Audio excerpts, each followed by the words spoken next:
East Blue. Map. Journey/route. First half Grand Line. Paradise. Map. Introduction to this story. I will be publishing this chapter as a notice regarding the fact that many more people are now joining this fanfic, which surprised me. So, I want to clarify a few things since I originally created it over a year ago. First, this was one of the first fanfics I ever wrote, so it's going to have many mistakes, especially because it was initially written in the first person. Later, I switched to third person as I found my writing style over time, so there will be some confusion at the beginning in certain parts. I didn't do a full revision, just skimmed through it, so there may be some errors, especially in the first 20 chapters. This fanfic wasn't very serious at the beginning. In fact, I started with a soul making wishes to a rob, plucking fruits and aspects. After all, I just wanted to experiment with creating an adventure where Luffy had different but OP powers, with important characters in his crew from the very start. Because of this, I added characters that I liked imagining in his crew. Even though it may seem silly how he acted and convinced them, I don't intend to change that now as I don't have time. The entire first volume needs a big overhaul, and I want to start the story with around 10 chapters of Luffy's childhood instead of those memories he acquired in the first chapter, which I had redone from the original idea. A major right and wrong move I made in this story was discovering ChatGPT starting from the chapter where Kuina met her father in her village. I began testing the tool, guiding it to write what I wanted, and I was amazed by the details ChatGPT gave me at first, while I simply asked it to rewrite my passages with more depth. Of course, I now see this was a big mistake. Unfortunately, I used this tool for the entire first part of the story that I had already written, since I was initially publishing this fanfic in Portuguese until chapter 96. I would simply ask ChatGPT, rewrite this with more details. So, there are some exaggerations, although I revised it a year ago and cut most of what the tool created. But there was also a positive side that makes me not regret anything because thanks to this tool, I was able to start translating into English. As a writer, I learned a lot while organizing everything the tool gave me. After Skypiea, I stopped using the tool and continued writing the story on my own. I believe I've become better than when I started, or at least that's what some people tell me. I want to redo this. I want to change things in the future, but for now I don't have the time. Another point is that there are some decisions, like Luffy's fight against Nami. I included that fight and gave the girl the fruit for a reason. I wanted to introduce the powers of the mythical beasts, the icons. I would have handled it differently now, perhaps made it more reasonable to reach that fight, but I wouldn't avoid it. After all, I needed to showcase those powers that would be used much more frequently in later chapters. Anyway, I just wanted to clarify a few things. This is a harem story. There will be plus 18 scenes, but the fanfic doesn't solely focus on that. Luffy is already a father during the time skip. You might see that as a weakness, but it's natural for a man, even if he's fighting against the entire world. Additionally, there will be even greater adventures than Luffy's original ones in some other places. It's not because he'll have Shirahoshi, Lamy, Yamato, and Kuina from the beginning that he won't visit their homelands or won't be able to recruit new crew members. He may start with 4 easily, but at the moment, he has over 30 members in his main crew and dozens of captains in his own fleet with thousands of soldiers during the time skip. In fact, I'm currently writing the Wano War arc, where Luffy will summon 20 captains from his fleet and thousands of soldiers and giant animals to sail to Wano against Kaido and Big Mom at the same time in a declared war. It will be a long adventure. There are already 900,000 words written in this fanfic, and I plan to finish it with over 1,200,000, perhaps even 1,500,000 words if everything goes according to plan. So, this was a brief notice for the beginning of this adventure. I hope you enjoy it if you can overlook the early mistakes, and I wish you a good and long journey in this adventure. Chapter 1 Start. Chapter length, 18-20 words. Unknown MC POV somewhere on sea, East Blue. Monkey D. Luffy woke up abruptly, his eyelids revealing a dark and confined environment. A strange sensation enveloped his body, pressed against the wooden walls of the barrel, while the rhythmic movements of the sea produced a gentle sway in the structure. Cautiously, he rubbed his eyes as if trying to dispel the fog of sleep and comprehend the reality around him, with blurry images in his head. The barrel, though confined, had become a peculiar capsule that held the first moments of his memory comeback. The darkness that surrounded him was a veil of uncertainty, but as his senses adjusted, Luffy began to discern familiar details. The worn wood under his fingers, the muffled echoes of the ocean around, and the continuous motion of the waves, all indicated that he was in a place that, though initially unknown, carried an iconic atmosphere. This awakening inside the barrel, once mysterious, became the introduction to the rebirth of a new Monkey D. Luffy in a revamped world. His now perceptive eyes explored the confined space, capturing details that identified it as a unique starting point and reflecting on his situation. At every moment, Luffy's awareness gained clarity about his unique situation. Where the hell am I? I remember dying. He murmured to himself, scratching his head in the darkness. It felt like a dream, but as time passed, he became more aware of his situation. Luffy didn't have much time to think because soon a flood of memories began to surface inside his head, between a past life and a new life that he had lived in this world before this moment. I'll be more powerful, and I'll never be caught. I will be more powerful. I will be. No, it will be me. I. You kids are so funny. Dahahahaha. An adult man wearing a straw hat laughed, watching the two children with an amused look. Luffy, you are too childish, someone commented, expressing a mix of concern and understanding. She's right, Luffy, another added, agreeing with the previous assessment. You girls don't understand. I'll be a great pirate and will rule all the seas, Luffy asserted, excited and full of confidence. TSK, I don't like that dream, Luffy. I want a world where people live happily. Yuta expressed discontent. It's a beautiful dream, Yuta.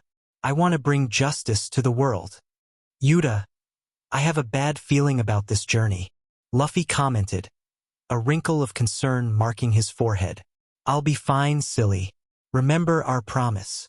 Yuta replied, displaying a reassuring smile.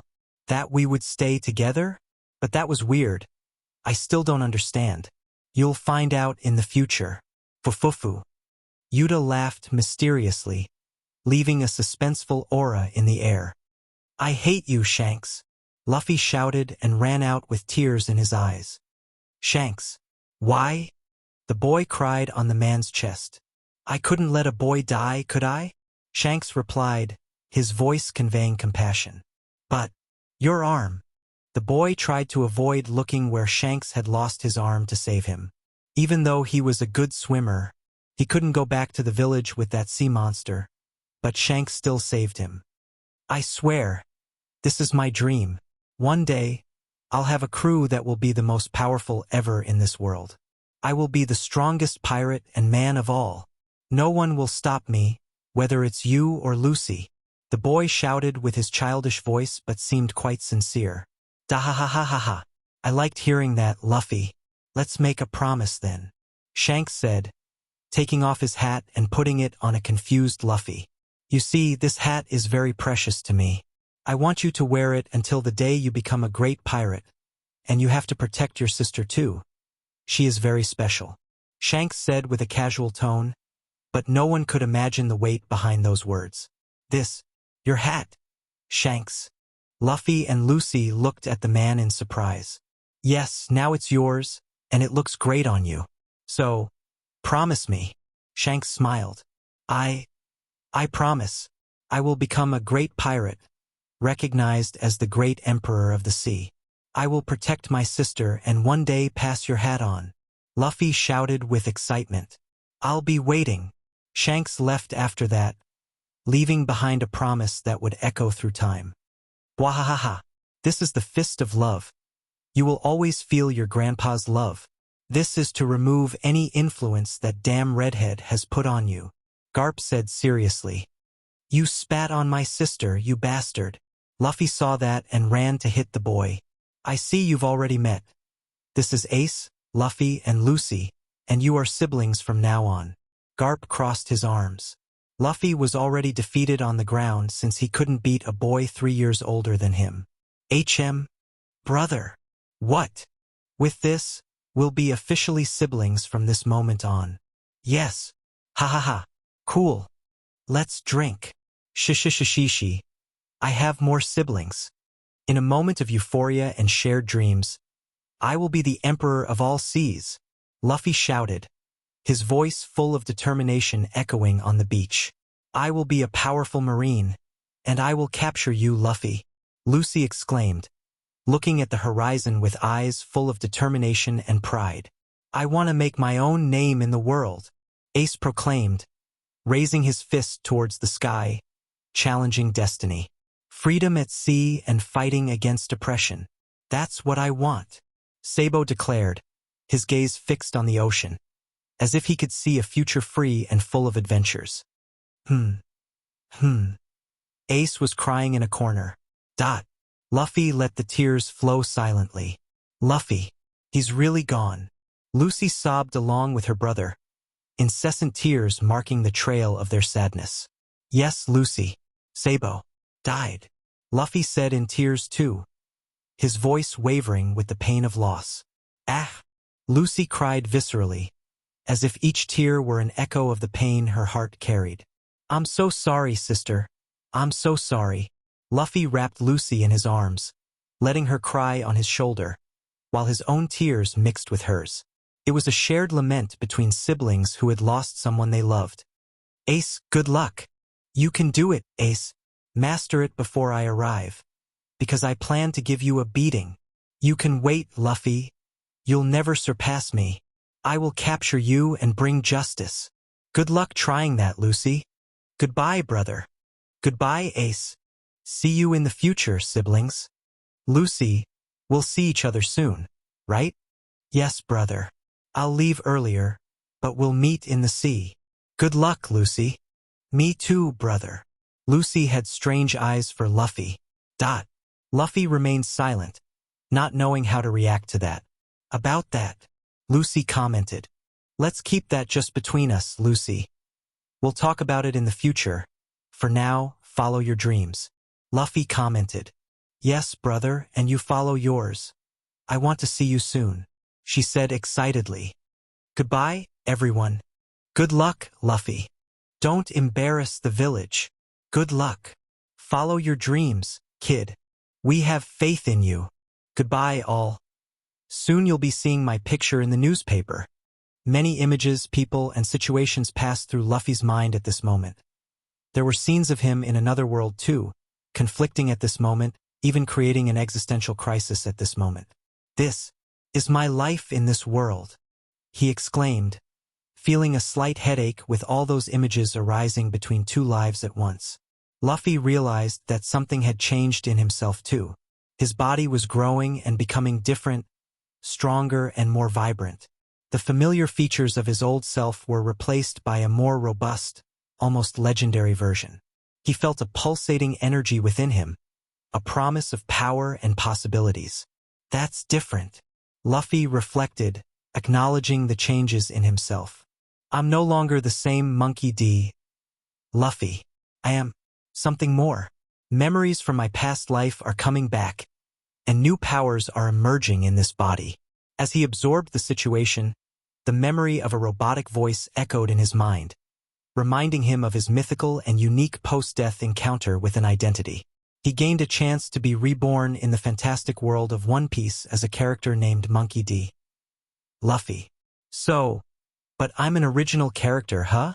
Luffy pondered, looking at his hands in that darkness. That explains the changes. He remembered the stories he knew about the One Piece universe. The lines of destiny were redrawn with his presence in this world. According to that identity, there were changes, and this Luffy is not originally Nika but someone else. And now he had the chance to leave a unique mark in history. Let's think about my benefits now. To start, I received 2 powerful devil fruits, for summoning cards as an initial bonus, and a shop system as my safe haven for this world. Now that I have received these powers with my memories, my body is changing, especially the mythical Zoan I acquired. Luffy seemed satisfied inside the barrel. As I am not the original Monkey D. Luffy, there is another character who was born to be the MC of this world. I know him very well with my life in this world so far, and he is not a pirate. Now, with my memories coming back, while I started my journey in the barrel by coincidence, I'm sure this world is about to get even more interesting, Luffy murmured, feeling a renewed excitement with the expectations of his possibilities in this world. The first changes in this non-original Luffy are his size. He is 2.1 meters tall with a strong body, despite never having the Hito Hito no Mi or any other devil fruit. He trained a lot with his brothers. He now has tattoos across his torso, as it was part of his original personality in his past life and was added to his body as memories returned. His hair is a modern style with a side undercut, akin to David's style from Cyberpunk. With the addition of the mythical Zoan devil fruit, his muscles grew even larger at this moment, making his current clothes tight on him. His eyes turned red as a consequence of the fruit's power, and he had changed quite a bit. If the potential of the Monkey D family was already great, the addition of his current fruit made him explode with possibilities. His body was now far beyond the understanding of ordinary humans. Image of Luffy here. Well, it looks like I can finally start my adventure in this world, Luffy commented, still in the dark but ready to leave that barrel and begin his journey. Chapter 2 Where Am I? Chapter size 1933 words. Monkey D. Luffy's POV somewhere in the East Blue Sea. Exclamation point. With the spontaneous growth after the powers of the devil fruits in his body, Luffy first received the Moa Moa no Mi, a fruit with tremendous potential. In the original work, it was limited to increasing speed and mass, but its essence is multiplication. Luffy knew its potential was much greater. He could increase speed, mass, weight, defense, recovery, learning, gravity, mind, and sound. There were still other possibilities that Luffy hadn't unlocked yet, but he planned to do so in the future. In his opinion, Luffy concluded that he had the devil fruit with the most potential in the world. Imagine reaching your peak with the ability to increase speed and strength by 100 times. His second fruit is not original to this world but from Final Fantasy XVI, one of the colossal monsters known as icons. Luffy's icon is the Hell icon, also known as the second fire icon, Ifrit, used by the protagonist of the game. However, Luffy's Ifrit is modified. Instead of normal colored flames, he possesses chaos flames with amethyst hues that surpass even Akano's magma heat and can disintegrate matter. The official name of his devil fruit is Icon no Mi, Chaos Ifrit. He still had the cards and the system to figure out, but he decided to handle that later. At the moment, his priority was to get out of this barrel floating in the middle of the sea. Without wasting more time, amid the vastness of the sea where the barrel floated in the solitary horizon, its lid exploded, turning into hundreds of shards in the air above the wooden object. Boom! The punch was so powerful that the lid had no chance. The sound echoed for hundreds of meters with its reverberation. In the barrel, a raised fist could be seen emerging from it, while a tattooed man with clothes that no longer seemed to fit him gradually stood up. This was Monkey D. Luffy, or rather, the new Monkey D. Luffy. The boy looked around, trying to orient himself, but his own sigh was the only response he got, as there was nothing beyond the horizon on all sides, no sign of a nearby ship or island. Seems like I'm quite ahead of when the events start. Still, why should I waste my time in a barrel that isn't even big enough for me now? I might as well wait for some sailors to pick me up, thinking I'm some ordered barrel of drink, he murmured. So, he made a decision. He would search for Alvida's ship on his own. The first thing he did was tear his red tank top shirt since it no longer fit him, and then took the straw hat off his head, letting it fall onto his back. Throwing the torn shirt away, he began to focus and understand his power. Closing his red eyes, the new Luffy started to concentrate on his back. Let's test my transformation, he said as he forced his strange power to manifest and enter the first phase of his mythical Zoan. Suddenly, he felt the Zoan fruit's energy flow through his body. First, his hair, which was shaved on the sides and had a messy top, matching his rebellious style, began to grow. This is strange and unexpected, but at the same time, it's amazing, he said with a small smile. When he stopped growing, it was as if he had a big black mane now. His hair was thick, but it hadn't lost its black sheen, turning the man into a different kind of beauty for feminine eyes. However, there was no girl around to admire his transformation at this moment, unfortunately. But his transformation didn't end there. In addition to the hair growth that reached the middle of his back, on each side of his upper back, wings began to emerge. As they grew, the man seemed to shrink in comparison, making him look like a kind of black angel.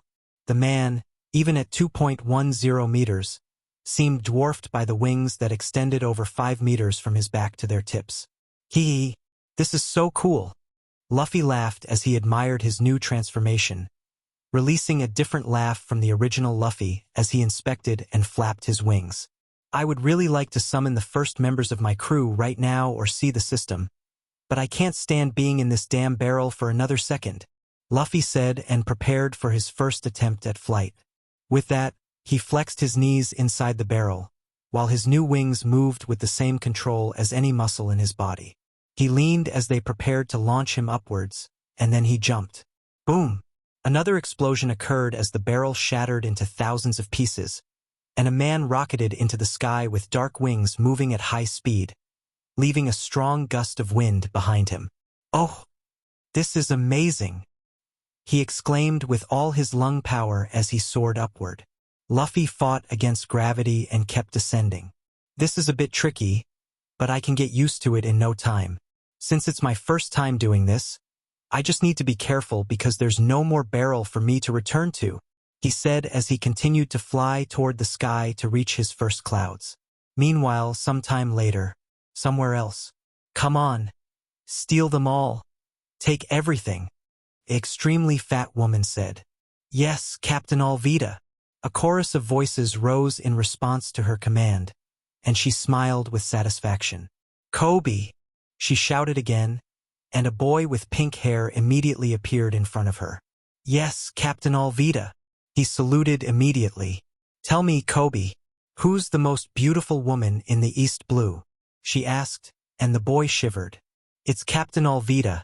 She's the most beautiful woman in the sea, he said quickly and fearfully. Very well. Now, do you see all this blood and these bodies? She asked with a malicious smile, and the boy chose poorly with this question. Yes, Captain, he said softly, trying not to look at the dead civilians and soldiers strewn about in this vile raid carried out by Alvida's pirate crew. He was responsible for the cleanup. Great. I want you to clean everything and remove anything valuable from the bodies. She gave the order, and he had no choice but to carry out her demand as he headed towards the unfortunate victims. For the rest of the time, Kobe continued taking some valuables from the pockets of those people. Robbing a corpse was by far the most unpleasant thing he could do here, even with all the abuse from Alvida. He had no choice. Otherwise, he could end up among the bodies. Kobe! More bodies! A member of the crew arrived and said, laughing, tossing 2 more corpses near him. Kobe could only lament. His expression didn't escape the captain, who stopped what she was doing and looked amused at the young man. Kobe, don't you like doing this job? She asked with a threatening look. It's not that, Miss Alvida. I'm doing it. Don't worry, he said in a hurry and fearfully trying to accelerate his work. Then do it without any grimaces, she growled. Yes, Captain, he responded immediately. Now, answer me again. Who's the most powerful and beautiful woman on the seas? Captain Alvida. That's right. Lucky you have some sense, she said with a malicious smile. But she was soon interrupted by some men who arrived running. Captain, we have a problem, said those men, who arrived in a panic from the pirate cruise ship, landing on the commercial ship they were looting, and they ran to Alvida with terrible news. What is it now? An irritated Alvida said, as she was interrupted in her precious narcissistic moment. Our treasures. They've all been stolen from our ship. HM? Aha! He didn't finish speaking because Alvida hit him head-on with her club, sending him flying with his wounds bleeding after that sudden impact. Hey you, can you repeat what he said? Alvida asked the other man who arrived with his companion. He looked at his former companion and the trail of blood he left behind, trembling and fearing Alvida's wrath falling upon him too. just because of the terrible news. He could die here. Kobe wasn't any different, waiting for Alvida not to take it out on him, too, in case she wasn't satisfied. "Oh, our treasure was stolen, Captain," he said, and Alvida lowered her head, silent and immobile for a while. Then she raised her gaze, showing her fury to the poor fellow. "What did you say?" "Wait, Captain." "Ah!" He didn't have a chance as he was thrown like a rag doll. She saw her subordinate fly and shouted to the other men. "Listen up, everyone. I want you to search every inch of these ships. Bring me that thief with our treasures in 10 minutes. She roared loudly, and everyone panicked, not only for their treasure but also because their lives were in danger here if Alvida was dissatisfied. "And you'd better find that damn thief. Otherwise I'll—" She couldn't finish her threat because something unbelievable happened. Boom! An explosion occurred behind Alvida. She quickly turned to see what was happening, thinking it might be an attack from another ship. The sea was empty apart from her own pirate ship and the commercial boat they were plundering. But when she returned her eyes to the small explosion, she realized it was a newcomer who seemed to have fallen from the sky. This situation left everyone stunned for the next few seconds. "Oh, I finally made it," a cheerful voice said amidst the dust and debris that had risen on the deck. "Can't believe I got lost while I was in the sky. How did something like that happen? In the end, I managed to find the ships when I thought I was going to die because my wings couldn't take it anymore. Still, I almost arrived late." The voice spoke to itself, sounding quite dissatisfied. This guy said senseless things while everyone was bewildered. Maybe I have the legendary talent for getting lost on the way, like that Zorro fellow? That would be terrible for me if that's the case. The strange voice debated with itself, and nobody knew to whom it belonged. It seemed very manly and animated. "Whistle wow, there are quite a few bodies here. You pirates in this world don't mess around, and it seems this world is really dangerous. There must be all kinds of real crimes. It's a bit scary, but I'll have to get used to it since I have big plans here." The voice continued talking to itself while everyone was still listening. No one knew what to say to break the strange atmosphere that had taken over. "Oh, look who's here." The voice got excited as it emerged from the smoke. Everyone was even more bewildered when they saw the man coming out of the smoke. He had dark hair with a pompadour and red eyes. He was taller than anyone in this place, exuding confidence in his posture as he approached Alvida. Image here, he was shirtless, displaying his perfect muscles, and covered in tattoos.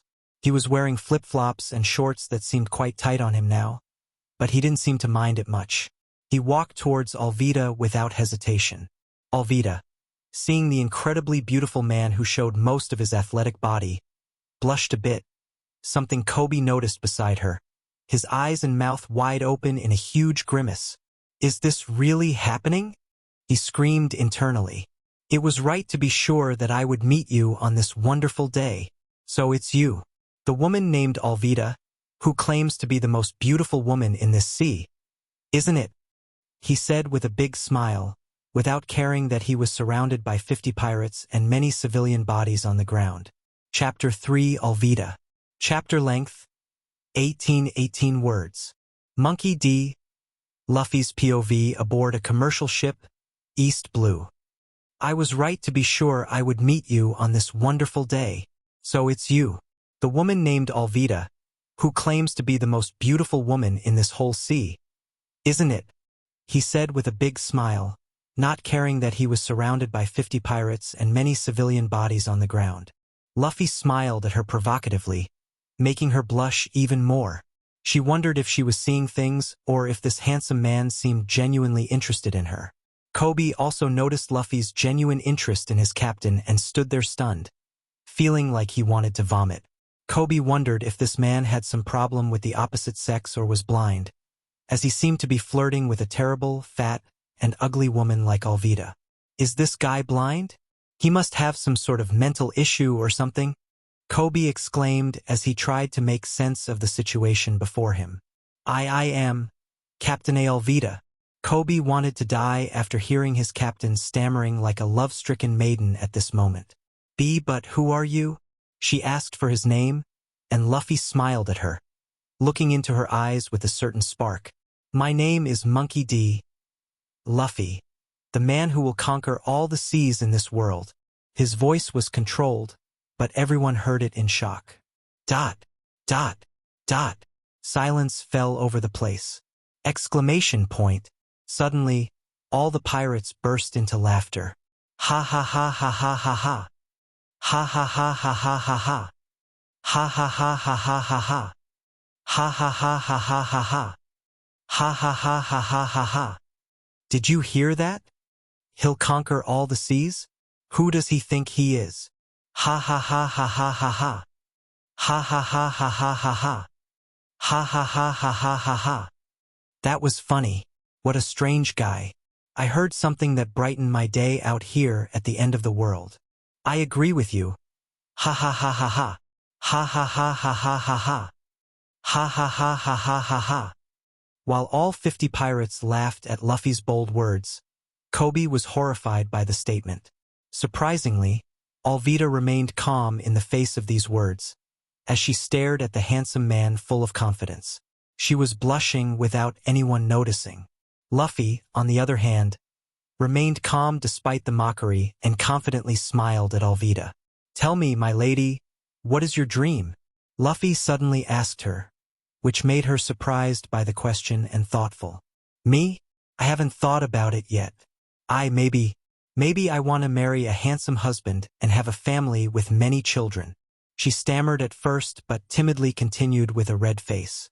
Her response made everyone stop laughing and look at her strangely, half of them wide-eyed, the other half wondering if she had been replaced by someone else. Kobe was almost vomiting blood at this moment. What's happening here? We were just informed that we were robbed right under our noses.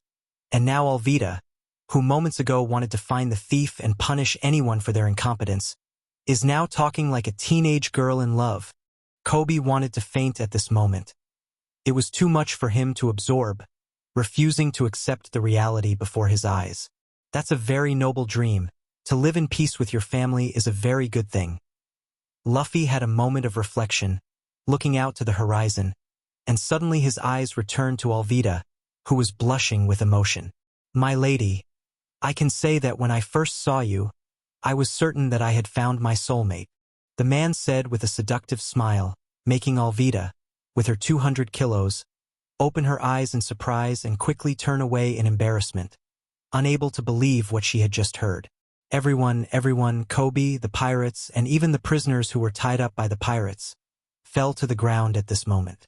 Just a short while ago, their captain was breaking their bones over stolen treasures, and now she was acting like a girl seeing her first crush, while the man in front of her clearly had some vision or mental problems because every time he spoke it only fueled this madness. What the hell is going on here? They all exclaimed while wanting to vomit blood. Are you blind? Suddenly, the pink-haired boy who was vomiting blood shouted and quickly closed his mouth, realizing he had spoken loud enough for everyone to hear. But to his surprise, this man named Luffy smiled and walked toward a stunned Alvida with his actions and words. A boy like you shouldn't meddle in the love between two people, the man said calmly, once again causing everyone to fall to the ground with dumbfounded expressions. Yes, Kobe-kun. You should mind your own business while your dear boss talks to this wonderful knight. Alvida spoke in a tone she had never used before. She seemed totally in love now. Kobe-kun? Kobe vomited much more blood at the sight of Alvida, who had always treated him worse than a dog on her ship, now acting all sweet in front of this crazy man, who clearly had some vision problems. The man approached Alvida with the woman completely embarrassed and submissive at this moment. He raised his arm and lightly caressed her chin, making Alvida blush like a tomato. Wait, Mr. Luffy, we can't rush things like this. Maybe we can get to know each other first, she said timidly. No one said anything, as it was too much for their brains to comprehend and process in all these scenes. They seemed mentally broken. I know, my love, but I must say some things for our future together. Luffy began. Our future together? She exclaimed with a touch of passion. First, you're not the most beautiful woman in these seas. You're quite ugly, actually, he said calmly. This shocked Alvida, who realized she couldn't feel the ground beneath her anymore. The others remained silent. They were already broken and couldn't handle any more surprises. Otherwise, they would all be vomiting blood along with Kobe. Luffy continued speaking, while Alvida was almost in tears. But I don't deny that you're my soulmate, and I know you'll become the most beautiful woman in East Blue. I have no doubt about that. He flashed a seductive smile. Alvida was stunned as she looked at him emotionally once again. Really? Do you believe I can be beautiful? Alvida couldn't help but ask, excited after that last shock. I have no doubt about that, my love. That's your true dream, and I believe in you. Luffy said calmly. But you'll have to achieve that dream before we can finally be together, he said. Wait, are you saying you're leaving, and we can't be together now? She exclaimed alarmingly. Luffy calmly took her hand and said, I know it's difficult, but it's not the time for us to be together yet. But soon we will meet, and you will follow me for the rest of our lives. My beautiful Alvida, I'm sure of that. He spoke seriously, looking into her eyes. Is that true? She couldn't help but ask again, a bit lost. Yes, you will become a beautiful woman soon and will be able to find me at that time. As a demonstration of my confidence in you. Luffy suddenly raised his hand and clenched his fist in front of her. My grandfather taught me the best way to show love to someone. Your name says it all. Alvida heard all this paralyzed as she saw Luffy pull his fist back and prepare to strike her. But before she could say anything, it was already too late. Your name is the Fists of Love. This is my demonstration of the love I feel for you. Luffy said and punched Alvida in the stomach before she could react. What? She only managed to express herself before feeling her world shatter. Moa Moa no Mi. Strength, apply 10 times. Luffy unleashed the power of the Moa Moa no Mi with the strength of his fist increased tenfold, coupled with his monstrous body. This impact exploded Alvida, and everything in the space where she stood was destroyed. Kobe, who was closest, flew off the ship and into the water like a rocket. As for Alvida, no one could see her in the next moment, as the force was so strong that she was in front of Luffy one moment and disappeared in the next, with the entire ground being destroyed. No one could even see the enormous woman flying with such force. What the heck is happening here? A collective scream was heard with their comical faces. I think I might have overdone it a bit, Luffy said as he looked at his fist while opening and closing it. Either way, I know she'll be fine. I just hope I threw her in the same direction as Luffy did in the original and that she can find that slippery fruit. I sighed and looked at everyone, who were now looking at me as if they were seeing a terrible monster. You, what are you waiting for? Your captain just flew in that direction with one of my fists of love. Go rescue her now. I growled at them. How can that be called a fist of love? They exclaimed, but then they ran to the other ship to set sail after their captain. Meanwhile, a young boy with pink hair climbed onto the commercial ship after emerging from the sea. He hesitated about whether he should return to the pirate ship or not, seeing that everyone was heading to rescue Alvida. Hey kid, I'm sure you can help me find the location of Shell City. I asked him, pulling him out of his conflicting thoughts. What? How could I help you? He asked suspiciously. By taking me there, of course. If you want to go back to that pirate ship, it's your problem. I simply said, ignoring the blood vomiting from him shortly after those words. Ignoring the thanks of the other survivors on the commercial ship, as Luffy wanted to get to a beach quickly, he and Kobe took a boat from the ship and headed to the Shell Town, where Zoro should be imprisoned at the moment.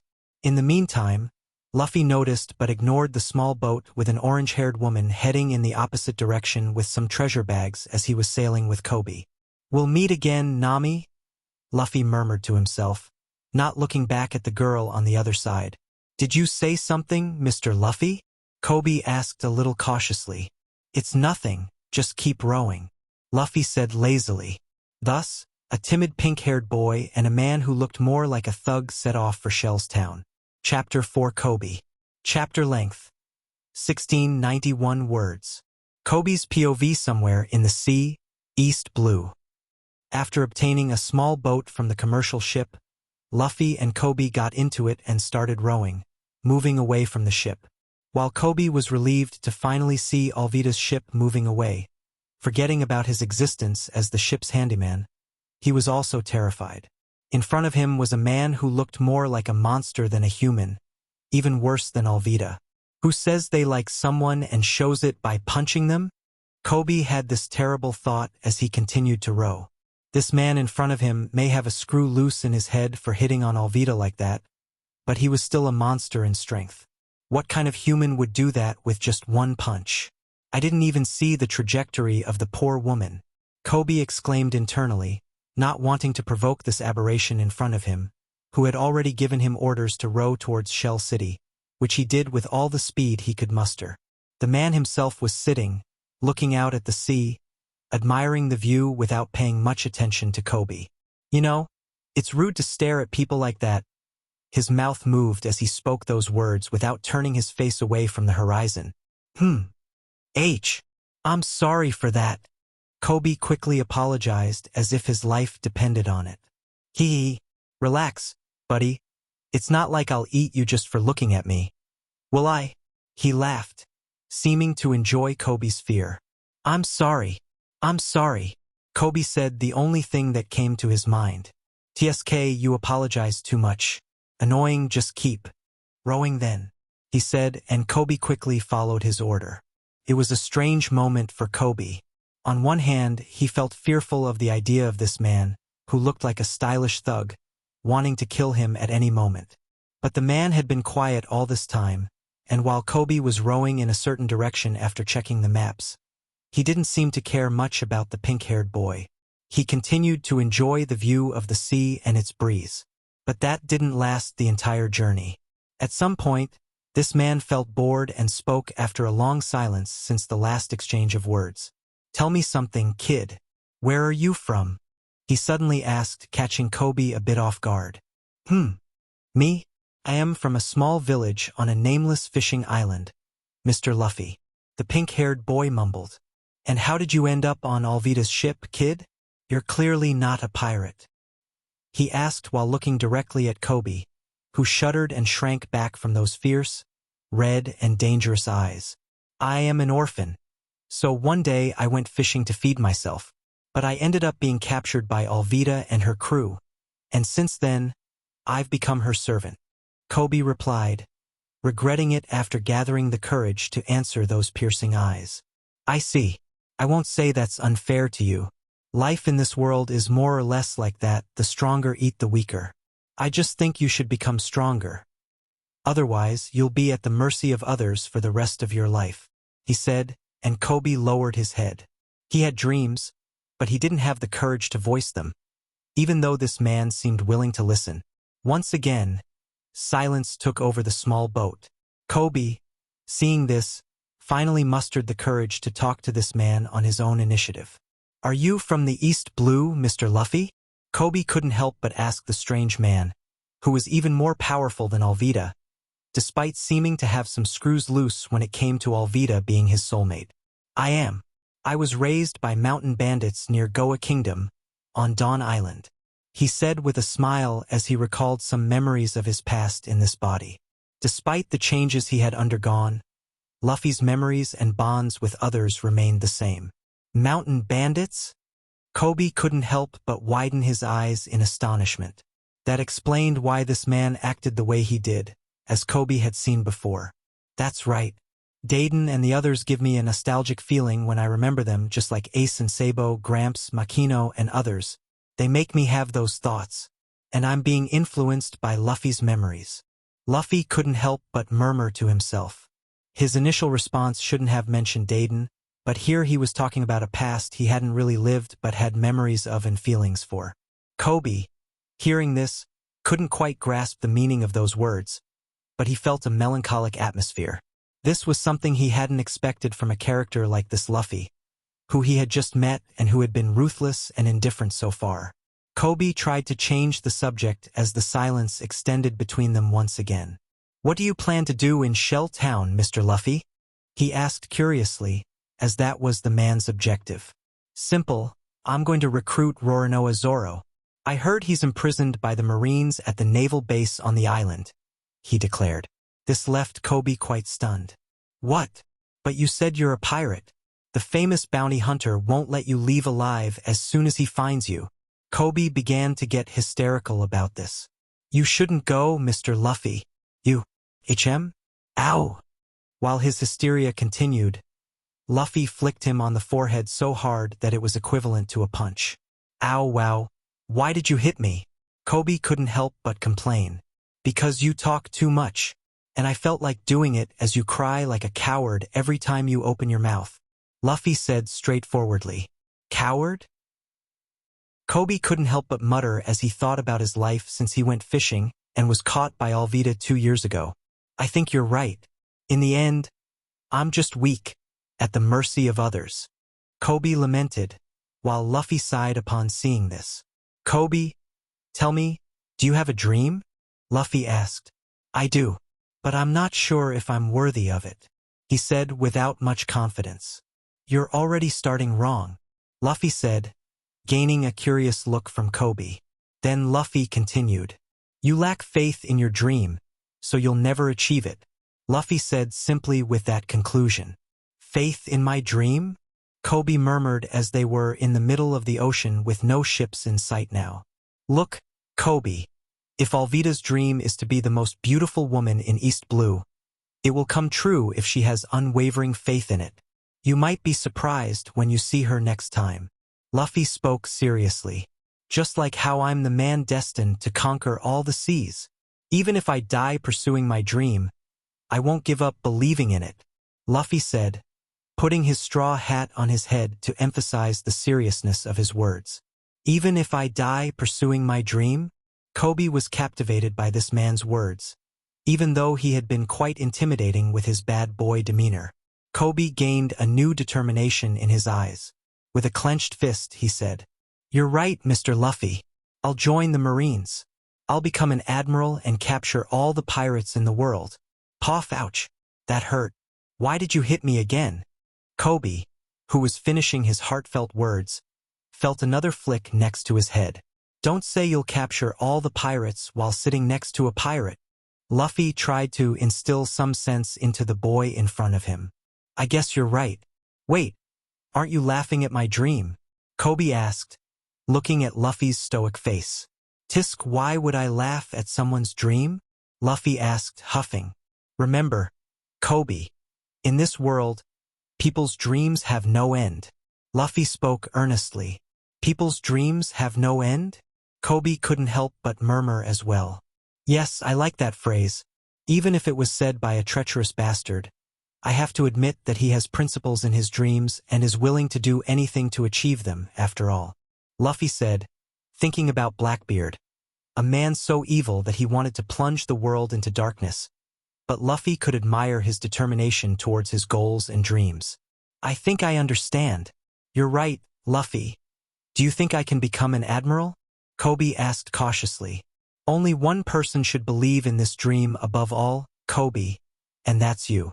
The rest of the world doesn't matter as long as you have faith in your dreams. Luffy spoke with the charisma of a leader. Thank you. Kobe couldn't help but express his gratitude. He was ready to chase his dream this time now that he was free from Alvida.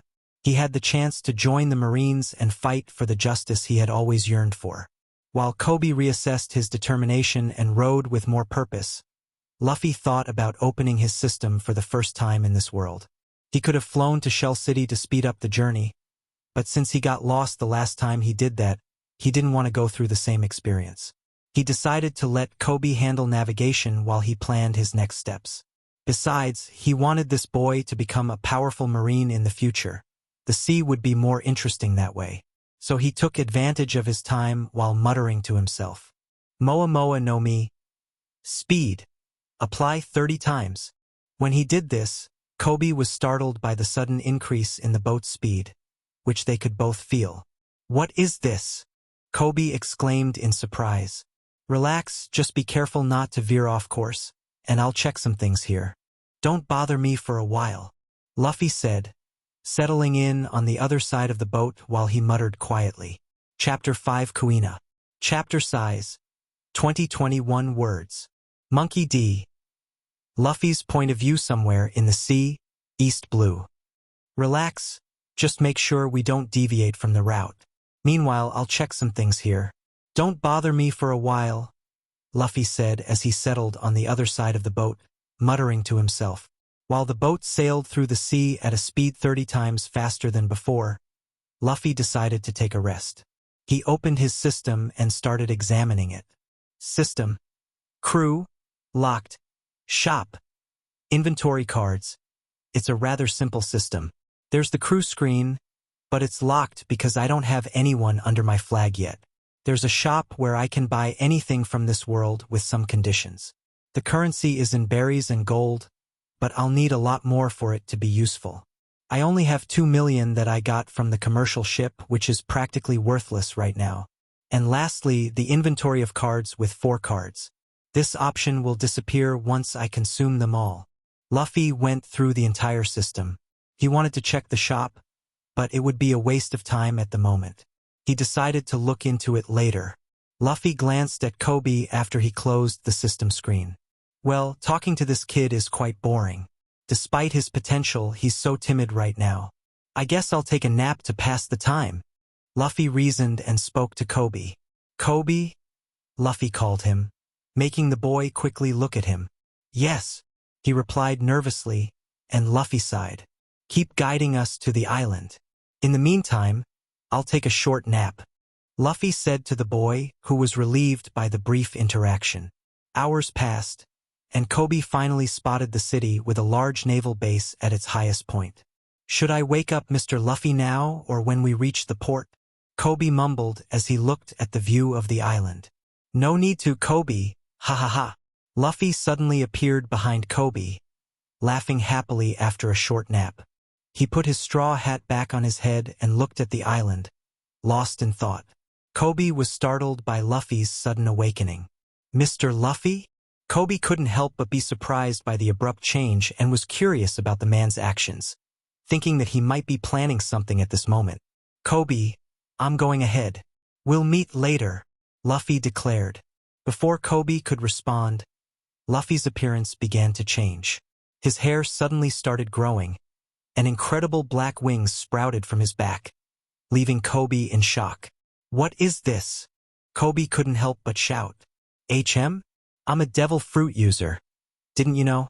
Luffy said with a strange expression. I thought those things were just legends of the seas. Kobe exclaimed but quickly covered his mouth with his hands, fearing that his loud outbursts would anger the man before him. Hee, now you see that it's real. If you ever want to defeat me someday, be aware that it won't be easy, Luffy simply declared with a big smile. He then flexed his knees as his wings slowly lifted to gain altitude. Anyway, see you later. Goodbye, Luffy said, and with a burst of strength in front of Kobe, he took off into the sky. The boat swayed, and Kobe almost fell. The boy watched in amazement as the man soared into the sky, leaving him alone in the boat heading for the island. Incredible! He couldn't help but marvel. As he tried to stabilize the boat, he realized that it was losing speed. Am I losing speed? He noticed that the boat no longer had the speed it had before, realizing that it was another ability of Luffy's devil fruit. While Kobe was admiring the sight, Luffy was flying 300 meters above the sea toward the island, increasing his speed. He quickly arrived at the location after a few minutes. He spotted a deserted beach outside the city and headed in that direction to avoid drawing too much attention. Luffy landed gently, his wings kicking up sand. He took his first steps on the island as his wings began to dissipate, and his hair returned to its normal length. It seems like I'm alone here. This should be a good place for what I'm about to do, he said as he looked around the deserted area a little away from the city. I just hope I can convince them, he sighed and then opened the system again, clicking on his summoning cards in the inventory. My first card can bring someone back from the dead, and it can't be someone strong. In fact, it has to be someone weak. Fortunately, there is a person for this, and even though they are weak, I recognize their potential. Summon a resurrection card? Yes, / No. Yes. Think of who you want to summon. Understood. Come forth, Kuina. Luffy had always wanted to meet Zoro's old friend, Kaina, who had the same potential as or even more than the swordsman after the time skip. A bright light appeared on the beach, powerful and dazzling. It didn't take long for it to start dimming, and suddenly, a woman stood in the place where the light had been. She had dark blue hair, long and flowing, resembling Tashigi after the time skip, minus the glasses. She had the body of an adult in her early 20s. Observing her, Luffy couldn't help but comment. And to think, I can't believe I actually managed to do this. Bring someone back from the dead with this card, Luffy exclaimed as he watched the woman regain consciousness, taking in the surroundings and trying to orient herself. Where am I? She said, frightened, finally regaining consciousness after her last experience, which shouldn't have been a pleasant one as she had died. Luffy could understand why she seemed so agitated in front of him.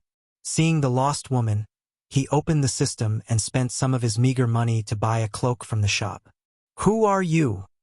She asked quickly, realizing that she was alone on this strange beach with only this man in front of her. He seemed distracted, gazing off into the distance. First, put this on. Luffy snapped out of his reverie and held out a cloak that had magically appeared in his hand, throwing it over her naked body for the time being. Seeing the cloak thrown over her, she took it out of habit but soon realized how her body was without clothes. What do you think you're doing, you pervert? She shouted, quickly covering her body with the cloak, and her face turned red. I just brought you back from the dead. And that's the first thing you say about me? Luffy couldn't help but raise an eyebrow at this clueless woman. She might be beautiful with an adult's body, but he wasn't interested in a girl who should have the mindset of an 11-year-old. So I really was dead? That wasn't a dream. She murmured in shock, forgetting for a moment that she was naked, which was quite understandable, as knowing that she had died and was now alive again should be a shock. Yes, you died 11 years ago. I managed to give you a second chance, Luffy said calmly. He didn't want to beat around the bush and chose to tell her the truth directly. What? 11 years? It can't be. She covered her mouth as tears began to form in her eyes. I know it's hard to grasp, but what matters is that you have a second chance now, Luffy said calmly to her. But how did you bring me back? Is my father still alive? Her first questions came with tears. As for how, I can't say. I can only do this once with the help of a divine artifact, but it broke as soon as I summoned you. I lied, not wanting to explain the function of the card. But I wasn't entirely wrong, as there was only one card that could do something like this, and it had already fulfilled the wish I hoped for. Luffy looked at her and continued to answer her questions. And yes, your father is still here in East Blue, still running that dojo. She fell silent at my words but then looked back at me. Why bring me back here? Why me?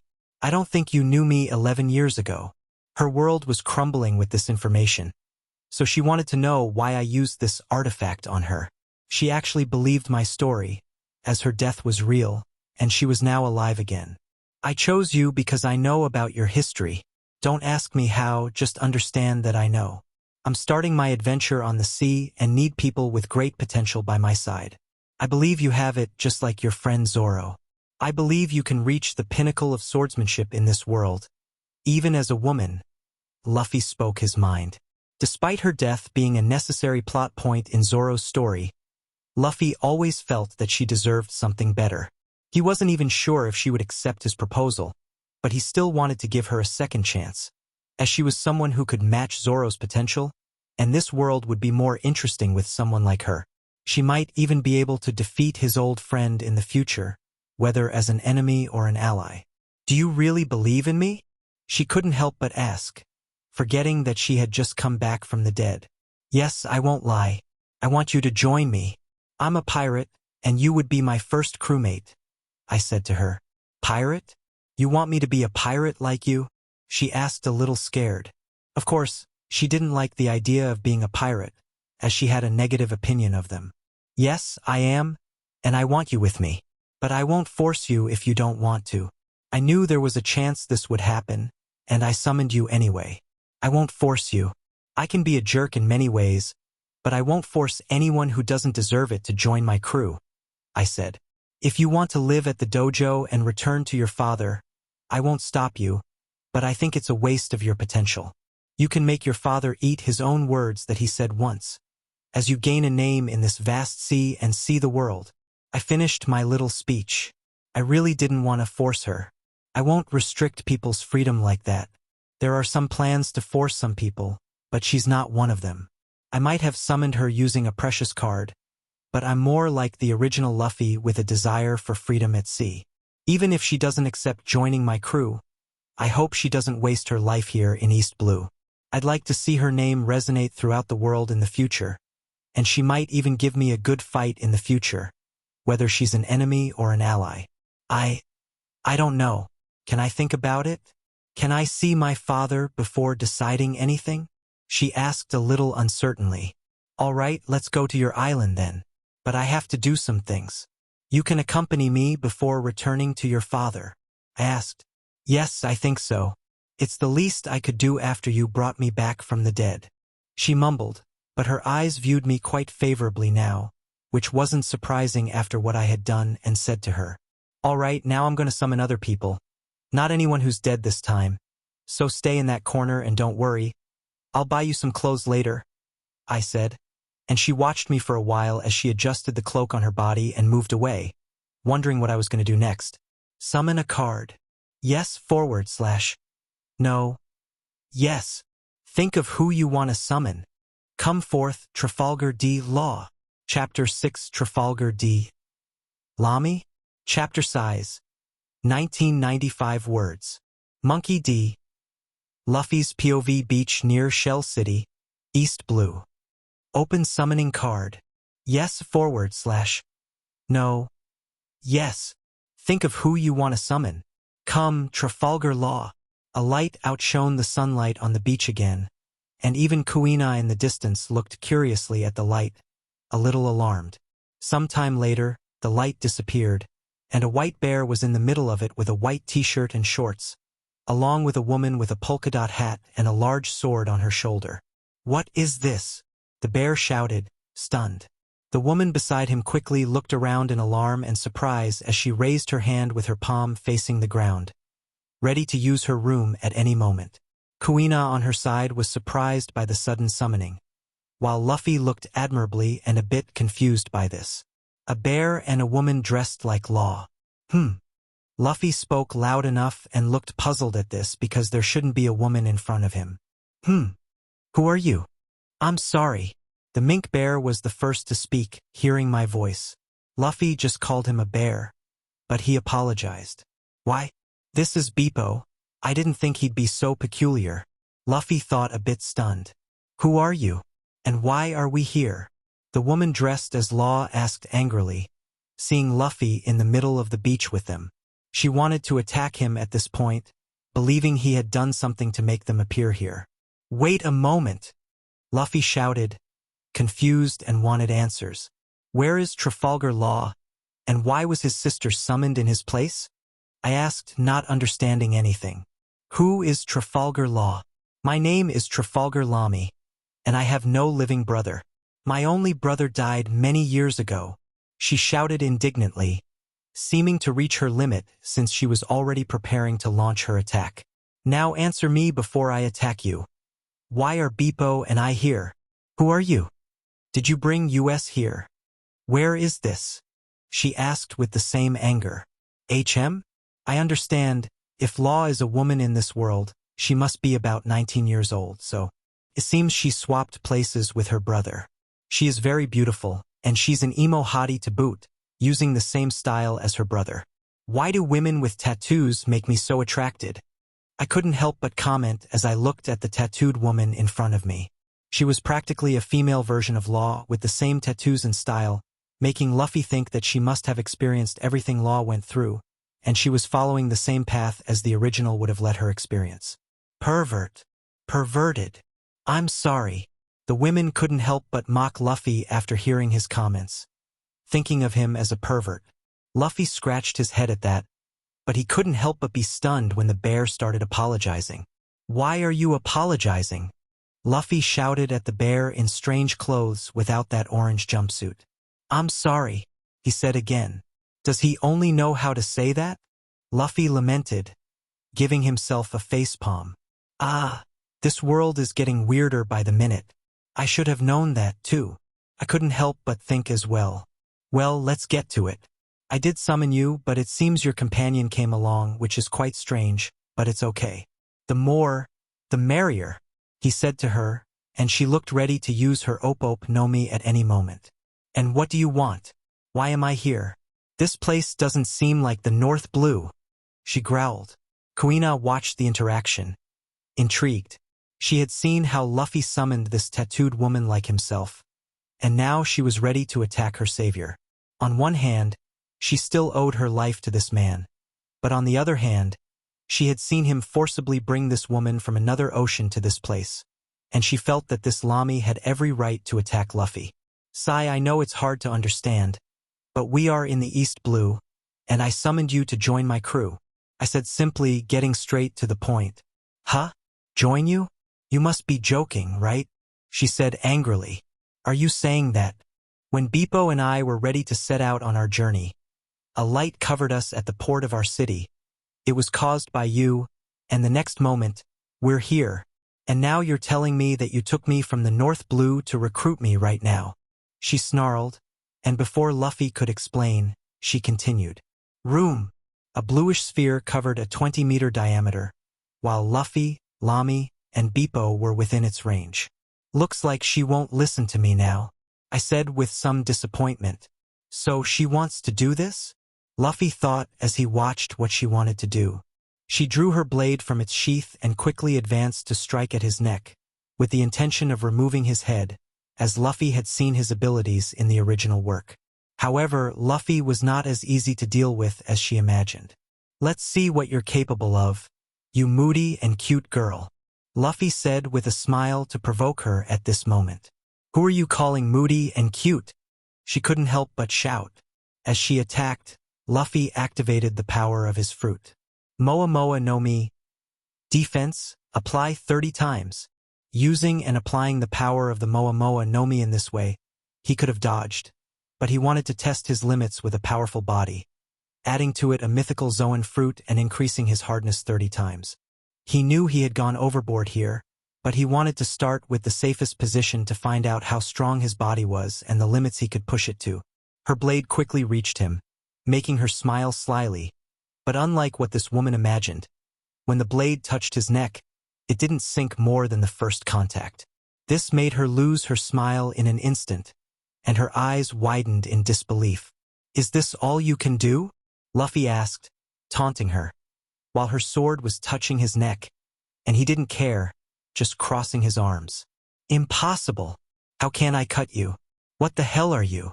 She withdrew the sword, incredulous, backing away a bit, and quickly launched another cut. But his skin rebuffed her weapon without so much as a scratch. She tried again and again and again and again, and nothing happened while Luffy didn't move an inch from where he was with his arms crossed the whole time. He's a monster, Beppo shouted from a distance, watching all of this. He was truly a frightened bear now. That's right. This is impossible. What are you made of? Lami couldn't help but say, seeing that her blade couldn't cut him or even make a scratch on his skin. Kuina, a little further away, was also stunned, showing a look of disbelief as she watched this scene. She saw how powerful this woman was and knew she could never beat her. But what scared her the most was witnessing her savior taking all those attacks with a smile on his face, not caring to dodge the woman's sword. You may still be weak, but even as a cute, moody girl, you have a lot of potential to grow, I admit, Luffy said, assessing and judging the emo girl in front of him. Who are you calling weak and moody? She shouted indignantly while trying to cut him again. Her cuts didn't even tickle him. They were just touches on his skin that he felt through his tactile sense as she tried to cut him. But it wasn't uncomfortable for Luffy. It was like a mosquito trying to bite him. Luffy ignored her attacks and continued speaking. We can do this all day, he said with indifference to irritate her, which worked because he could hear her teeth grinding at that moment. Don't get cocky. She attacked again, but to Luffy's surprise, she saw a part of his straw hat with a cut on his back as she spun around trying to cut him. It was just 3 cuts, but Luffy couldn't help but be stunned by this. His feelings for this hat were strong thanks to the memories of the original Luffy. "My hat!" he shouted in astonishment. Even though he wasn't the original Luffy, he still had a great affection for this hat that Shanks had given him when he was a child. "Oh, I'm sorry if you're angry." Lami began to taunt, but stopped when she saw the expression on Luffy's face. This made her fall silent instantly because she felt a very unpleasant premonition with it. He no longer had an indifferent look. There was anger towards this woman. No one should damage his hat, no matter who they are. Even as she was about to respond to this, Luffy disappeared within his room. No one touches that hat and gets away with it," he said, appearing in front of her with the same angry tone before the woman could react. Boom! His punch went straight to her stomach, and she simply flew like a rocket to the other side of the beach. Crack! The sand around her exploded in a 10-meter radius as Lami collided with the ground, canceling the room they were in, with the result that the woman was defeated with a single blow. "Captain!" Beppo cried and looked at me like a frightened dog now, thinking he could be my next victim. Kuina was speechless on the side. First, Luffy couldn't be cut by a blade, and she even recognized that Lami's fencing was more powerful than she was used to. Now, she had witnessed his incredible strength and superhuman speed. From that moment on, she was starting to wonder if he was really a human or something else. "Beppo?" Luffy called the white bear, who was still frozen in fear. "Why, yes," he stammered and stood up when he heard his name being called by this monster. "Take care of Lami. I'll talk to her later when she wakes up. For now, I'll take care of a few more things," I said, and Beppo looked at me for a few seconds, still paralyzed, and finally nodded, running to his captain through a hole created on the beach. He started running towards the hole that his captain had created with the impact of her own body, and Luffy turned to Kuina next to him, who was still stunned, trying to process everything that had happened. "Kuina, can you help her?" Luffy asked the girl wrapped in a cloak beside him. She nodded, but didn't take her eyes off him, as she began to move to help Beppo take care of the emo woman. "I really didn't want things to end like this," I muttered while looking at Beppo searching for his captain in that hole. Luffy was angry about his hat, but even so, he didn't use his strength to harm her permanently. But he doubted that she didn't break some bones with that impact. Not everything would be as easy as I imagined. I hope she has a civilized conversation later when she can hear my proposal and what I have to offer her. I grumbled. "Well, I need to fix my hat later since I don't like that cut that girl made. But first, I'll use all my summoning cards first," he said, opening the system again. "Open summoning card. Yes / No. Yes. Think of who you want to summon. Come, Yamato." Chapter 7 Yamato. Chapter length 1823 words. Monkey D. Luffy POV beach near Shell City, East Blue. Open summoning card. Yes / No. Yes. Think of who you want to summon. Come, Yamato. A light appeared a few meters away again and dissipated a while later. Luffy was the only one paying attention to them, while the others pulled Lami out of the hole. In the center of it, when the light dissipated, there was a 263 centimeters tall woman with a type of mace in her hand, wearing traditional Wano clothes with various colors, but stylish. Her face was better than most women in this world, with snowy white hair mixed with blue finishes, and her red horns stood out with their yellowish base. There was no doubt that this woman was the most beautiful he had ever seen. The first thing the woman did was to look around in confusion, trying to orient herself. Luffy hadn't said anything yet, looking at this beauty and how she was reacting to this summons, while Beppo and Kuina pulled an unconscious Lami out of the hole 100 meters away. The woman who had just appeared first looked at the bear and the blue-haired girl with curiosity from that distance. Once she grasped the bizarre situation, her inquisitive gaze shifted to the man standing in front of her, a few meters away. She realized that he was studying her and knew that her appearance here was for some reason caused by him. She hadn't said anything so far. She was just observing the environment with curiosity, looking at him calmly with an inquisitive expression. Seeing that she was in silence, Luffy decided to break the ice. I recognize you as Kazuki Odin, he told the woman, who immediately widened her eyes upon hearing those words. You know me, she exclaimed, astonished but seemed happy that he recognized her as Odin. Yes, I brought you here, he said calmly. Who are you? Where are we? This doesn't seem like Onigashima or Wano, she said, quite concerned. You can call me Kazuki Toki, he said simply, crossing his arms again and remaining silent in the next moment before answering her second question, since she'd be absorbing the first piece of information. You're my Toki? She exclaimed in surprise, but there was a blush on her face as she thought about the relationship between Odin and Toki. She might be 24 years old, but she's a virgin, so this is a normal reaction, even though I'm doing this to recruit her, not to sleep with her, Luffy thought to himself. Since she insists on self-identifying as that man all the time, how can I win her over? By self-identifying as Odin's woman, Luffy mused. I am Odin, but I will call you my Yamato from now on, he said to avoid saying my Odin, which would be quite odd. She was at a loss for words. Do you not love your Toki anymore? Luffy asked, pretending to be offended, but his question didn't match his current expression. He looked quite virile to be the woman he was referring to at that moment. But Yamato seemed oblivious to this. No, I am Odin.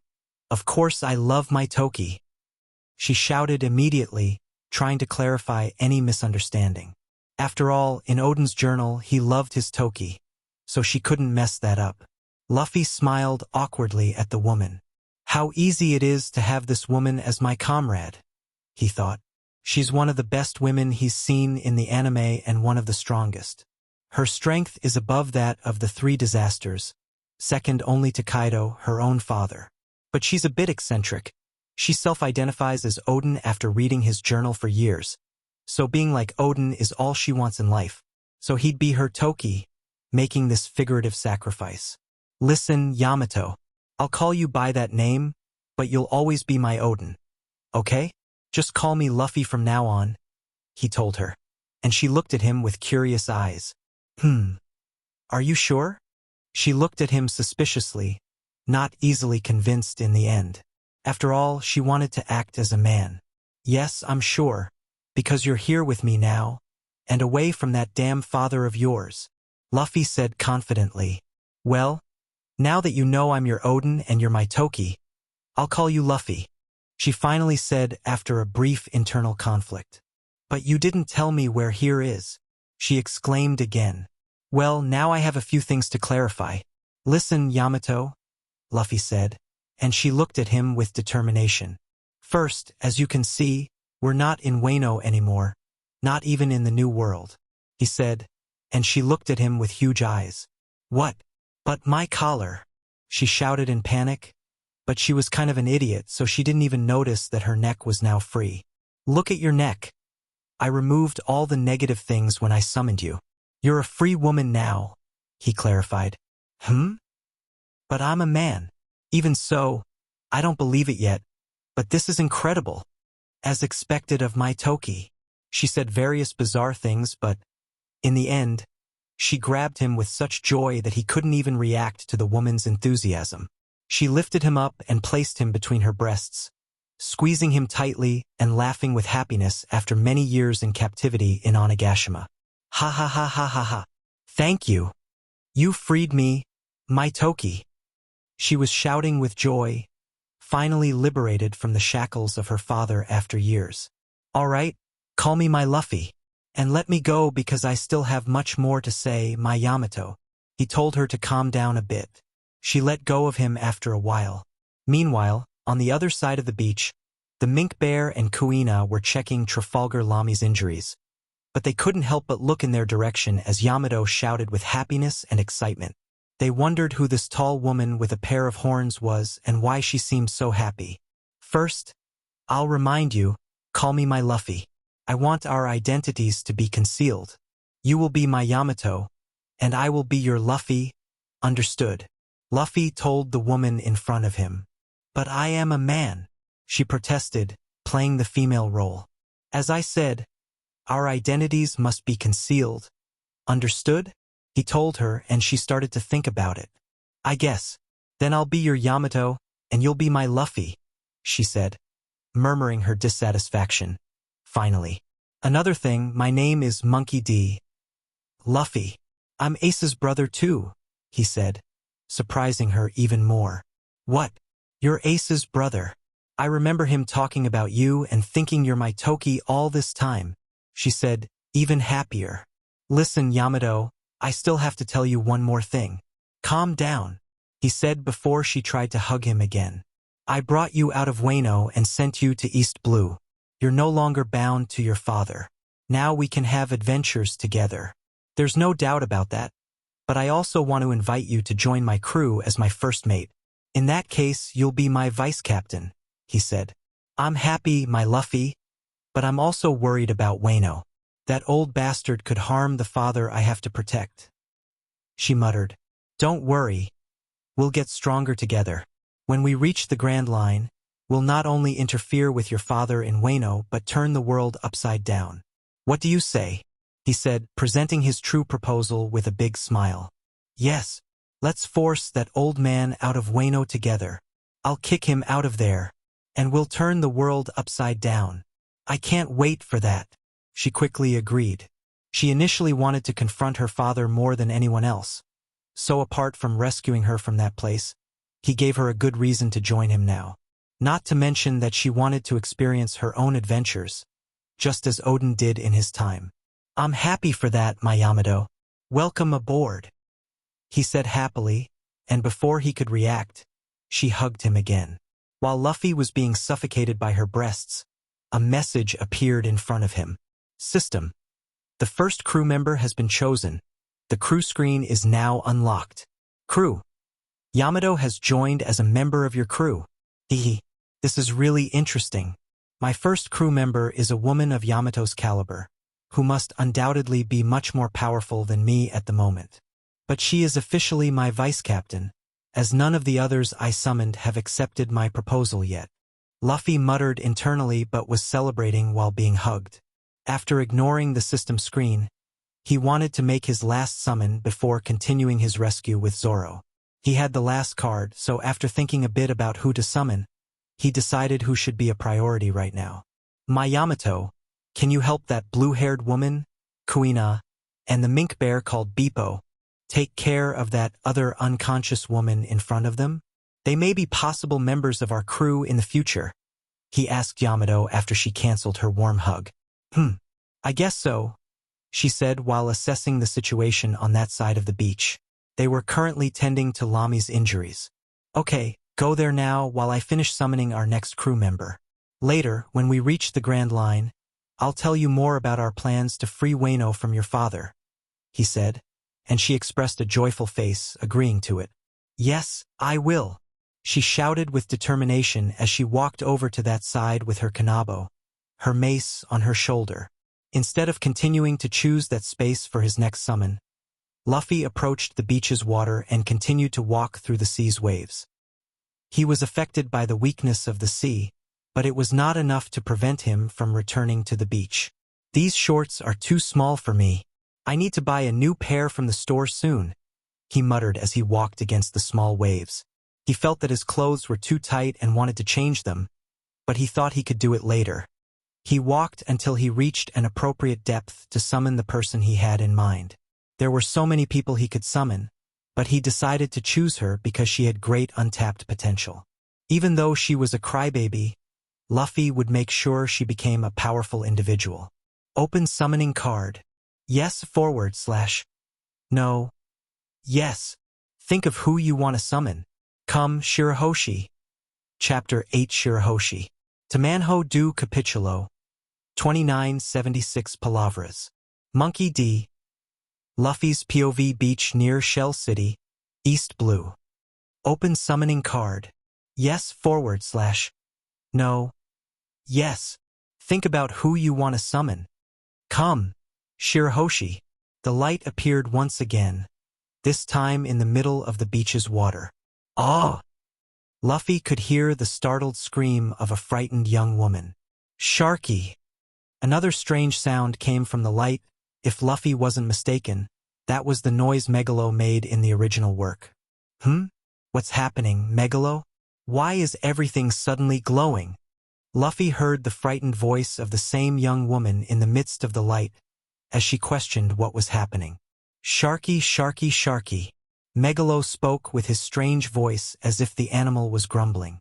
The light field wasn't small like the others.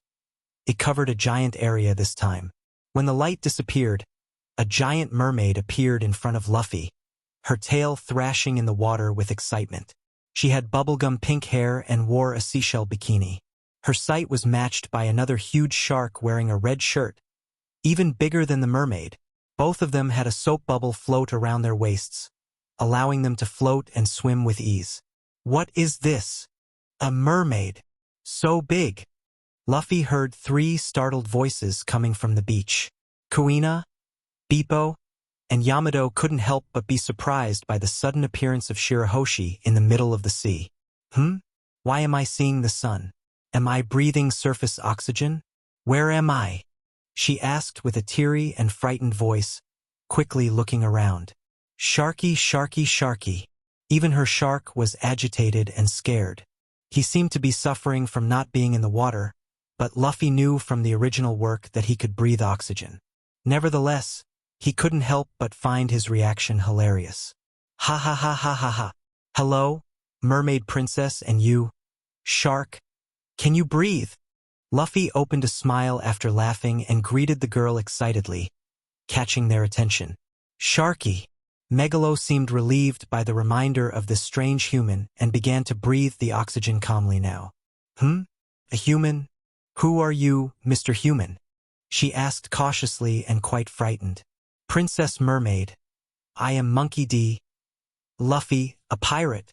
Luffy introduced himself with the same smile. A pirate. She became even more frightened, ready to cry and run. I brought you from the Fishman Island, princess, because I know you need my help, but this is strange. Seeing you here, you look older than I imagined. I thought you would be much younger. How old are you? Luffy asked curiously because she shouldn't have this appearance at this time. What do you mean I need your help, Mr. Human? I'm 18 years old, she said cautiously, wondering how Luffy would help her and why he had brought her here.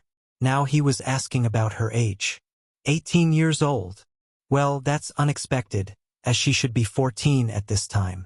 At least I'm not kidnapping someone underage. Luffy sighed with relief. He found the change strange but also pleasant, as the girl was even more beautiful than he remembered, just as beautiful as Yamato. Luffy-sama, how can you help me? Seeing the human murmuring to himself, she asked again with a curious tone, but still very cautious in her question. She was quite frightened, having been in her room reading some books with Megalo, and then suddenly finding herself here. As much as she wanted to look at this place on the surface, she was still concerned about why she ended up here with this human. Luffy heard the question but had other thoughts on his mind before answering. In addition to the altered age of the mermaid princess, he realized that this world had other differences from the original. He noticed that Lami was a female version of Law, and now Shirahoshi was older than she should be.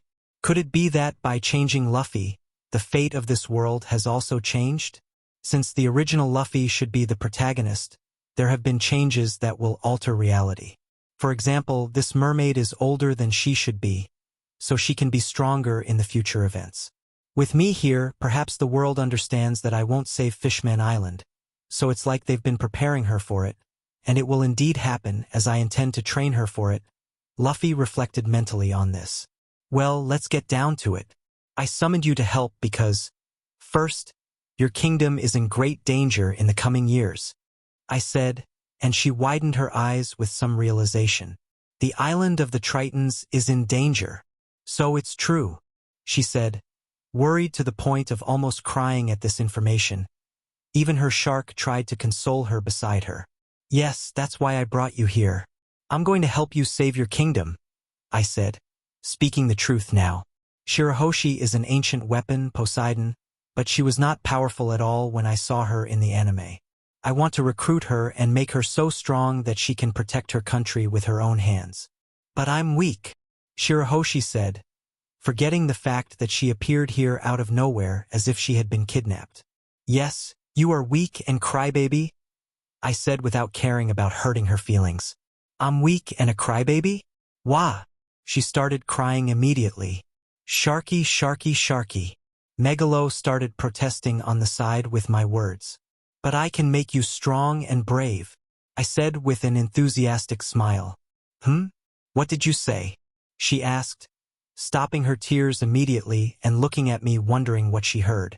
Join me, and I'll make you the most powerful princess in the world. You can also fulfill your mother's wish. I intend to help you with that, I said to her. My mother's wish? Can I really do that? She asked incredulously. Yes, I will help you make it come true. I believe you can do it. You can make your people coexist with the surface. That's what I believe. Luffy had a charismatic tone, believing that he could bring this princess under his wing and make her strong enough to achieve her goals. He wasn't interested in this princess as a woman. She had such a young mindset since she had been locked up in her room for years. But he could make her one of the most powerful people in the world on his ship. However, he couldn't deny that she was exceptionally beautiful, as he had seen in Yamato. Do you think I can be as strong as my mother? But I can't even leave my room, she said, lamenting. Look around, princess. You're in the East Blue now. No one will hurt you while I'm here. That Vanderdecken 9 who threatened you can't even send flying objects at you anymore. His fruits effect was cancelled thanks to this summoning, I said, trying to reassure her. Really? But my dad and my brothers will be worried. She nearly cried at this moment again. Don't worry. As long as you're away from them, you will become strong enough to protect all the people of your island and your family. Don't you want to be strong enough to protect them, both your family and your people? I believe you're the only one who can lead your people to live on the surface. Jinbei may be a warlord for the government, but he will never be able to achieve this. But in you, I believe.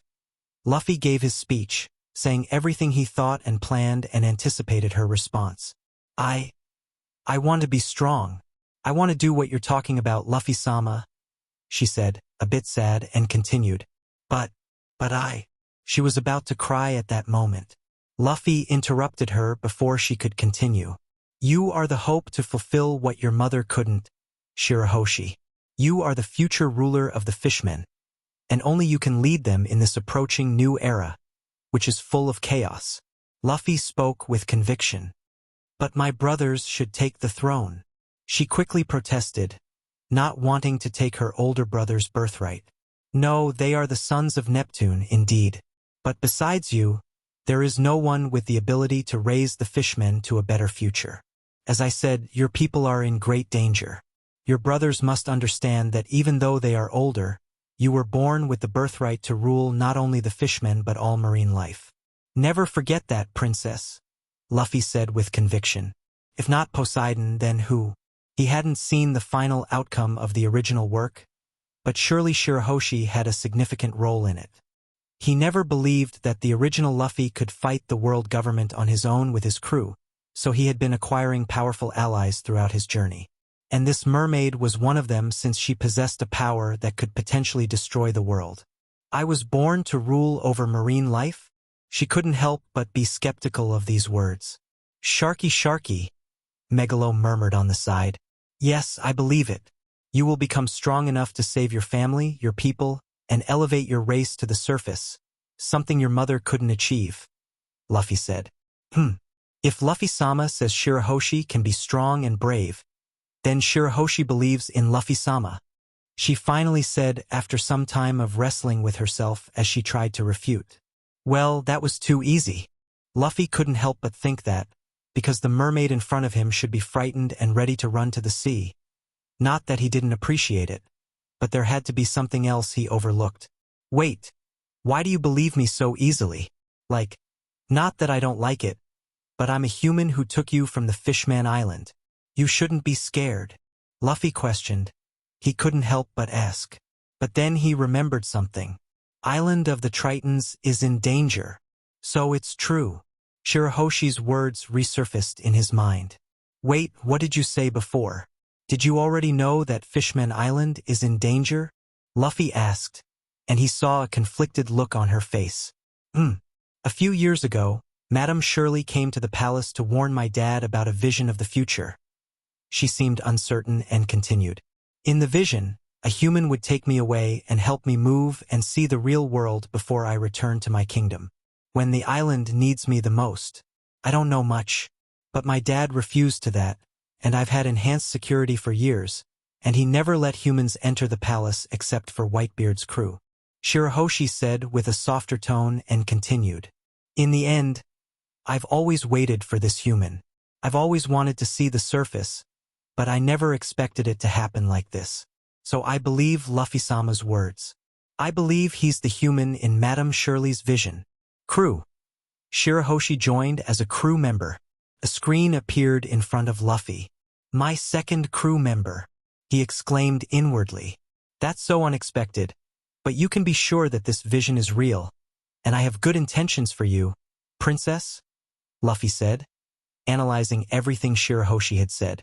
He was happy that a prophecy from that woman had helped him even before he entered this world. I'm very happy to have you on the crew, princess. Let's work together in the future, and welcome, he said with a big smile, and she responded with another timid smile, happier than she had been before. First of all, let me adjust your size. I'm sure the news of the Princess Mermaid's disappearance from the palace will be heard soon in many parts of the world. So I need to disguise you a bit, at least in terms of size, to help hide your identity a little. I murmured as I approached her. Shirahoshi, give me your hand, I said, and she calmly placed her hand in my direction. When her hand was close enough, I put my palm on it and used my power within my capabilities. Moa Moa no Mi. Mass. Apply 0.1 times. By multiplying by 0 in front or below 1, I can reverse the effects within my capabilities, making my power even more versatile and useful. Shirahoshi, who felt my touch, soon noticed the changes in her body, which was rapidly shrinking. Luffy-sama, what's happening? She cried out in fear. Sharky, Sharky, Sharky. Even Megalo was frightened, watching his friend's transformation. Shirahoshi was shrinking at that moment, and I didn't say anything until she reached 17 meters to 1.70 meters, 40 centimeters shorter than me, while the girl was stunned in front of me. I was satisfied with the result. Sorry for this repeating, but I reduced your size to avoid attracting too much attention, I said. You've gotten so big, Luffy-sama. She was immediately startled by this, and Luffy laughed at her reaction. Ha ha ha, of course not. Now let's do the same with Megalo, I said, turning to the shark, who was a bit cautious. Sharky, Sharky, Sharky. He clearly didn't want it. Sorry, buddy, but you can't stay with us at this size, I said and touched him, making him as small as Shirahoshi. Don't worry, princess. This effect isn't permanent, but it will be good for you to get on our ship, I said, trying to reassure the still frightened princess. I guess so, Luffy-sama, she said a little sadly and continued. Now come with me. I want to introduce you to the other girls, I said, returning to the beach. As Shirahoshi followed me, she was accompanied by her shark, who floated with a soap bubble around their waists. For the first time, she looked at her surroundings and was fascinated by the new sights in her life. Is this the sun? It's so warm, she said as she followed Luffy to the beach. Is this a forest? It's green. I've never seen one before. Is this sand? Are those birds flying near the sun? Is that a human city? It looks so different from the Fishman Island. Luffy couldn't help but smile at the young woman seeing so many new things in her life for the first time. How's Lami? I asked when I reached the girls and the bear. While Lami was a bit bandaged, Bippo had adhesive bandages in his pocket for some bizarre reason. She's fine, Kuina said, but I still think she needs more bandages. Yamato couldn't help but comment in a silly tone. Do you want to turn the captain into a mummy? Everyone looked at Bippo, who had an unexpected outburst of anger. I'm sorry. The bear quickly apologized, embarrassed by the attention.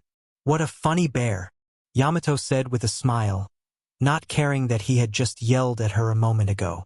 Kuina sighed. She had never seen such peculiar characters in her life. Even though she remembered meeting Zoro, he wasn't as quirky as Yamato, Bippo, and even Luffy. Moreover, she couldn't ignore the fact that Luffy was coming with a mermaid who had been gigantic until recently, followed by a shark wearing a t-shirt that didn't seem to need to breathe water and floated in the air like the mermaid. What happened to her, Luffy-sama? Shirahoshi, seeing the small, injured human lying on the sand, couldn't help but ask, worried. She slipped and fell, Luffy said, scratching his head, because how could he say that he had punched the woman for cutting a piece of his hat just a while ago? He was sure she would cry and run away, saying he was a monster. She slipped and fell? Both Bippo and Kuina yelled indignantly, knowing the real reason for Lami being in that condition. That's funny. She fell pretty badly to have broken 6 rib bones and dislocated an arm and a leg. Yamato smiled, speaking these words calmly, while Shirahoshi put her hand on her mouth in concern. Kuina, Bippo, and even Luffy looked at Yamato strangely because she had believed Luffy's words and said it so strangely. In any case, you stay here for now to take care of Lami, because I want to talk to her when she wakes up. Meanwhile, I'll go get my first swordsman for the crew and the 3rd member, he said as the first swordsman with a smile, because Kuina hadn't joined yet. But before I go, take this. He handed a set of clothes he had just bought in the system store to Kuina, who was still wearing only the cloak from before, and a dress for Shirahoshi to help her conceal her tail, which was quite conspicuous on its own. Then, in front of a group consisting of a passed-out person, a human, a bear, a mermaid, a shark, and a dragon woman, Luffy wasn't quite sure of Kaido's genetic makeup. Setting aside those thoughts, the group saw Luffy's transformation. His hair started growing again, with huge wings appearing behind him soon after. What is this? My Toki is amazing. Everyone looked strangely at Yamato at that moment, wondering why she called me that and referred to me with a female name, not to mention the strange stars in place of her eyes. Fantastic. I'm sorry. Luffy-sama is amazing. Sharky. So, without wasting any more time, Luffy took off into the air, lifting some of the beach sand in front of the group, and headed towards Shell City. Chapter 9 Zoro. Tamanho do Capitulo. 2105 Palavras. Monkey D. Luffy's POV Shell City. East Blue. As Luffy took flight, he looked towards the marine base. I should have had some time to deal with the girls before, but now I'll rescue him. Wait for me, Zoro, I said, and used my momentum to increase my flight in that direction. It didn't take long to be above the base at a distance of 1 kilometer. Thanks to my mythical Zoan, I can see every detail from this distance. It's great to have enhanced eyes like all the other animal senses, Luffy said to himself as he looked at the base below, examining all the structures. He glanced in one direction and finally spotted the man tied up in an empty courtyard. Damn it! He heard the green-haired man muttering quietly with his sharp ears. I started to fly and descend towards him. He didn't notice me as I silently landed behind his cross. The sun was in front of him, so he couldn't see the shadow of a giant bird behind him. Turning off my wings silently, I began to approach him from behind. You seem to be in a tight spot, huh? There's even food on the ground, Luffy said casually and noticed the dropped bun on the ground, realizing he arrived a bit later than the original timeline. The green-haired man quickly startled by this sudden voice from behind. Who are you? How did you sneak up behind me without me noticing? He became quite alarmed by Luffy approaching from behind, but the man with the straw hat couldn't blame him for his reaction. How I got here doesn't matter, but let me introduce myself to you. I am Monkey D. Luffy, the man whose dream and goal are to conquer all the seas and shake the very foundations of this world in the process, I said with a big smile. Conquer the seas? Shake the foundations of this world, Zoro said, raising an eyebrow, but he didn't laugh at this declaration. After all, he was another dreamer. That's right. I'm a pirate, I said, looking into his eyes. And I hunt pirates sometimes to get by, so you better leave, he simply said, and Luffy smiled. Hold on there, my friend. Let me finish speaking. I can't be arrogant and think I can do all of this alone. I need a crew to fight against the world and turn it upside down. I can see your ambition too. What's your goal? Luffy asked, knowing already what his next words would be. I made a promise to someone a long time ago that one of us would become the greatest swordsman in the world. I am Roronoa Zoro, the man who will become the greatest swordsman in the world, he said firmly, while I smiled enthusiastically. Very well, my friend. A worthy dream for a swordsman in my pirate crew, I said, and he looked at me strangely. I'm not interested. Knowing what I was insinuating, he cut me off. Sorry, Zoro, I won't force you to join my crew because I don't think you deserve that, and I don't find it very cool with most people. But now you're a criminal, and you'll never survive being hunted by the Marines when you're alone at sea to become the world's greatest swordsman, I said, trying to persuade him. I made a deal with the Marines. If I stay here for a month without eating, they'll set me free. I've been here for a few days, and I can stay much longer like this, Zoro said. And you believe that? I raised an eyebrow with that, knowing his fate. What do you mean? He asked, narrowing his eyes. Look, Captain Morgan's son, Helmeppo, is going to execute you soon to take your sword, the Wado Ikamanji. You're either going to become an outlaw or a dead man. Which option do you choose? Luffy said, crossing his arms in front of him. He looked at him for a few seconds, realizing there was no mistake in his words, and finally spoke. He's really going to do that? His tone showed immense anger. I have no doubt about that, Zoro. Unfortunately, you relied on an arrogant coward. Now you'll pay for it, Luffy said. Zoro looked at him for a while before speaking again. Are you serious when you say you want to conquer the seas? He couldn't help but ask that. Yes, I will be known as the king or emperor of the pirates, and I need the greatest swordsman in the world by my side. What do you say? Luffy said confidently. All right, I'll join you. Just get my sword back, and as long as you don't stop me from pursuing my dream, I'll be your swordsman, he demanded. Well, I can do that. But why would I leave you here defenseless? I asked while opening the system, went to the store and bought a low-quality sword for him. Where did this sword come from? He was surprised by the sudden appearance of the sword, but I didn't bother to answer as I cut his bindings. This made him fall to the ground in the next moment. Now that he was without ropes, he didn't say anything as he got up and walked over to a piece of land with a dropped bun and picked it up to eat. This is great. I haven't eaten in days, he said happily, eating the bun and the earth. Ha ha ha. That's funny. Take this sword. I don't need it. Luffy threw the sword into his hands. What do we do now, Captain? He said, inspecting the sword, but it didn't surprise him as it was a low-quality sword, but useful at the moment. Crew. Zoro has joined your crew. I smiled at the system message and looked at the swordsman. Simple. We'll get your sword back, take over this marine base, and destroy it in the process, I said enthusiastically as he raised an eyebrow, wondering if I was joking. Come on. Let's see what these Marines are capable of, Luffy said without waiting for a response from Zoro, and walked directly to the front of the marine base, at its entrance. It didn't take long for them to find the entrance courtyard of the base, with Helmeppo being escorted by 2 Marines as they seemed to be heading out to do something in the city. He should go to the restaurant where Luffy and Kobe found him in the original story, Luffy thought. Yo, I said, raising my hand to greet them, causing them to turn to my sudden voice and look at me stunned as they studied me bewilderedly. Luffy appeared to them like a criminal, with a rather sinister smile on his face as he approached them. Who are you? HM? Zoro? Did you escape?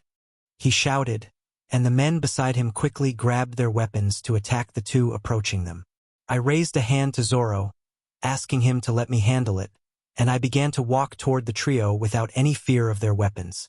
As I advanced calmly, 2 rifles were already aimed at me, but I didn't pay much attention as I continued to walk. Shoot him! Helmeppo shouted hysterically. Bang! Bang! The shots were heard by everyone in the vicinity, and the noise echoed through the area. Those who were shooting, along with Helmeppo and even Zoro, had expressions of disbelief as they saw the bullets strike my skin and crumple upon impact without penetrating. The sound of crumpled bullets falling to the ground could be heard by those nearby, in the midst of the ensuing silence that settled over the area. Well, you guys are worse than Lami. At least I could feel a bit of her sword's touch, Luffy said, bored, as the bullets continued to collide with him. Ignoring the fact that Luffy was talking about someone named Lami, they were shocked at this strange figure, which just stood there, stopping bullets from penetrating his own body. Even Zoro couldn't believe his eyes. He never imagined that someone could stop a bullet with their own skin. And he doesn't even know about the monsters in the New World, Luffy told himself as he observed Zoro's surprise. Seeing that they had stopped shooting, Luffy started walking toward the trio again. Stay away, you monster. Helmeppo was now more terrified than ever, taking steps backward, trying to get away from here. Before Helmeppo and his guards could escape, I used my speed to approach. Moa Moa no Mi. Speed. Apply 30 times. I may not have the Gear 2 of the Hito Hito no Mi, but my speed already surpasses it by far at this level. In their view, Luffy disappeared from where he stood, reappearing right in front of them. Without saying anything, I delivered a punch to each guard on either side of Helmeppo. Boom boom, their bodies slammed directly into the marine base wall like rockets. Luffy wasn't a good person, and they had tried to kill him because he was going to spare them as the original Luffy did. Luffy didn't know if they would survive those punches, but he didn't care anymore. He removed his eyes from the holes in the wall made by the Marines and looked at the frightened Helmeppo in front of him. He glared at the son of Captain Morgan, one of the worst kinds of people imaginable. Who would they be? The hypocrites of the Marines, people who did evil under the guise of justice. These were the kind of people Luffy detested the most in life. So, I heard that you like to intimidate the citizens of this city, Luffy said calmly, looking into his trembling eyes. Well, what do you mean? My father won't let you hurt me.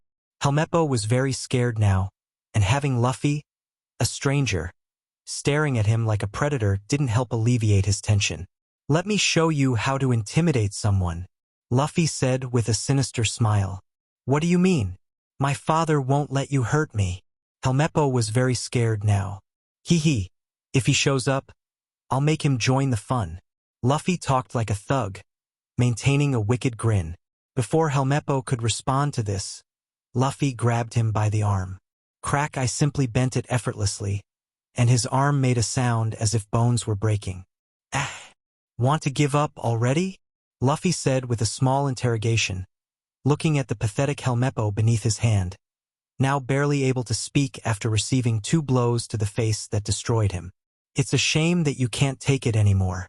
I could have taught you more, but let's finish this, he said, as he looked at the base and simply launched a badly injured Helmeppo directly into the window on the 5th floor, like a ragdoll. Crack! They could hear the sound of the window breaking from that height. Zoro and the Marine guards who had seen this man torturing the son of their captain pointed their guns at him from the walls of the base, but they hesitated to shoot, and no one had yet managed to inform their superior. Luffy's actions had been so sudden that they didn't know how to react. Let's make this more attention-grabbing, Luffy said with a smile, while Zoro looked at him trying to understand what he was planning. Luffy looked at the gate and pointed at it with the palm of his hand. Let's use this ability for the first time, Luffy said with a smile as a powerful purple flame appeared around his hand, appearing to charge with every moment and growing stronger. What's this? Zoro was shocked by this, but not nearly as much as what would happen next. Without responding to Zoro, the flame in Luffy's hand flew and was shot with a small explosion, like a cannon at high speed, directly towards the gate. The base's gates were still closed, so the flame hit right in the middle. It wasn't just the Marine base that heard it. The entire city trembled from the explosion. A group of women with a bear and a shark heard it on a certain beach, and a boy in a boat near the island was also startled as he saw an explosion in front of the base, from where he was several kilometers away at sea. He wondered what on earth was happening there. Chapter 10 Garp. Chapter Size. 2,530 words. Monkey D. Luffy POV Shell City. East Blue. The explosion shook the entire place. Window panes shattered with the impact of the blast, and terrified Marines ran, dropping their weapons from the wall. Zoro didn't look much different from them. Whistle, quite an explosion, huh? Luffy said, pleased. Are you even human? Are you sure? Zoro yelled while trying to shield himself from the explosion. Where the Marine gate used to be, now looked like hell on earth. There was no more wall, as it had been disintegrated by the impact, and the ground was dug a few meters deep, forming a small crater with purple flames burning on the earth at this moment. In my defense, I had no idea how this power worked. It was the first time using it. Luffy had to come up with an excuse as he scratched his head. He really had no idea he was this powerful. This power may not be as powerful as Kizaru's, but I haven't even used its full potential yet, he thought as he contemplated his potential and considered the future. He turned to a still dazed Zoro and said, anyway, let's head to the base. The soldiers must be regrouping now. Morgan will show up soon. Luffy said as he walked in the opposite direction of the gate in chaos, which was now on fire. The soldiers on the wall, who were aiming at them, ended up fleeing in fear after witnessing this display of power. With not much more to say, Zoro started following him closely. Who are you? The pair heard a voice as they approached the main building, and at that moment, the main door burst open with a hurried boom, revealing a giant man with an axe in place of his right hand, standing almost 3 meters tall, glaring at them in anger as he appeared before them. Ah, you must be Morgan, the captain of this base, right? Luffy asked, not caring to introduce himself. Several Marines were pointing their weapons at the pair behind him, but fear was evident in their eyes. They couldn't remain calm after seeing and feeling what Luffy had done, even if they thought it was due to some bomb he placed on the gate rather than the chaos flames generated in a matter of seconds by the palm of his hand. Otherwise, they would be fleeing at this moment. Luffy smiled at them. Yes, I am Morgan. Do you have any idea who you're attacking? No pirate attacks a Marine base and gets away with it, he said as a threat. Hee, I'd like to see that. I'm a pirate, and I do what I want, Luffy said as he walked towards Morgan without hesitation. This only made Morgan even angrier at this young pirate. He then saw Luffy approaching the line of his attack, and as he walked, he raised his axe and swung it. Then die, he shouted and swung his axe with all his might. Luffy, seeing this, had only one thought. Moa Moa no Mi. Defense, apply 30 times. Crack. His axe connected with my body but stopped there, not going a millimeter further. It even created cracks in the weapon with the impact of Luffy's body. This is impossible, Morgan shouted, now truly scared.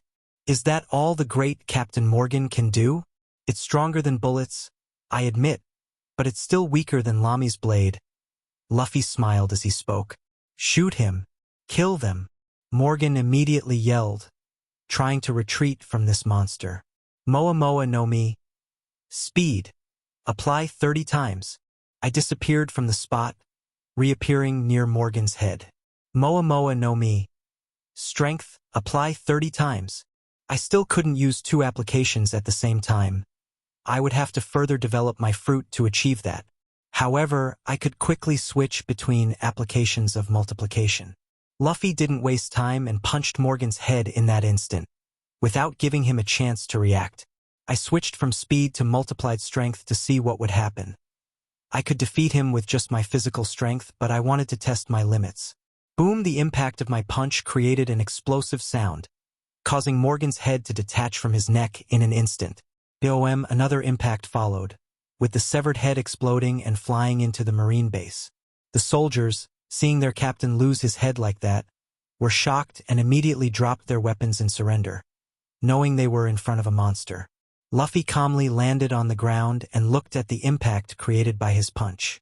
Whistle, he whistled, looking at the damage he had caused. Do any of you still want to fight? He asked the men in front of him, who had already surrendered by dropping their weapons. No, we surrender, one of them said.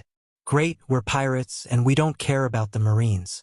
I'm going to plunder this base, As long as you don't interfere with it, we won't harm you, he told the man, who looked cautious but yielded to Luffy's relentless gaze, unable to fight back, knowing that Luffy could kill them on the spot. Great, show my companion here to the treasure room. He pointed to Zoro since Luffy decided that Zoro would be assigned to collect the treasure and his old weapon. I also want to go to the main Den Den Mushi, one that can connect directly to Marine headquarters, I told them, and the man who spoke to Luffy had widened eyes at this. You want to talk to Marine headquarters? The man couldn't help but ask in surprise. Yes, you can do that. Remember, you are now my hostages. Ha ha ha ha ha. He said with a sadistic smile, and the Marine in front of him began to sweat. Why yes, the poor man yielded. Zoro, get your swords and take all the money from the vault with you. In the meantime, I'll talk to my old man, I said. Your grandfather? Zoro asked incredulously, but Luffy didn't bother to respond and followed the man who led me to Morgan's room. Here is the Den Den Mushi, the man said, still sounding nervous.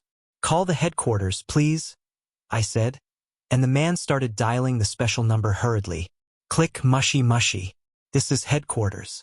What does Marine base stationed in Shell City, Unit 153, need? A demanding voice came from the snail. Yes, sir. There's a pirate who wants to speak with you. The poor man was afraid as he spoke hesitantly. What do you mean? The voice became serious, and the snail's expression changed, now that he heard this. Give me that, and thank you. Luffy smiled and said as he took the communicator connected to the snail. Hello? I'm the pirate Monkey D. Luffy. I announced with an even bigger smile and spoke before the other end of the line could question me or recite the usual lines about how Luffy couldn't escape punishment and that he would pay for it, the usual lines. I wish to speak with my grandpa, Monkey D. Garp. He should be in Sengoku's office right now, if he's still at Marineford, Luffy said calmly. The room fell silent, both the Marine next to Luffy and the one on the other end of the line. They choked when they heard this. Who was Sengoku? The highest level of the Marines. But here was a nameless pirate from the East Blue, asking to be transferred to the highest level of the Marines' room. And even more importantly, who was Garp? The hero of the Marines, the strongest man in the Marines' ranks, a symbol of the highest prestige in the organization. Not even the three admirals could compare in strength and reputation. But here was a rookie pirate saying he was his grandson, and how could people take that lightly? Is this? Even the voice became nervous now, while the man who had accompanied Luffy to this room was about to faint. Tell him I took this base and its personnel hostage. He'll understand, Luffy said, still smiling. His expression didn't match his actions, as Luffy was taking over a whole Marine base, not strolling in the park to smile so easily. All right, the voice said nervously and seemed to put the Den Den Mushi on hold. A little while later, the snail's expression changed, and a much older voice boomed from the other end. Luffy! What do you think you're doing? You became a pirate. His grandfather's voice was seething with anger. Ha ha ha ha. Hello, Grandpa. It's been 6 months since I last saw you. I miss you so much. Luffy laughed and spoke sincerely. He was influenced by the original Luffy, so he felt a genuine connection to this man as a grandfather. In the original, even though he loved this guy, Luffy didn't want to see his grandpa because of his fist of love. But this new Luffy was different. He genuinely wanted to see the man. Wahahaha. My grandson misses me. But your voice sounds different. Have you grown in these? He laughed happily and did a 180-degree turnaround when he heard that his rebellious grandson missed him. JRP. Sengoku shouted angrily at Garp beside him to get him to focus on the call. Oh yeah, Luffy? What do you think you're doing? You kidnapped a Marine base. He expressed his anger again. He. I wanted to talk to you again. Grandpa, I have some things to tell you, he said, but a voice interrupted me. What happened to Morgan? Sengoku asked hurriedly as he grabbed the communicator next to Garp. Well, I killed him, I said, and the room fell silent at that moment. You did what? Garp shouted in the background. Grandpa, I don't want to offend you or your precious Marines, but a commander who abuses his people to the point of hurting his subordinates and the city's citizens, claiming to do so for the sake of marine justice, is the kind of person I hate most in this world. Even pirates have more dignity than this type of person because pirates do evil without hiding behind a noble cause. Luffy said and continued. And he tried to kill me, called me a demon, a monster, but if a person is ready to kill, then they must be ready to die, he said without mincing words. I can understand that. My grandfather spoke, knowing that his grandson wouldn't lie, and he felt no deception at all, as his haki would hardly be wrong, even through a den mushi. JRP. Your grandson killed a base commander, right or wrong, and he tarnished the name of the Marines. Sengoku yelled in anger, and Garp, who had concurred with his grandson on the phone, scratched his nose beside Sengoku. Luffy, stay there. I'm coming to the East Blue to capture you. Garp shouted indignantly. Ha ha ha ha. Grandpa, I have more corrupt Marines to catch in this sea, so I won't be here for long. Luffy laughed in amusement at his grandfather's request. This guy was really funny. Grandpa, I want to tell you something else. There's a boy arriving at this base. He's weak and cowardly, but he has potential. He's determined to reach the level of an admiral.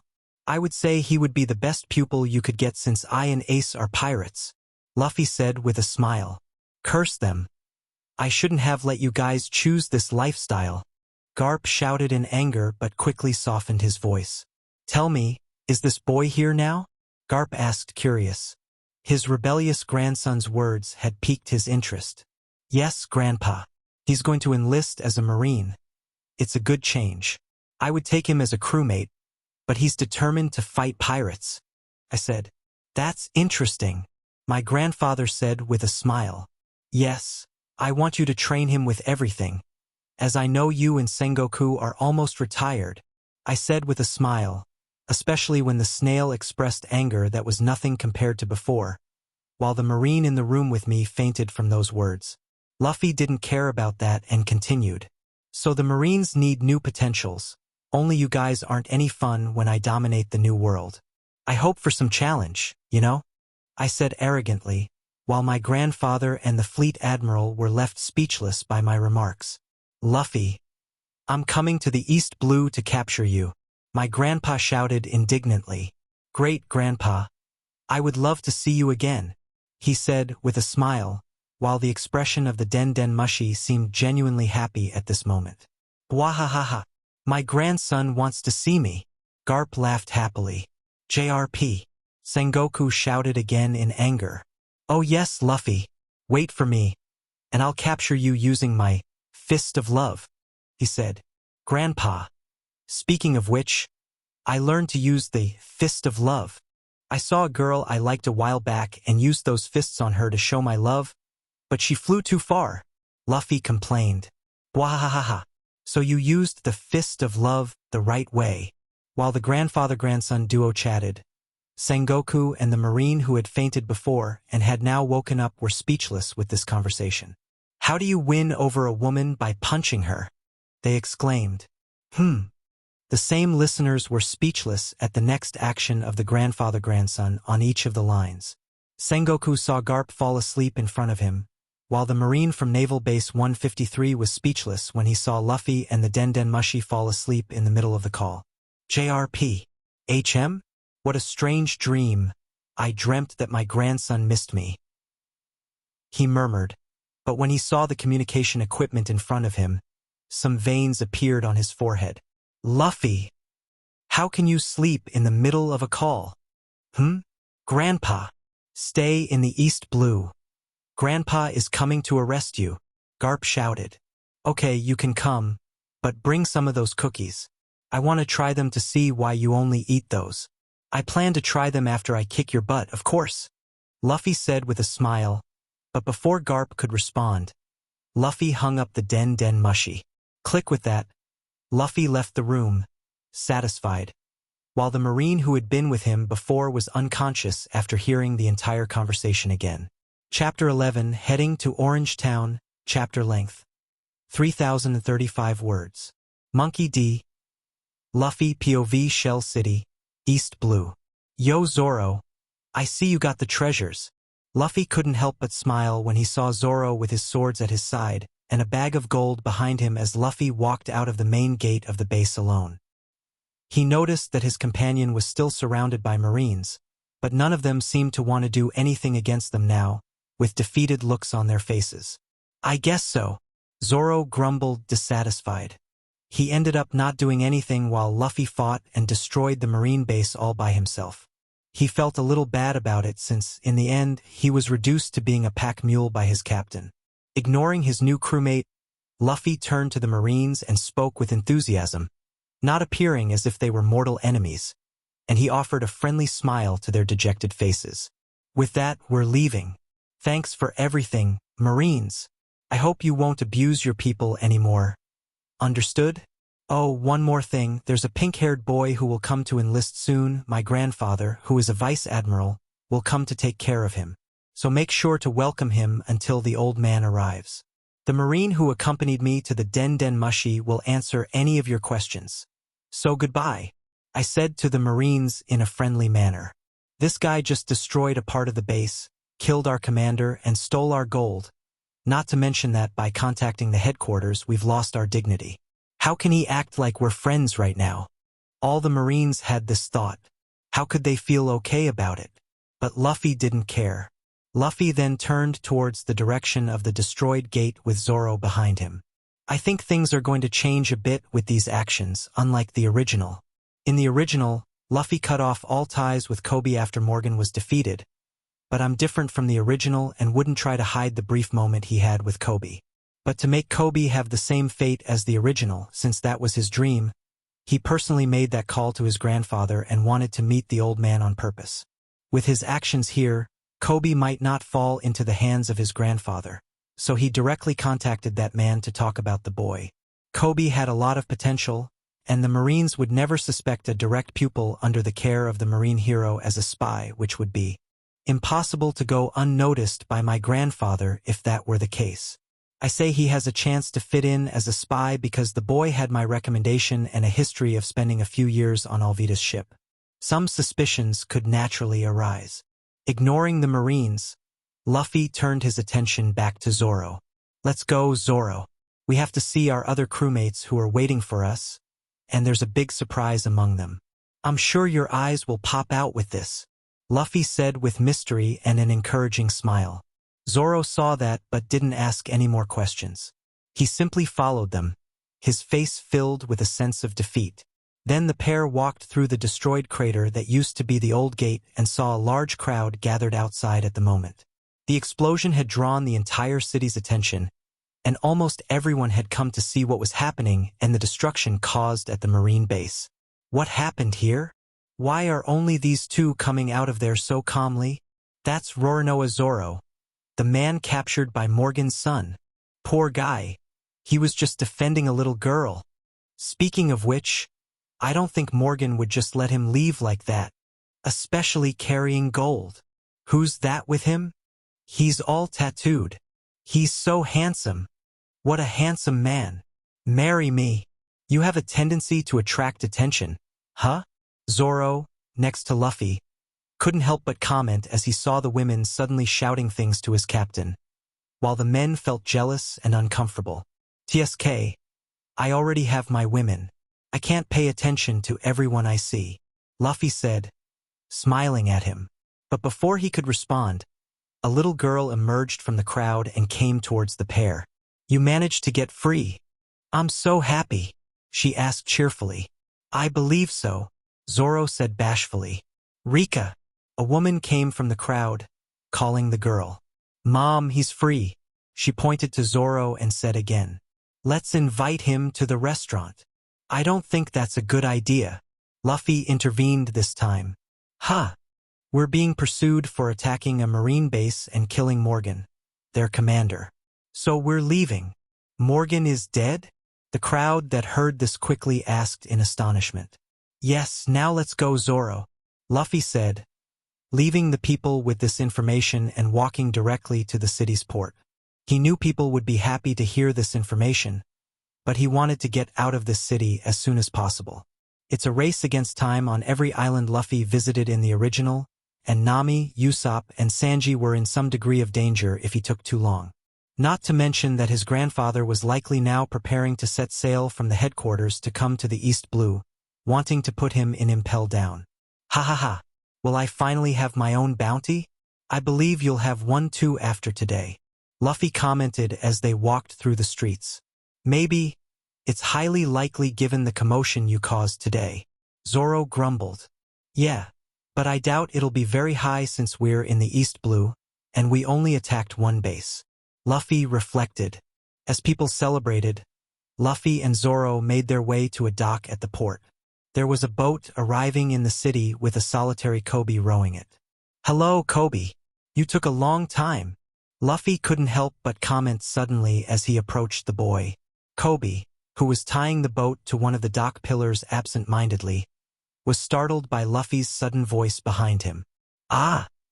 Luffy! And Zoro? The boy was even more frightened with Zoro by Luffy's side. Zoro, stop scaring the kids. Luffy simply said as he smiled at Kobe. Who's scaring the kids? Zoro was indignant. Ha ha ha ha. Look at him, Zoro. He's clearly afraid of you. Luffy made a joke, having fun with the situation. Seeing it that way, he doesn't seem to know what kind of monster you are. Zoro muttered. Ignoring Zoro, Luffy's attention returned to the timid boy in front of him. Kobe, you're going to enlist in this marine base. I've talked to them, and they'll take care of you until my grandfather picks you up. Understood, Luffy said. Huh? Seriously? Who's your grandfather? Kobe asked in disbelief. That's a secret. Ha ha ha ha ha. Luffy laughed, imagining Garp throwing poor Kobe onto some random island filled with giant and powerful creatures, while the poor boy screamed and cried. Anyway, I'm leaving now, Kobe. Good luck, and I hope you become a powerful figure in the future, as strong as an admiral. I'm counting on it. Got it, Luffy said with a smile as he walked away with Zoro right behind him, walking away from the boy after a brief farewell. Kobe was shocked by Luffy's words, wondering if the guy with the straw hat really believed in him. But he didn't notice any insincerity in his tone when he said those words. Seeing Luffy walking away and realizing that he wouldn't see him for a while, Kobe quickly shouted determined and excitedly at Luffy. This guy with the straw hat had helped him and even encouraged him to pursue his dream. Tears streamed down his face, and he shouted as loudly as he could. Thank you, Luffy. Wait for me. And one day I'll go to sea to capture you. So you better be ready for it. Monkey D. Luffy, Kobe said with determination and emotion. I'm counting on it, Kobe, Luffy replied from a distance. You're very strange, you know that? Zoro couldn't help but comment beside him. Ha ha ha ha. I like challenges. The sea would be very boring if there were no potential opponents to fight in the future. Easy things are usually easily forgotten, Luffy said as they walked toward one of the city gates. I have to agree with your words. Zoro couldn't help but let his fighting spirit speak for him. Walking along the end of the dock, Luffy finally found what he was looking for. A marine ship docked at one of the piers. There were no marines on board since the explosion in the base had made them run to the scene. Hey, let's steal a marine ship? Won't that give us trouble?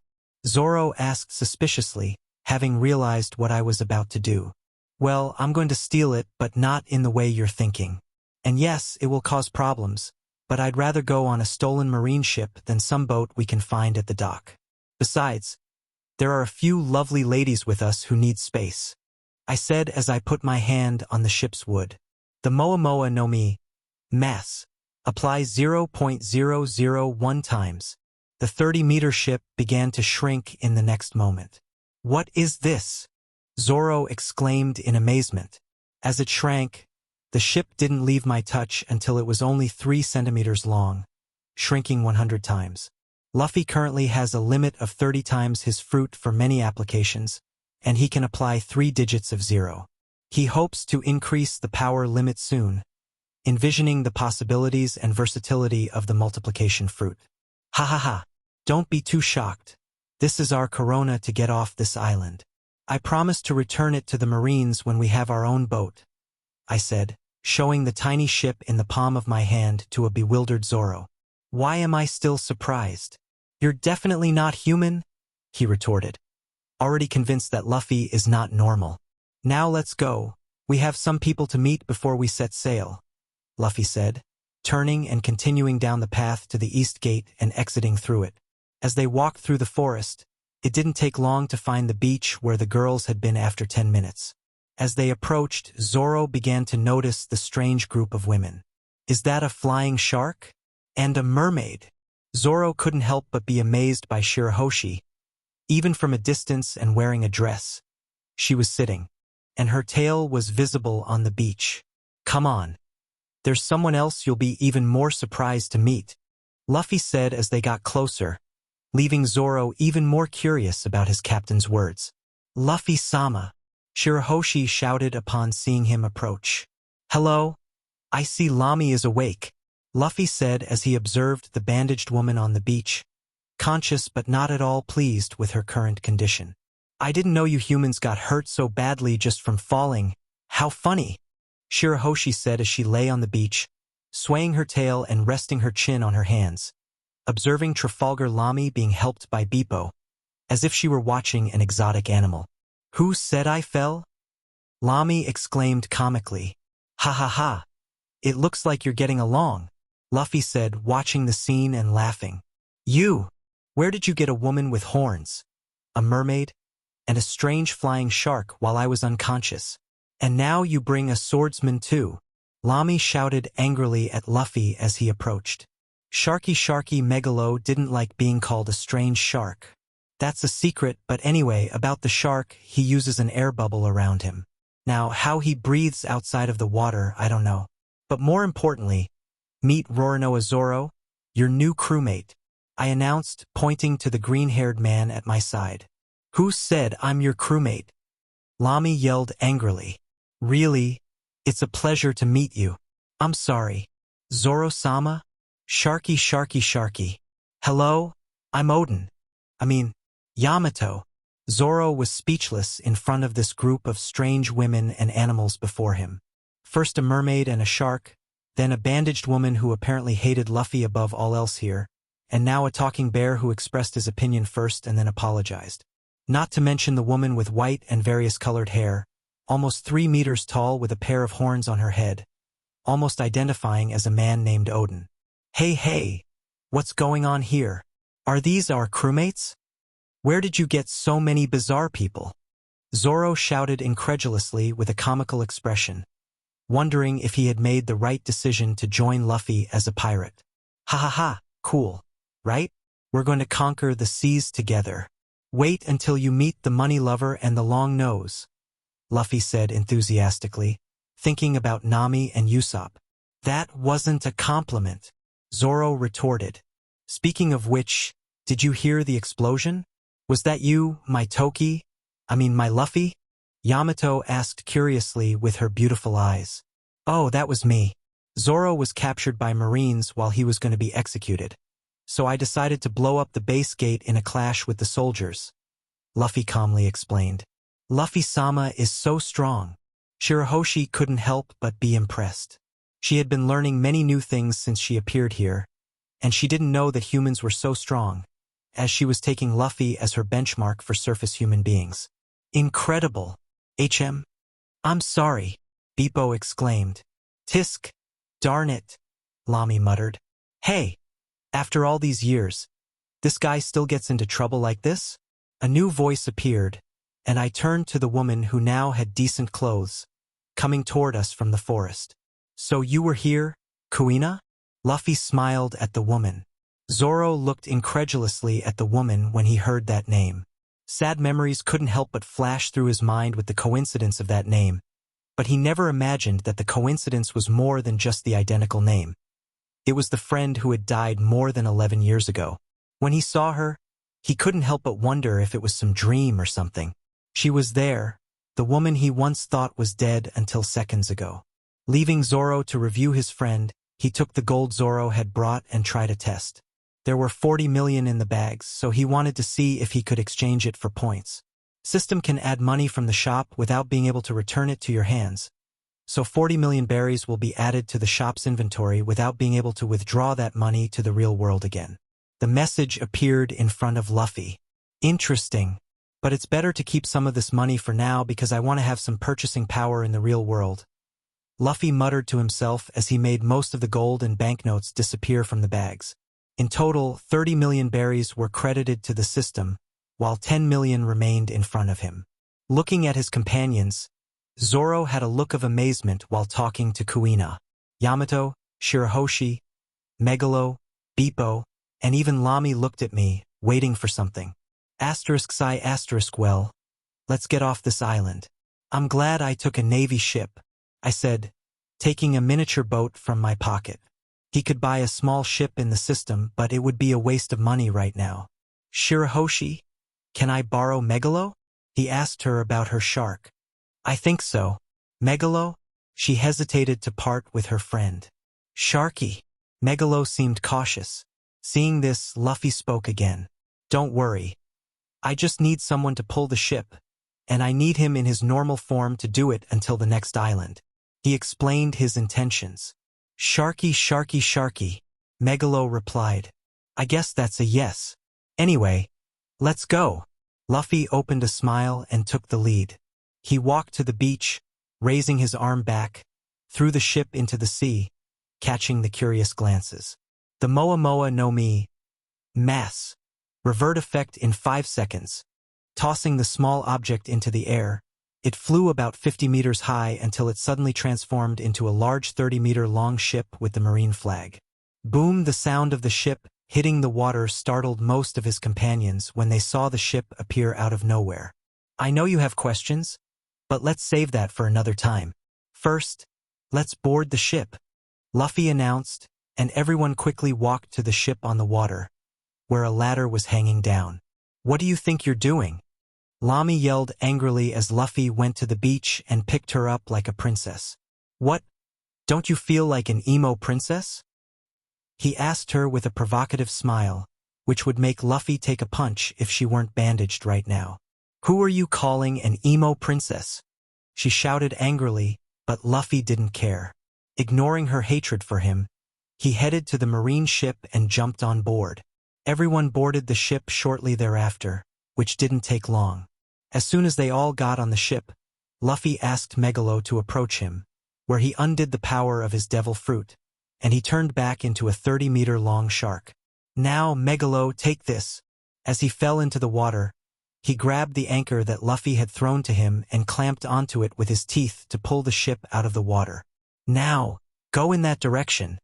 He instructed the shark, pointing that way after seeing a marine map. Megalo quickly pulled the ship toward Orange Town. Chapter 12, Convincing Trafalgar D. Lamy. Chapter size, 1540 words. Monkey D. Luffy POV on a stolen marine ship in the middle of the sea, East Blue. You guys make yourselves comfortable here. I'm going to change. I can't stand these tight clothes anymore, Luffy quickly said as he entered one of the cabins. While he said these words to his new companions, he closed the door and accessed his system shop.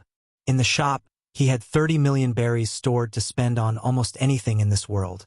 Luffy started by picking clothing that matched his style, which wasn't difficult to find since the shop had everything as long as you had the money for it. With the items purchased, he began to put them on and returned to the deck where everyone was, already earning some surprised looks from them for his new appearance. Luffy wore black tactical pants with military-style black boots. He went shirtless, revealing his muscular build and front tattoos. He had a black captain's cloak, identical in style to Gold D. Rogers, draped over one shoulder. On the back of the cloak, he customized it with a pirate skull, a Jolly Roger with the straw hat. He wouldn't change that from the original. His whole style was black as it was his favorite color. He spent 10 million berries on these items, so they were far from low quality. For clothing, it was a fortune. But it wasn't just the clothes he bought at that moment. He had a pistol that cost 5 million and a saber at his waist that cost another 5 million, bringing his total expenditure to 20 million, with 10 million left in the shop at the moment. These items were not cheap, far from it, but they were nothing compared to the higher value items in the shop. From what he saw, there were incredible items available. An example was Gold D, Roger's sword, Ace, which could be acquired for 10 billion berries or 10 billion. Obtaining this item would not be easy, as it was worth more than killing 2 Yonko to receive that amount, a value that only the world nobles could have in their possession. His pistol and saber were not bad, but he didn't think they would hold up well against the power he possessed. So, it was obvious that he planned to replace them with better items in the future when he had a good amount of money available. So, are we heading in the right direction? He asked the group in front of him. Shirahoshi, who was sitting on a marine bench, gazing at the sea and the horizon, looked at Luffy thoughtfully, unsure how to respond. Yamato seemed equally lost. Lami was bandaged in a corner beside Bippo, and she didn't even bother to look at him, still holding a grudge over the beating he had given her and her current condition. Kuina still had the mentality of an 11-year-old girl, so Luffy didn't expect her to respond. But by looking at their expressions, the captain realized that there was a problem in their silence. Why haven't I found anyone intelligent for navigation yet? He thought, somewhat frustrated. I'm not sure, Captain. Zoro was the only one who confirmed anything, but when it came to directions, he was not very reliable, so Luffy ignored him. His only choice was Bippo. Bippo, are we still on the same course? He asked. Yes, Captain. He seemed happy to respond. Don't call him Captain. Lami yelled angrily. I'm sorry. He jumped in fear. Seeing this, Luffy sighed once more. Lami, I know you're angry with me, but I want to talk to you. Come with me to the bow of the ship. We have some things to discuss. He said, and before she could react, he picked her up like a princess again, despite her struggling. She couldn't do anything about it. I hope you don't come to me with more nonsense. First, you took me away from my journey and my sea, and now I'm bandaged because of you. If I weren't a doctor, I would have to forget my journey for the next few months. She didn't waste any time and growled at him. Why would I join your crew? You may be a monster, but even if you kill me, I don't intend to do that. She immediately roared, as expected of AD, and probably a Conqueror's hockey user. Luffy thought as he looked at the furious woman. Listen, I won't force you to do it. If you don't want to, I'll let you go. But I'm sure I can give you something that almost no one else can in this world. He said sincerely, and she made a face when she heard those words. What can you give me that's so precious that you brought me here somehow and want me to join you? She was finally listening to him for the first time. Simple, your revenge. I can help you destroy Don Quixote da Flamingo. Luffy simply stated, leaving her immediately stunned. For a moment, I thought her backstory might have changed since she's a woman here, but seeing that surprise on her face, she really has the same background as the original Trafalgar D. Law. Luffy analyzed this situation with some satisfaction. Do you know what you're saying? You know that Doflamingo is not only protected by the world government as a former world noble, but also by other, even more terrible powers that you can't touch. She didn't fail to exclaim in disbelief at my words and said that, expecting some fear on Luffy's face. But the captain had to disappoint her at this moment. Ah, you already know about that, don't you? But I shouldn't be so surprised by someone whose life's only goal is to kill that man. Of course, you have all sorts of information with you. He smiled and continued. If you think I'm afraid of Kaido, one of the Yonko, you're quite mistaken. I'm going to destroy his reign myself when I go to the New World. Do you see that girl with a foolish face over there?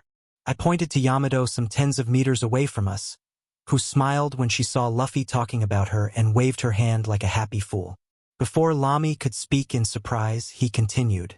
She is Kaido's daughter, just as I took you from North Blue. I summoned her right from under her father's nose.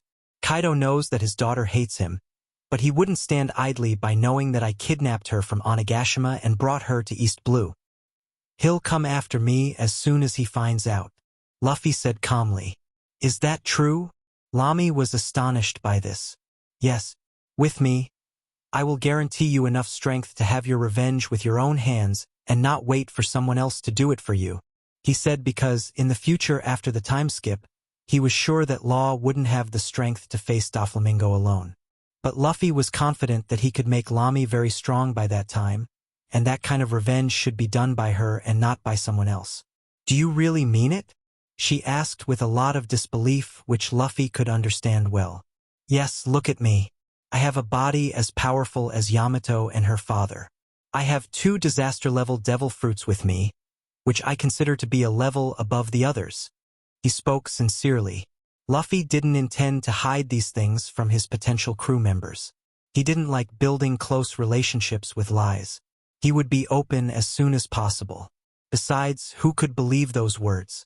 The Moa Moa no Mi was hidden behind the power of his Zoan, as it wasn't something tangible. At most, people could suspect when he changed the mass of objects and people, but he would always use his Manticore Zoan to hide the multiplication fruit for now. When the real threat was exposed, he would almost have no one to fear in the sea. 2 disaster-level devil fruits? She exclaimed so loudly that even the others heard it. You know that with this and a reliable crew, it's only a matter of time until the sea and the world are under my rule. Luffy said arrogantly, as that was what he believed. Lami fell silent, contemplating my words. All right, I'll join you because, above all, you're AD. But I hope you keep your word.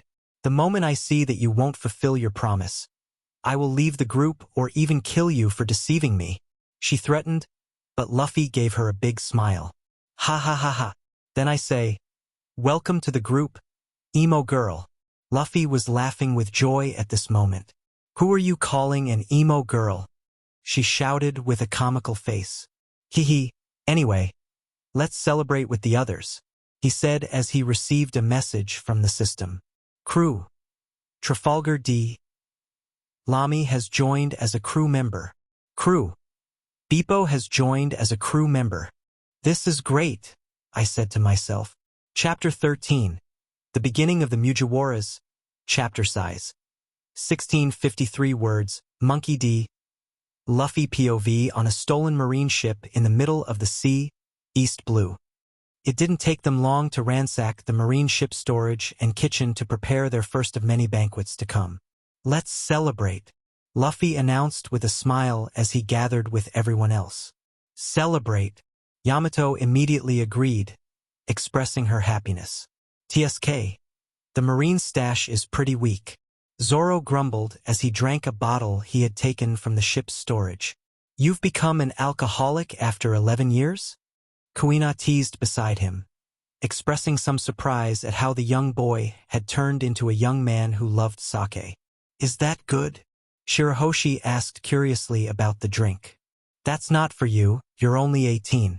Here, take this, orange juice for you, princess.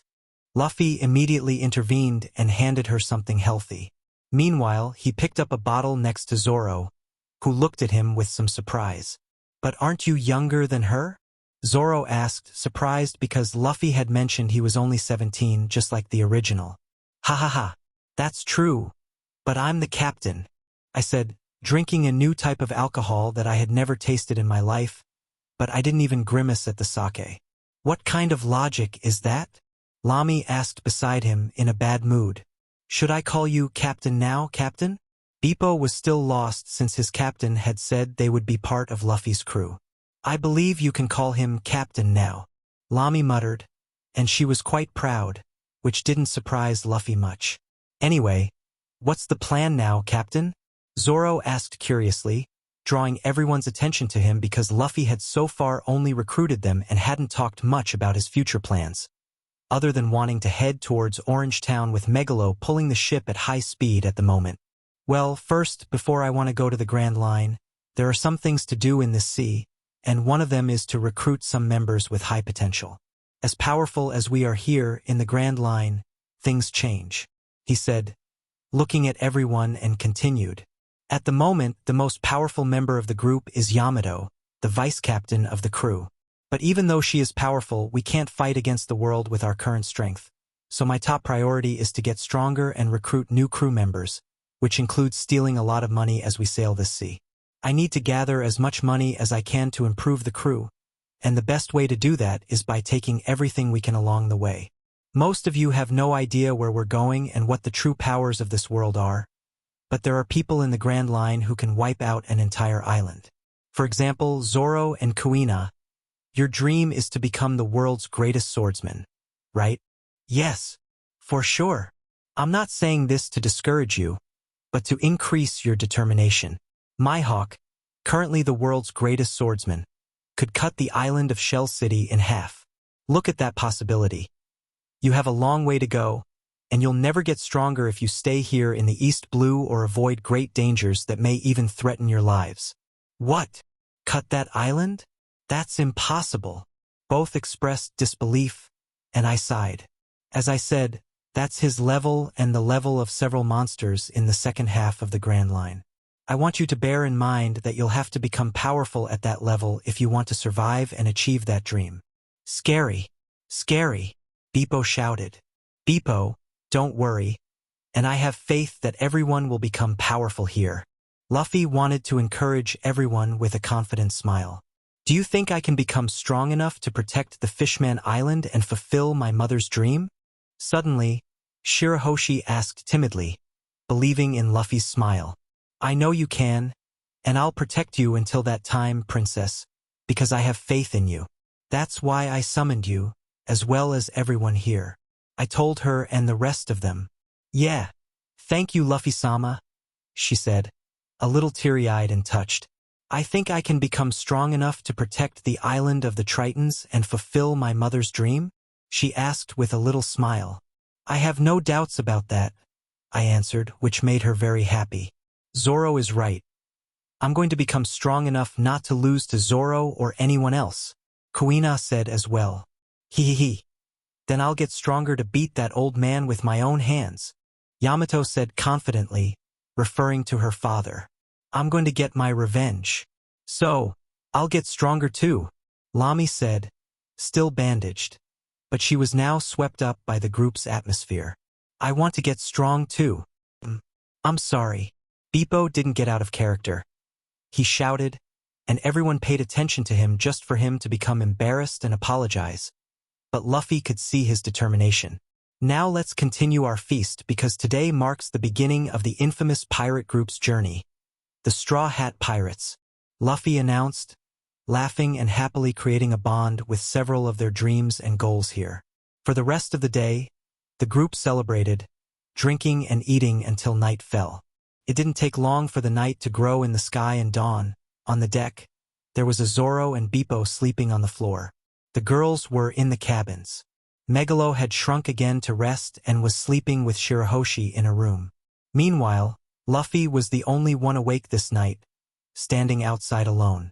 He was experiencing his first night in this world with a great sense of satisfaction for everything he had achieved on this day, looking up at the stars. He couldn't help but savor this moment while he took a bottle of rum and gazed at the stars. I still can't believe I'm in this world. What's more, I've become the protagonist. Naturally, the future won't end well without the original Luffy, so I'll live my own adventure. I just don't know if the result will be good or bad for this world, but I'll help all my allies achieve their goals and live my own way without regrets. In any case, I have powerful people with me now. I've always wondered what it would be like to have Yamato, Law, or Shirahoshi at the beginning of the journey, and now I can experience all that.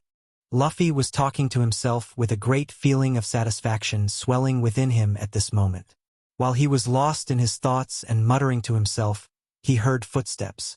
Even without his observation haki, his enhanced senses as a mythical Zoan user gave him much sharper hearing and smell, and he knew whose footsteps they were and even recognized their scent. You seem unable to sleep, Luffy commented to no one in particular as he continued to gaze at the stars. I could say the same for you, the female voice replied and continued to speak. But I really can't sleep. It's hard to sleep when you knew you were dead until recently. Besides, Yamato snores too much. Ha ha ha. She laughed at her own joke. Zoro is the same. Look at him over there. Luffy pointed to his new friend, who was snoring on the floor, still holding a bottle of sake. That's true. Ha ha ha. She laughed but soon turned melancholic.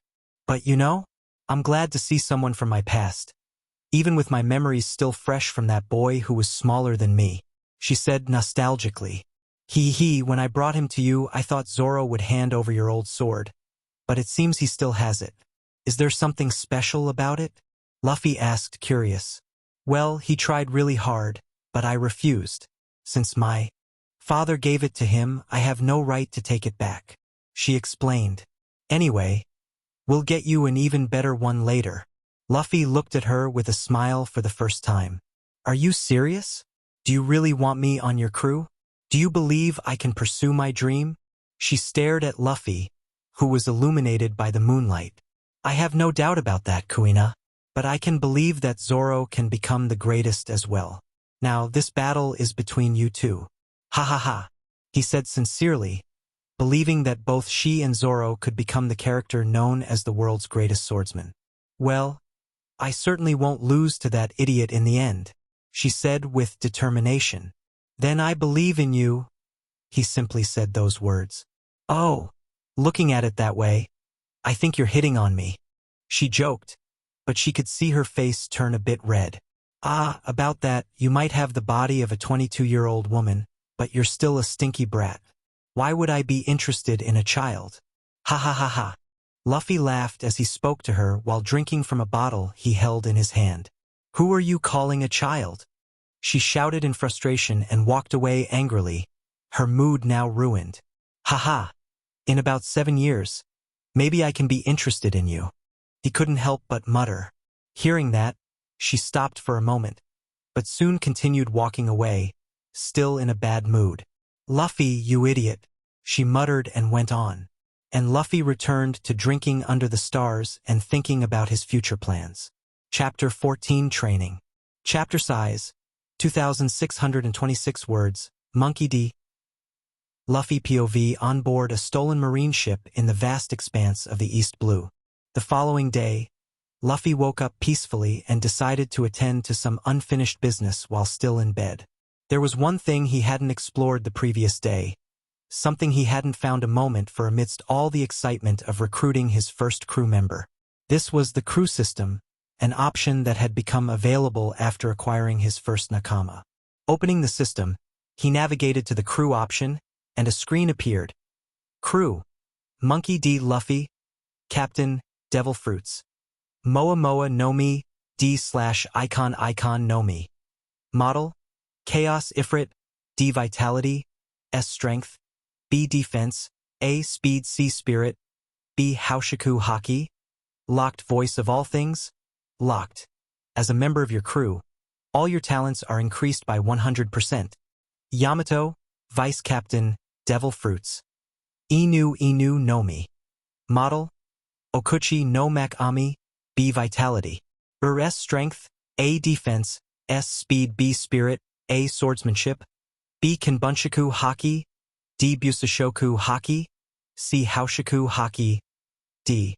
As a member of your crew, all your talents are increased by 100%. Shirahoshi. No specific role. Devil Fruits. None Vitality. S. Strength. E. Defense. D. Speed. E. Spirit. S. Poseidon. Locked. Haoshiku Haki. Locked. As a member of your crew, all your talents are increased by 100%. Megalo. Mascot. Devil Fruits. None Vitality. C. Strength. C. Defense. D. Speed. D. Spirit. D. As a member of your crew, all your talents are increased by 100%. Zoro. Swordsman. Devil Fruits. None Vitality. D. Strength. C. Defense. D. Speed. C. Spirit. C. Swordsmanship. Santoryu. C. Haoshiku Haki. Locked. As a member of your crew, all your talents are increased by 100%. Trafalgar D. Lamy. Doctor. Devil Fruits. Op no Mi. C. Vitality. C. Strength. C. Defense. C. Speed. B. Spirit. C. Swordsmanship. D. Haoshiku Haki. Locked. As a member of your crew, all your talents are increased by 100%. Beepo. Assistant. Devil Fruits. None Vitality. D. Strength. E. Defense. E. Speed. E. Spirit. C. As a member of your crew, all your talents are increased by 100%. System rules. The classification level of the system works from E to EX, where EX represents the ultimate limit, with the progression from lowest to highest. D-, D-, C-, B-, A-, S-, SS-, SSS-EX. What? Luffy exclaimed in surprise at the incredible bonuses each crew member received from the system. It was a significant advantage that made his crew much more powerful. Ha ha ha ha ha. I mean, it might be overpowered, but it's great because my crew can be even more powerful than I planned. Even though I can't directly control their development, I can still monitor all of them. Luffy mused with great satisfaction. Furthermore, he could now see hidden abilities within each of his crew members. 4 of them had the Haoshiku Haki, although most of them couldn't access it yet. 5 crew members possessed the power of the Conqueror's Haki, including Luffy. It was an extraordinary start for their journey. Did you know that Roger had 3 people with this Haki? Luffy thought to himself. And as for rocks, they had 5 from what I know: Zirek, Newgate, Shiki, Kaido, and Big Mom. But look at my crew.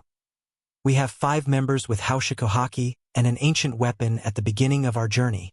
Luffy couldn't help but laugh internally at the immense potential. Shaking off his thoughts, Luffy rose from his bed and made his way to the ship's kitchen, where his comrades were enjoying their first meals of the day. Good morning. Luffy greeted them, and he received greetings in return. All right, Megalo, can you get back to pulling the ship today?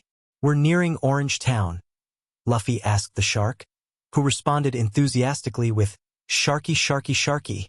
After they finished eating, Luffy went outside with Megalo and returned him to his full-sized form. The shark dove into the water and began pulling the anchor once again. Although Luffy could use his devil fruit powers to multiply the ship's speed, he decided to focus on other matters for now. Now, we have some time before we reach the next island, so I'm going to start training you all here. Training? How can you do that? Zoro inquired, curious about Luffy's plan. It's simple. I'll use my devil fruit powers to enhance your abilities, Luffy replied, a confident grin on his face. What kind of powers are those, Luffy-sama? Shirahoshi asked hesitantly. I have the Moa Moa no Mi, and I can multiply many things with it, Luffy explained, earning surprised looks from his crew members. However, before anyone could ask more questions, he continued. For instance, Lami, I noticed that your recovery magically increased from yesterday to today. Did you do something? He asked, looking at the doctor, who had fully recovered overnight and was back to 100%, much to his confusion. Yes. Did you do something? Lami inquired, equally surprised. I did. I increased your recovery rate by 30 times. That's my limit for now, but it's quite overpowered. Ha ha ha. Luffy chuckled. That's unbelievably incredible, you know? Kuina exclaimed, astonished.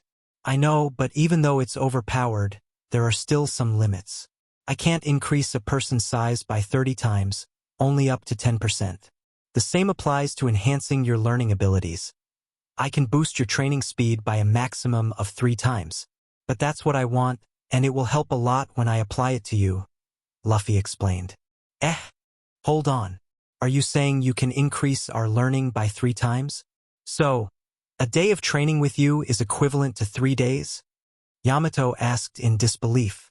That's correct, Luffy confirmed, but he knew the actual number was closer to 6 days, as the system provided a full bonus to their talents. However, he chose to withhold this information for now, not quite sure how to explain it to them. It's truly amazing, but if the world finds out, Lami murmured. I know, Lami, but I trust you all. That's why I'm sharing this with you. As I said, I'm going to make all of you even stronger.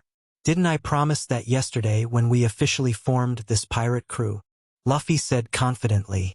Yes, thank you, Luffy-sama. Shirahoshi quickly jumped happily onto the captain to hug him, and Luffy was quick to catch the princess, so she wouldn't fall to the ground. Incredible, I heard Bippo muttering beside. Anyway, I'm going to train you physically. Come with me to a more open space. Luffy led them to the middle of the deck. It was an open part of the ship with plenty of space for everyone. I'll start. Shirahoshi, step back a bit. I'll begin with them first to test their levels, I said, and the princess swam in the air with her bubble of air to distance herself from them. Moa Moa no Mi. Gravity, apply 5 times. Pressure surged in the middle of the group, causing everyone to fall to the ground, except Yamato, who barely felt the pressure and looked at everyone with amusement. "What is this?" Zoro asked, alarmed, pinned to the ground, but gradually trying to push against the pressure with his face against the ship's wood. "I'm applying 5 times the gravity. It's only 5 times your weight. Some of you are barely suffering, while others can't even resist," Luffy explained. Bippo and Kuina, with her weak body, couldn't even move their mouths to complain. Seeing that Zoro, Lami, Kuina, and Bippo couldn't handle just 5 times their weight, Luffy opened a store and bought some weights, spending some berries. "Take these." He tossed 4 sets to attach to their arms, legs, and a weighted shirt that he bought from the store. "I've added 100 kilograms to each with my multiplication. You'll follow a training regimen that I'll provide with physical exercises. As you get accustomed to the weights, I'll double them using the power of my devil fruit. You'll also be under the influence of 3 times the learning speed I've already applied to you, so make the most of it," I said and looked at Shirahoshi. "Take these weights, Shirahoshi. You'll start with 20 kilograms and later, I'll increase them, understood?" I told her. "Yes, Luffy-sama." Now he turned to Yamato. "Yamato, you'll train with me under the pressure of gravity and weights," he said to her. "Yes, you can count on me," she replied with a confident smile. "Yamato and I have the most powerful bodies here due to our lineage, so I'll train with her under the highest pressure I can withstand," Luffy quickly reasoned. They quickly began their set and exercise routine. Luffy couldn't help but notice the beautiful daughter of Kaido in front of him as they trained. "She's stronger than I am, so I've strengthened her with some multiplied weights while I do my push-ups in 10 times gravity, which is my current limit," Luffy thought as he continued the exercises. After a whole morning of training, they finally had a break to rest, and Luffy gave Megalo a break to join them for lunch. Everyone was quite tired. "Wow, that was worse than any training I've ever had. But I'm satisfied. I can already feel some results." Zoro, who was eating while lying down due to the paralysis from training, commented with a slight smile. "It's really invigorating," Yamato said, as she had been training with both the added pressure and the weights Luffy gave her, feeling better than any other training she had experienced in Wano. "I'm so tired." Shirahoshi didn't stop complaining, along with a broken Bippo beside her. Lami and Kuina remained silent, but they were equally tired. Despite everyone being satisfied with the results they could already feel after just a few hours of training, Luffy let them rest because, as their first training, it's good to let their bodies start getting used to it. They still had plenty of time to train before entering the Grand Line. Seeing this, Luffy grabbed a beach chair from the sailors and lay down to rest. His body was equally tired, and he ended up taking a nap at that moment. He woke up when someone shouted his name in distress. "Luffy-sama!" Shirahoshi cried out to him. Luffy opened his eyes and saw the mermaid who was asking for help. On her end, there were 2 men holding swords and threatening her on the ship. I never thought I'd see a mermaid here in the East Blue. I didn't even know they existed. I thought it was a legend from the Grand Line. Captain Buggy will surely compensate us for this." Seeing this, Luffy became furious and quickly used his increased speed, punching the men with an amethyst flame without giving them time to react. The 2 men, who didn't even see Luffy approaching like a flash, were hit and covered the area where they were with their flames. They didn't even have time to react or see what had hit them. They simply disintegrated instantly with the scorching and dangerous heat of that mysterious fire.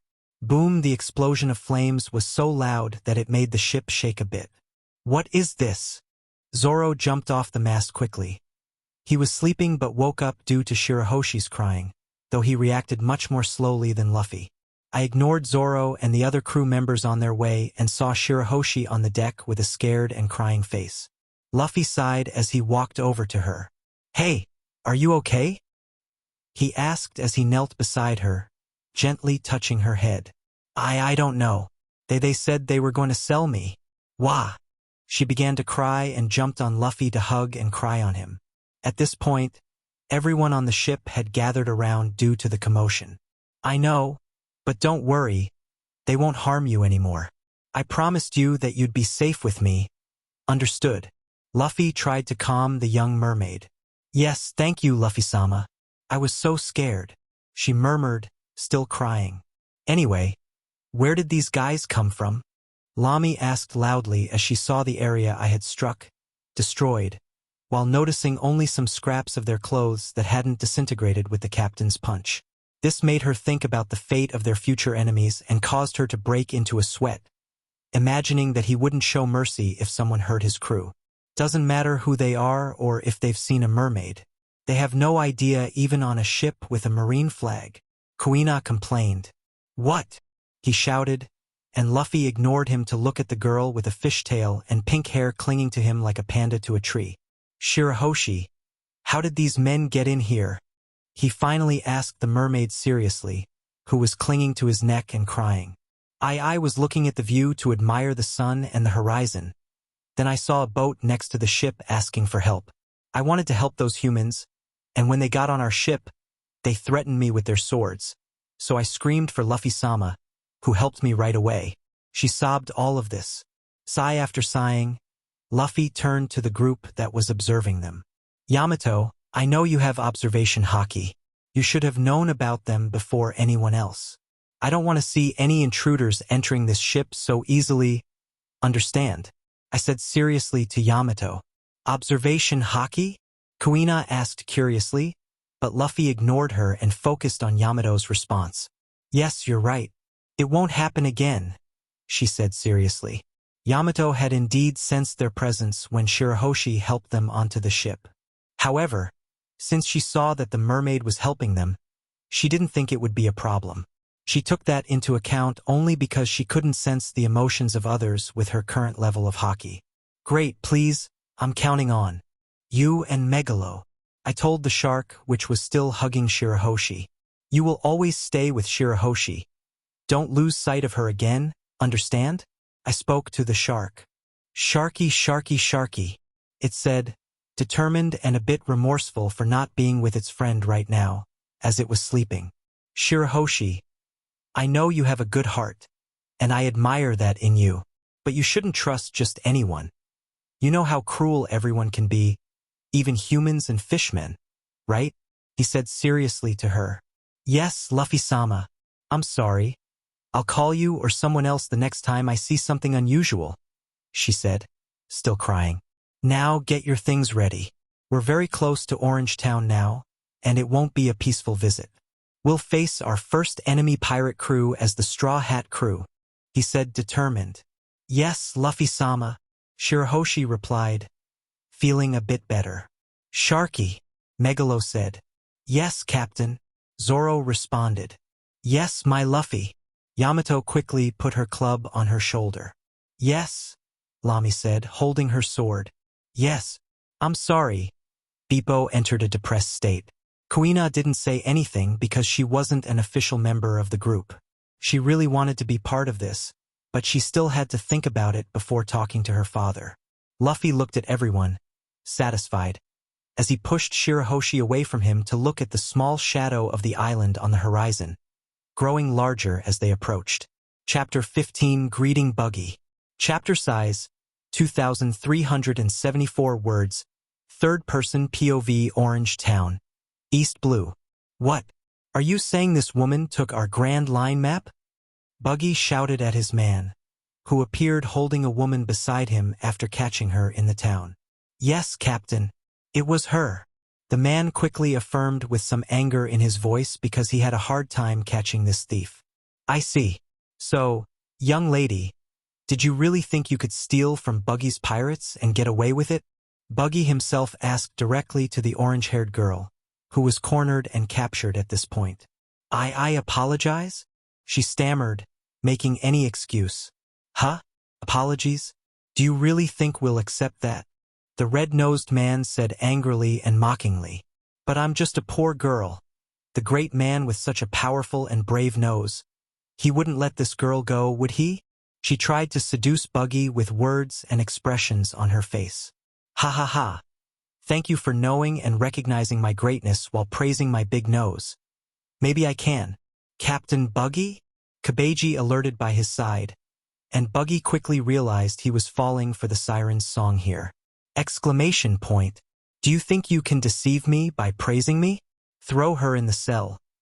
We're going to blow her up, Buggy said indignantly, as he was reacting to her earlier flattery easily. Before she could protest, her arms were grabbed, and she was locked in a cage. Ha ha ha ha, men. Today, I'll show you what happens to those who try to steal from us, Buggy shouted to his crew. Ee-hee. A chorus was heard from his men after this. Prepare one of the buggy balls, Buggy shouted, and a little clown-costumed man rushed to the depot and brought a dark ball with the clown symbol that was the size of a cannonball. He brought it with difficulty since it was equally heavy as a cannonball but much more powerful. What is this? The girl, named Nami, was scared when she saw this. She knew she could die there. Your death. Ha ha ha ha ha ha. Buggy laughed, seeing her frightened face. But I'm just a girl. She tried to defend herself, but Buggy didn't even care about her pleas as he aimed his cannon right at her in front of the city. The impact would not only kill her but also take the entire city behind her with the explosion. Buggy wanted to see destruction at that moment as his best show. Look, men. Get ready to watch the great show, Buggy shouted while preparing to light the cannon's fuse. Meanwhile, Nami looked at this with no expression. She realized she was going to die there, unable to do anything. Her death would be the pirates' entertainment, and she closed her eyes as her final act to avoid seeing her own death, thinking that everything she had fought for was in vain. Her life would end there without her being able to save her village and the people living there. But at the last moment, something unexpected happened. Captain! A man came running when Buggy was about to blow up the thief and the city. What is it? I hope it's important enough to stop my show. Buggy was so angry with this crew member who interrupted him that he wanted to put him in the cage with the girl if it wasn't something important. Marines! A marine ship is coming here at a speed like I've never seen before, he shouted. What? How did the Marines get here so quickly without anyone noticing? We captured this town today, Buggy shouted in surprise. Men, get ready to. Ha! Boom boom boom boom, cannonball explosions began to appear on the sides of the camp, destroying everything and killing some of Buggy's men in the process. Ah! Captain! Do something! They shouted as they were hit. Captain! Stop it! Cap huh? Boom! Buggy watched his men being massacred by the artillery attacking the camp and became furious. He quickly looked towards the sea at this moment. There was a marine ship. By the noise, there were 2 cannons firing balls at the camp, but at the same time, 4 shots were fired. Buggy didn't know why this was happening, but it didn't matter. He had to do something. He couldn't bear to see his men being slaughtered like this right in front of his eyes. Fire the buggy ball at them now, Buggy quickly told his men, who, in the midst of the chaos, began turning the cannon towards the ship in the sea. Shoot, shoot, shoot. Buggy was angry and crazy as he yelled. Soon the fuse was lit and began to burn. The explosion of the buggy ball was heard as soon as the fuse reached its end. The ball flew towards the ship, and Buggy hoped it would be annihilated with all those Marines who attacked him without warning, just killing his men so cruelly in his view. Meanwhile, a moment ago on that same Marine ship. Can you see them? Kuina asked by the side as she saw the ship approaching the island. I can't see the details, but I can see the pirate group with Buggy's flag, Luffy said a few kilometers away from where Buggy and his crew were. Okay. Prepare the cannons. Bring all the balls and some of the cannons here. Luffy told Yamato to take a cannon while he helped her with another one. Zoro, Bippo, Lamy, and Kuina would bring the cannonballs and put them up. Once we set up a good spot in the center of the ship to shoot against Buggy's group, we waited for the ship to get closer. It was already under the effect of 30 times speed with the captain's fruit to take them by surprise without them noticing. With the ship's speed increased, the Mugiwaras were approaching surprisingly quickly without drawing attention to themselves at this point.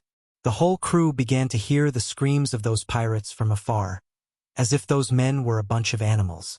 They seemed to be celebrating, Lamy said. It looks like they've caught someone and planned to kill that person, who is in a cage. With enhanced ears from another mythical Zoan and her observation haki, it wasn't difficult for Yamato to identify the situation. So they've already got her? Luffy said, looking at a little orange dot, where Nami's hair should be. Okay. Does anyone here know how to use these cannons? Luffy finally asked, turning to his crew, but the answer he received was silence. While Shirahoshi, Megalo looked at the pieces of metal with curiosity, Kuina and Lami whistled to avoid the question. Bippo seemed hesitant to answer, while Zoro was looking bored at me. Yamato had a big smile on her face and was the first to answer. No! Why the hell do you look happy to answer that? Luffy yelled at her. Tisk anyway, I'll teach you. I've checked the gunpowder. Everything is okay. I want Bippo and Shirahoshi to aim the cannons and pull the cord to fire. Kuina and Lami will reload the cannons. And, as I said, for you too, it's just pulling the cord and waiting to reload. Got it? Luffy asked. What do you and Yamato do in the meantime? Zoro asked. Simple, me and Yamato don't need a cannon. We're going to throw the balls with our hands. You stay on defense in case they retaliate. You cut all the cannonballs coming our way. Wait a minute! Kuina shouted in disbelief. You're going to shoot with your hands? She asked, thinking she had heard wrong, while everyone was stunned by this as well. Yes, I saw Gramps do it once, so I learned from him. Luffy said simply. What kind of monster grandfather teaches his grandson to shoot cannonballs with his hands? The chorus was heard while only Yamato didn't seem to care. After all, her father was Kaido. That doesn't matter now. Let's all get to work, Luffy shouted, and everyone started taking their assigned positions. Do you see the middle of the square? Don't shoot there. Got it? There's someone important locked in that cage. I said. Who? Luffy-sama? Shirahoshi asked curiously. A new crewmate, of course. Luffy smiled as he looked at the square. Moa Moa no Mi. Strength, apply 30 times. After feeling the effect, I picked up a cannonball with one hand without any problem, and Luffy threw it into the air to feel its weight in this state. It's like I'm dealing with a golf ball. How fun! Luffy was genuinely excited. Yamato also picked up a black cannonball from the pile with the same ease as Luffy. Is it just throwing it? Yamato asked with a smile. Yes, just aim where I said. Don't shoot in the middle of the square.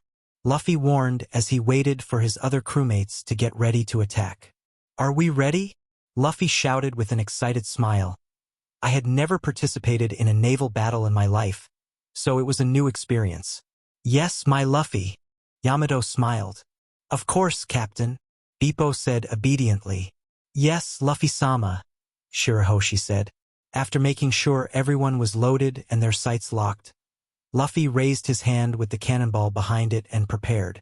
After waiting for a few seconds, he prepared to throw it forward and shouted. Fire! Launch, launch, bang, bang. The first sounds were the balls launched by Luffy and Yamato, followed closely by the cannons exploding in gunpowder as the balls were fired at high speed in that direction. Boom, boom, boom, boom. The explosions of impacts in the middle of the pirates were heard by everyone on the ship. This is so cool.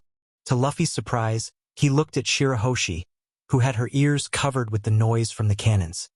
She seemed to be enjoying the explosions they had helped create.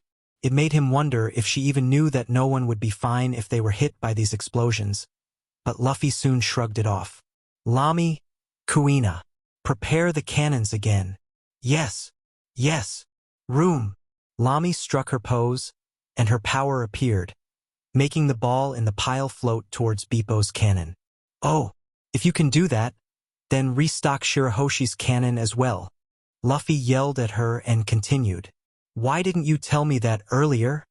Luffy couldn't help but ask with a vein on his forehead, since she hadn't said anything about it before. Because you didn't ask, she said teasingly to Luffy. This emo girl knows how to get on my nerves. Luffy couldn't help but curse her. Anyway, Kuina, stay with Zoro if he needs help. The captain instructed the woman who was standing in front of the pile of cannonballs as the black balls flew to restock and reload the cannons, thanks to Lami's power. Once all the cannons were loaded with ammunition, Luffy and Yamato prepared their cannonballs in hand. Fire! Launch, launch, bang, bang, boom, boom, boom, boom. Fire! Launch, launch, bang, bang, boom, boom, boom, boom. Fire! Launch, launch, bang, bang, boom, boom, boom, boom. The attack was devastating the entire Buggy Pirates camp, and Luffy didn't envy anyone who was there at this moment. This is so much fun! Shirahoshi shouted happily. It's really fun. Beppo joined in with the mermaid. This is so boring. Zoro muttered pompously, as he wasn't doing anything so far, just watching. Don't be like that. Training is more worthwhile than fighting these guys. Trust me, Luffy said, trying to reassure the green-haired swordsman. Seems like they're aiming that funny-looking cannon at us. Yamato spoke next to me, and Luffy turned to look towards the island. There, the famous buggy ball was pointed at them. That cannon may look silly, but it has a lot of attack power, and don't worry. I'll take care of it. Luffy affirmed confidently. Huh? And me? Didn't I take care of the ship's defense? Sharky, sharky, sharky. Zoro and a mini-megalo immediately expressed dissatisfaction. Zoro because I had told him to stay in place and take care of it, while Megalo felt somewhat useless since he had no task there. Look closely at what will happen and tell me later how you'll take care of it, I said to Zoro as I prepared for the buggy ball aimed at us. Asterisk Nangag. Asterisk I heard the explosion as the cannonball was coming at high speed towards the ship. Luffy looked at it and opened one hand. A purple flame began to spin around his palm as it was being charged with more power with each passing moment.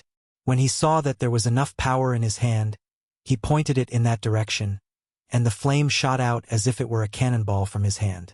Boom! When it left my hand, a small explosion was heard. The cannonball and the flame collided at high speed, 1 kilometer between the ship and the island. The cannonball was fired much earlier, but my flame was much faster. When the two collided, nullifying their progress on the way, a flash appeared, followed by a force impact, and an explosion of water, fire, and steam was seen in front of the ship and the island. Asterisk boom. Asterisk the light was the first thing that blinded the spectators, followed by the deafening noise, as a shockwave manifested in a 360-degree direction. To all sides, they felt the explosion. My God! What was that? We could be dead now. I'm sorry. Hey. This is not a joke. How the hell do these pirates have such a weapon? So scary. Sharky. Does anyone realize that the captain had the same explosive power as that bomb, just by throwing a flame through his hand? That was so fun. Luffy's crewmates each had a different opinion, while trying to balance themselves on the ship, which was shaking a lot and unstable after receiving an impact of this magnitude. Chapter 16 Orange Town 1 Chapter Size 1268 words. Third-person POV Orange Town, East Blue. As soon as the explosion subsided and the entire area fell into silence, all those who had witnessed this spectacle were left wondering what had just happened. Whistle in the midst of the silence that enveloped the atmosphere. Luffy whistled, breaking the quiet, and exclaimed, "That was amazing. The art is an explosion. Ha ha ha." Luffy laughed heartily, snapping the rest of his crew out of their dazed state, and they stared at him as if he were a madman. "How can you find this incredible?" Kuina and Lami shouted comically. Luffy paid no attention to them and looked at the island, still some distance away. He turned to his crew with a smile. "I think our friends are waiting for us, so let's keep attacking them," Luffy said as the ship regained speed after the explosion had temporarily hindered its progress. "Are the cannons ready? Keep firing, Kuina, you're in charge of them. I'll head over there to attack the center of Buggy's camp with Yamato," Luffy said as wings sprouted from his back, and his hair grew. "Eh?" Yamato exclaimed in surprise when she was suddenly grabbed by Luffy and swiftly pulled into the air. Luffy soared into the sky with Yamato in tow, covering 2 kilometers in no time and landing in the square where the bandits' camp was located. Chaos reigned at the fringes of the location, but the center remained relatively unaffected by the marine ship's explosions. Luffy observed that they were preparing another buggy ball to shoot at the ship quickly, and he wasn't going to allow that to happen again. Hovering about 500 meters above the ground, with his arm wrapped around Yamato's waist, they rapidly descended at high speed. "How is the ship intact after that attack?" Moji asked in disbelief. They had been celebrating when they witnessed the explosion, thinking it had hit the ship. However, as the steam and smoke cleared, they were dumbfounded to see the ship approaching, seemingly unaffected by the explosion. Is it just me? Or was the buggy ball explosion much more powerful than usual? I believe they intercepted the bomb before it hit the ship since the explosion seemed quite close, Kabeji commented next to Buggy. So prepare another buggy ball, Buggy shouted, and everyone readied themselves to launch another attack on the marine ship. Meanwhile, unnoticed by them, Luffy and Yamato had landed with a powerful thud. Boom! The sudden noise caught the attention of the pirates and the orange-haired girl, who watched in surprise as these figures appeared after the dust from the earlier attack began to settle. Who are you, you scoundrels? Buggy was the first to speak, clearly enraged, as he witnessed these two individuals. He shouted hysterically, seeing a tall, tattooed man wearing black pirate clothes with a straw hat on his back, along with a taller woman with horns holding a massive spiked kanabo. They seemed to have appeared magically in the midst of the ongoing battle against the Navy, which was drawing closer. HM? Since you asked, I'll answer. My name is Monkey D. Luffy, the man who will dominate all the seas of this world, Luffy announced with a confident smile. Huh? Do you think you're the Pirate King? You're insane. Kill them, Buggy immediately ordered, unwilling to hear any more of this nonsense. Boom boom as Buggy shouted. The approaching marine ship continued firing cannonballs at the pirates under Kuina's direct orders on the ship's deck. 10 men ran towards Luffy and Yamato, brandishing swords with malicious intent. Yamato took a step forward and effortlessly used her kanabo to send anyone who came close flying like rockets. The witnesses were horrified to see this scene. Captain Buggy, they're monsters, several of the men commented, their faces displaying shock. What? Kill them using the buggy ball, Buggy ordered, seeing the broken and unconscious bodies. I won't allow that, Luffy stated as he used his speed to pass through the pirates and appeared next to the cannon. The pirates were preparing to fire at point-blank range. What? A chorus of voices was heard as Luffy stood next to the cannon and used his muscles to lift the entire metal cannon effortlessly from the ground. Sorry, but I'll take this, Luffy said as he casually grabbed the cannon and raised it high, tossing it more than 500 meters into the sea like it was a toy. What? A chorus was heard as the pirates witnessed Luffy's superhuman strength when he threw their primary weapon into the air. It can't be possible? The orange-haired girl was left in shock, choking on her words after witnessing Luffy's incredible display of strength. She had never known or seen that humans could be so strong. Both Buggy, Kabeji, Moji, the giant lion, Richie, and the rest of the pirates were left astounded by the display of inhuman power. That must be the power of some devil fruit, Buggy exclaimed.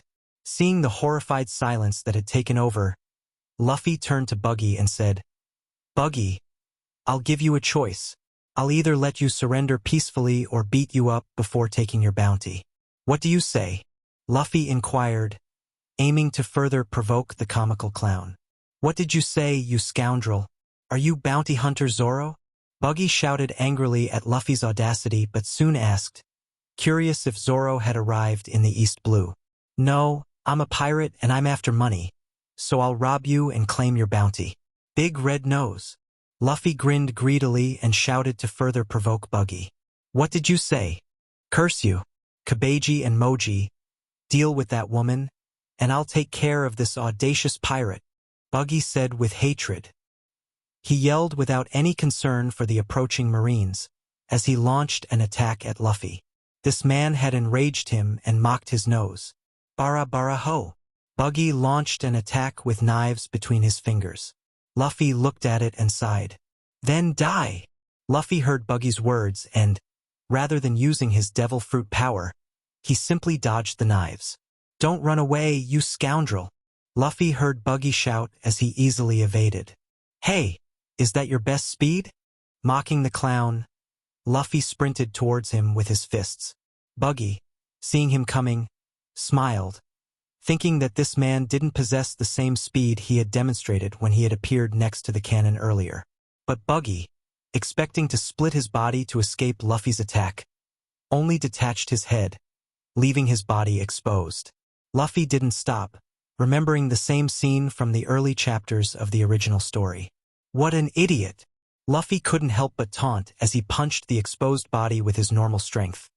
Yet his enhanced body and the benefits of his Zoan-type devil fruit made his physical power an effortless weapon. He felt his punch burying into Buggy's abdomen. I thought the fool would only do this in the anime, but it seems I overestimated him, Luffy thought as he watched Buggy's body in front of him react to his punch. Quickly, the body had shrunk under the explosive impact. Buggy's head, floating in the air, had eyes rolled up as he sputtered, spitting out saliva. Afterward, the body soared like a rocket towards some nearby structures. Boom! Captain Buggy! The pirates cried out as they saw their captain's body flying, while his head suffered in the air. Chapter 17 Orange Town 2. Chapter size 1249 words. Third-person POV Orange Town, East Blue. Buggy crashed directly into one of the houses, but his impact force was just enough to crack the structure. Buggy's headless body fell to the ground, and his head, still in the air, displayed all the agony of the impact. "Damn!" was the only muttered word he managed to utter through the pain, unable to breathe as he felt his bones breaking upon impact. "Come on! I expected more from you," Luffy taunted, while Buggy still remained in the air with blank eyes. Meanwhile, Kabeji and Moji, with their lion, approached Yamato, unaware of how the battle between Buggy and Luffy was going. "Huh?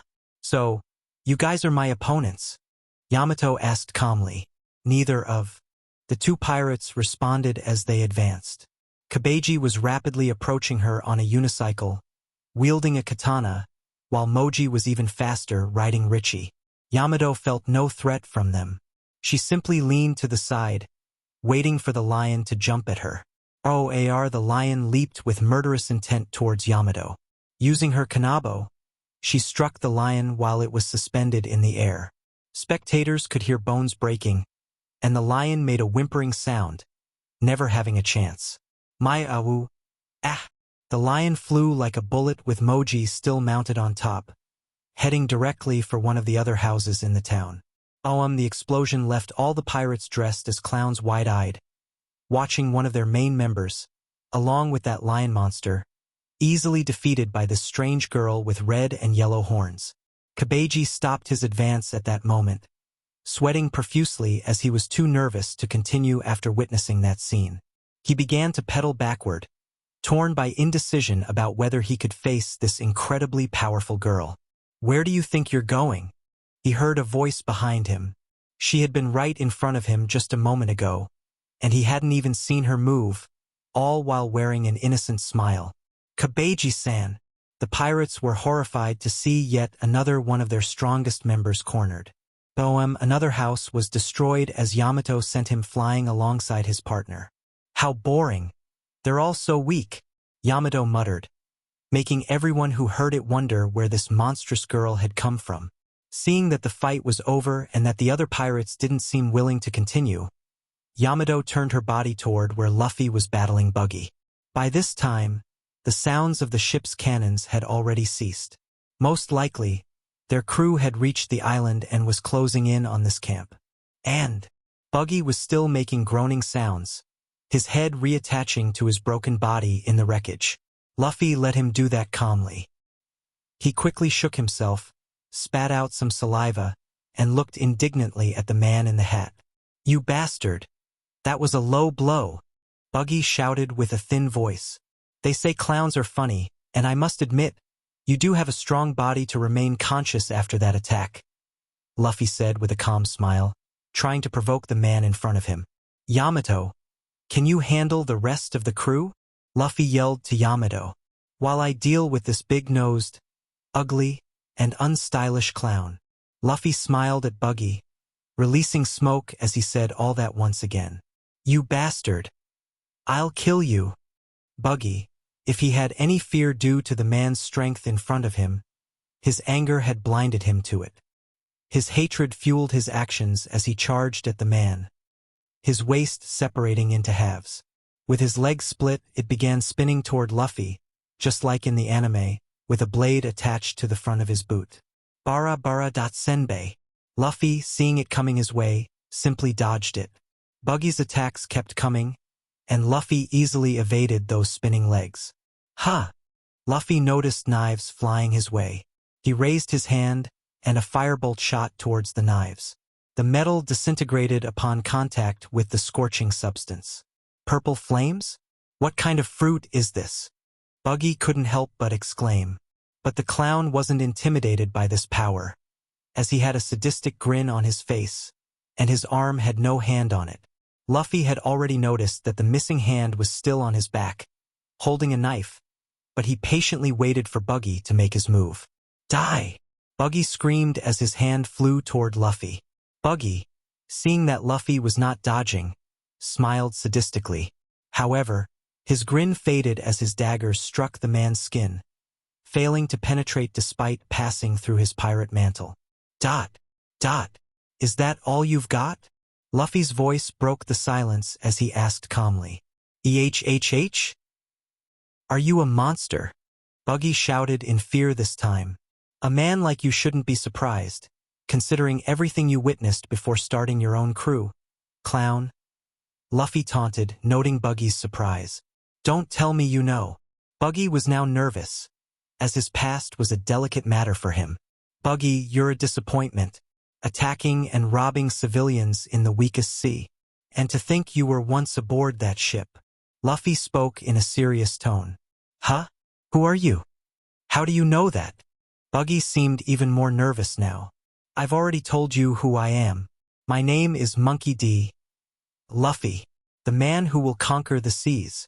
Do you see this hat? Luffy took it from his back. I made a promise to Shanks, and I intend to keep it. This statement made Buggy widen his eyes considerably. That's the same hat Shanks used. No wonder it looked so familiar, he exclaimed with his voice in a high-pitched tone. While Shanks is an emperor in the New World, you're here, abusing civilians. Luffy was genuinely disappointed in Buggy. The clown had become just another pirate, caught in the cycle. Without saying more, Luffy grabbed Buggy's hand that held the knife, which was still suspended on his back, and slapped it. Ouch! That hurts! Buggy couldn't help but cry out. Shaking his head in disappointment, Luffy advanced toward Buggy, who didn't even have time to react before taking a punch to the face, immediately knocking him out. All the pirates present were left stunned as their captain was sent flying into a city building once again. Boom! What? Captain Buggy was defeated. The chorus of voices erupted. Yamato, finish off the rest. Luffy ordered Yamato, who was still taking down the fleeing pirates with ease, moving faster. Yamato, now using all her speed, disappeared from the area and began moving among the remaining, unconscious pirates, swiftly knocking them out. In a short time, the whole place was filled with pirates on the ground, unconscious and groaning in pain. Luffy, satisfied with that, turned his gaze to the cage where the girl named Nami was. The girl had a bewildered look, not fully comprehending what was happening. Yo! Luffy announced his presence as he walked over to her, pulling her out of her dazed state. Nami, still extremely surprised, looked at the tall man in front of her without knowing what to say. She had been expecting her death just moments ago, but now she was alive, facing these strange people who had appeared out of nowhere and defeated the pirates with such ease. Hi. Hello? She stammered in front of this relentless man. Chapter 18 Orange Town 3. Chapter size 1285 words. Third person POV Orange Town, East Blue. What's your name? This was the first thing Luffy asked as he greeted the girl in front of the cell. Nanami, she replied with a hint of nervousness. Well, Nami, you're free now, Luffy said as he unlocked her cell and opened the door. Hey, why is everyone already defeated? A frustrated Zoro's voice echoed as he rushed in, ready for a fight, scanning for any standing enemies. Ha ha ha, sorry, it seems we were faster, Luffy said, freeing the girl with an embarrassed smile. Seconds later, the place was filled with the entire crew, appearing one after another. It looks like you took care of everyone without any problems, Kuina grumbled, observing about 30 unconscious bodies on the ground and some damaged buildings. So strong? Luffy-sama and Yamato-sama took care of all the bad guys, Shirahoshi asked in amazement. She hadn't witnessed their battle. A mermaid. Nami noticed Shirahoshi, who had flown in with the group. She recognized her as a mermaid because Shirahoshi's tail was partially visible beneath her dress. At the moment, Nami studied the princess for a moment before she noticed the other peculiar members of the group, such as Bippo, the bear dressed in beach attire, and Megalo, the shark that floated in midair, encased in a bubble of air, seemingly breathing oxygen just like any land-dwelling animal. Nami's full attention remained on the timid girl with a tail, as her previous experiences with fishmen had not been positive, and she had heard the stories about the mermaids that Arlong and others had told. Seeing a hint of anger in Nami's eyes as she glanced at Shirahoshi, Luffy decided to speak up. Yes, she's one of our crew members. We are the Straw Hat Pirates, Luffy confidently declared with a smile, expressing his pride. Nami, now outside the cell, couldn't help but give the peculiar group an odd look before Luffy's words sank in. She realized that, aside from the mermaid, there was a bear walking like a human and a shark floating in the air in a bubble of air. The shark seemed to be breathing oxygen just like a land-dwelling creature. When Luffy's declaration about being pirates finally registered, Nami's gaze turned icy, but the earlier confusion had left her too disoriented to process it properly. Wait, where do you think you're going? Luffy asked as he suddenly interjected with an amused smile, sensing Nami's desire to distance herself from the group. Nami stopped for a moment, expecting the pirates, including Luffy, to do something to her.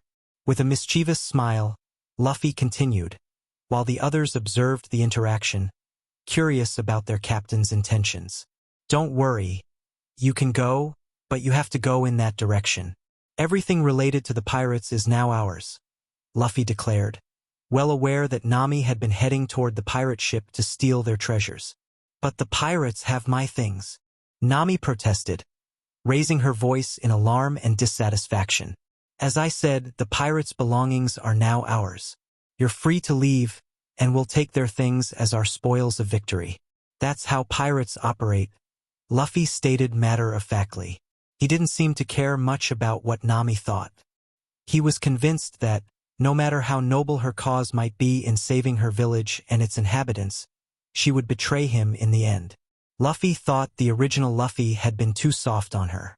Kuina and Lami raised their eyebrows at this, as they had heard Luffy mention earlier that Nami would be a member of their crew. However, before they could raise the issue, Nami spoke up. Wait, you are pirates, right? Nami suddenly found herself with only one option. Luffy looked at her indifferently, but there was a hidden gleam of amusement in his eyes. Yes, I just said that, Luffy said plainly. Why don't you let me join your crew? I'm a great navigator, Nami announced. This piqued everyone's interest.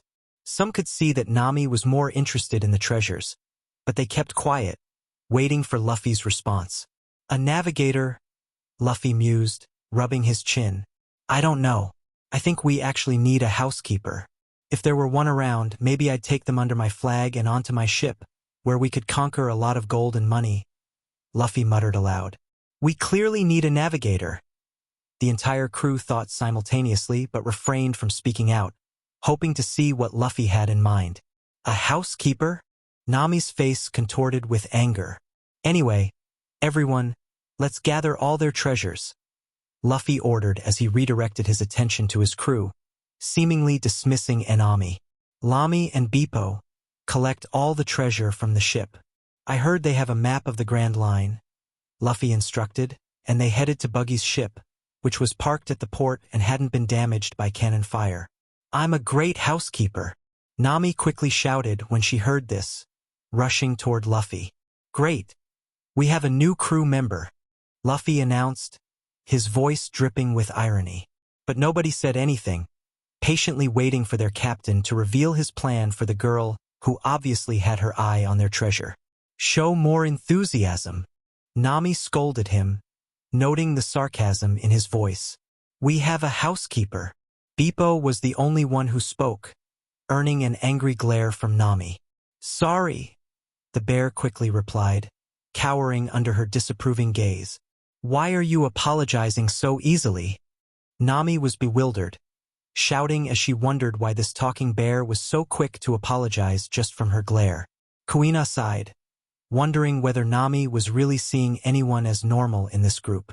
Luffy had now recruited this woman as a housekeeper, but it was clear he was teasing her, while she clearly had her sights set on stealing their treasure. Nami couldn't decide who was worse among them. Luffy received no system notification, realizing that Nami hadn't genuinely joined the crew but had merely spoken in the heat of the moment. That's good. It means that everyone who has joined the crew has genuinely put their faith in our flag. Will you eventually put your faith in me and our crew, Nami? Luffy pondered internally, even as he looked at the girl in front of him. Now, while Lami and Bippo are getting the treasure, Yamato, Zoro, Kuina, and Nami, you should tie up all the pirates, including Buggy. Zoro, he's a devil fruit user, so I want you to lock him inside a reinforced barrel, as simply tying him up won't help much, Luffy said. Luffy could have purchased Sea Prism stone handcuffs in the system store, but they were expensive, and he wanted to save money. Yes, Captain, Zoro replied, and everyone nodded in agreement. Well, almost everyone. Wait, let me help collect the treasure, Nami exclaimed, earning dubious looks from all of them who were aware that her real intention was to steal the treasure. Luffy smiled at the woman, who was nicknamed Cat Burglar in the original series. No, you're the housekeeper now. I'll leave the treasure to the ship's doctor and the crew's assistant, Luffy said calmly. Wait, Nami was about to speak, but Luffy ignored her and continued. Shirahoshi, come with me. Let's visit the town, so you can see how humans live on the surface, Luffy declared as he walked ahead. Yes, Luffy-sama. The excited mermaid followed her captain, eager to visit a human town for the first time. Megalo followed closely behind. Chapter 19 Orange Town 4. Chapter size 1285 words. Third-person POV Orange Town, East Blue. While the crew was organizing everything at the port related to the captured pirates, Luffy, Shirahoshi, and Megalo were walking through the empty town at the moment. So this is how a human town works? It's different, but it reminds me a lot of the houses on Fishman Island. The 1.70-meter tall mermaid spoke, admiring the surroundings. I don't see much difference between humans and fishmen, to be honest. Apart from the respiratory system for breathing underwater, you seem to have the same physiological conditions as humans, Luffy said as he walked with the princess. Although I have no idea how mermaids reproduce. Luffy couldn't help but murmur as he curiously examined her tail. Sharky, sharky, Megalo exclaimed while munching on some plants in a house's garden. That's not seaweed, Megalo. It's better to wait and eat it when we get back and have a big feast, Luffy warned him, as Megalo didn't seem to like the plants he had tried and promptly spat them out.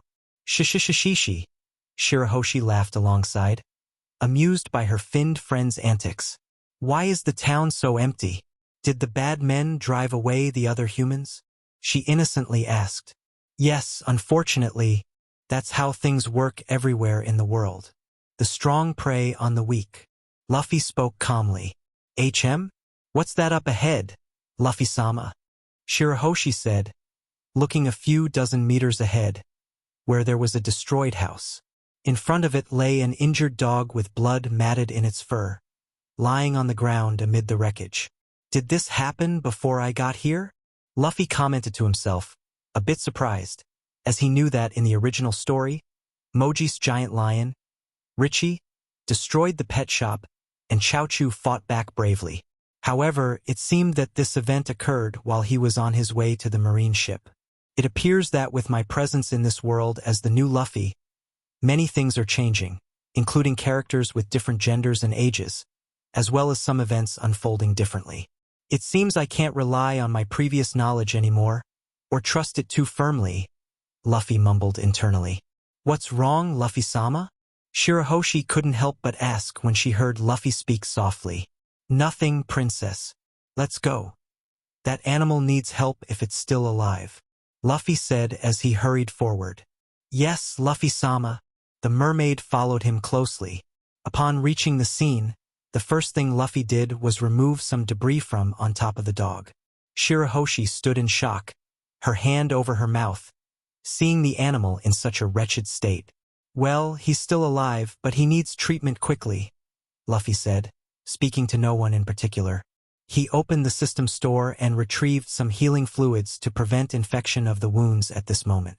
Luffy had no medical expertise, but he figured it was the basic step before having Lami, who would take care of fully healing the dog. Who are you? And what?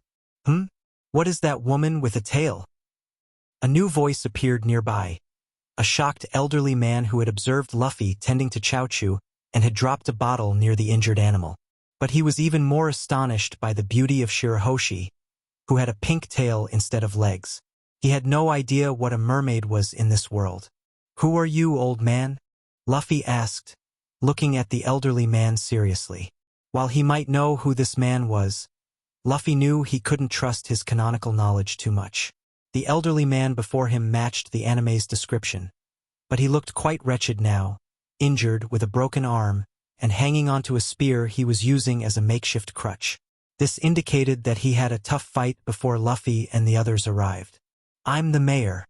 I was fighting against Moji and his lion with this dog at my side, but we lost miserably.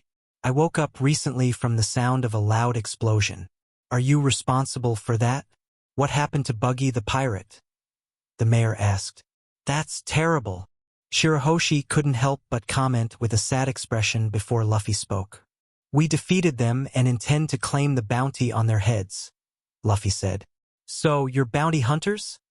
The mayor asked, somewhat relieved. No, we're pirates, Luffy said simply as he picked up Chaochu. HM? What will you do with Chaochu? The mayor couldn't help but ask. Luffy turned to him and said, I'm going to recruit him into my crew, of course. Luffy smiled confidently after those words. What? Luffy-sama? Sharky. Quiet down, Megalo. You're not much different. Luffy couldn't help but grumble in response to the shark, who was breathing outside the water. A shark that can fly and breathe oxygen? The man had huge eyes much like Shirahoshi after hearing about Megalo. This old man is quite clueless, Luffy exclaimed internally.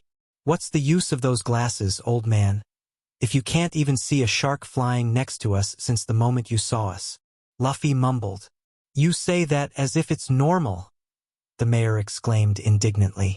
In any case, Luffy returned from his stroll with the mermaid to the pirate camp that Buggy's crew had set up, half of which had been destroyed. At the same time, an old man followed Luffy, wanting answers about why he was taking his friend's dog. Old man, I'm not going to force him, but I'm confident he'll come with us, Luffy said simply before meeting the others. You finally came back, Kuina said, watching him arrive with the others. I see you've finished everything here, Luffy commented, surveying the area. There were tied-up bandits in one corner, still unconscious, a giant lion with the man who tamed it, and the swordsman from Buggy's crew in another. Meanwhile, a chest was constantly bouncing beside Zoro. Release me.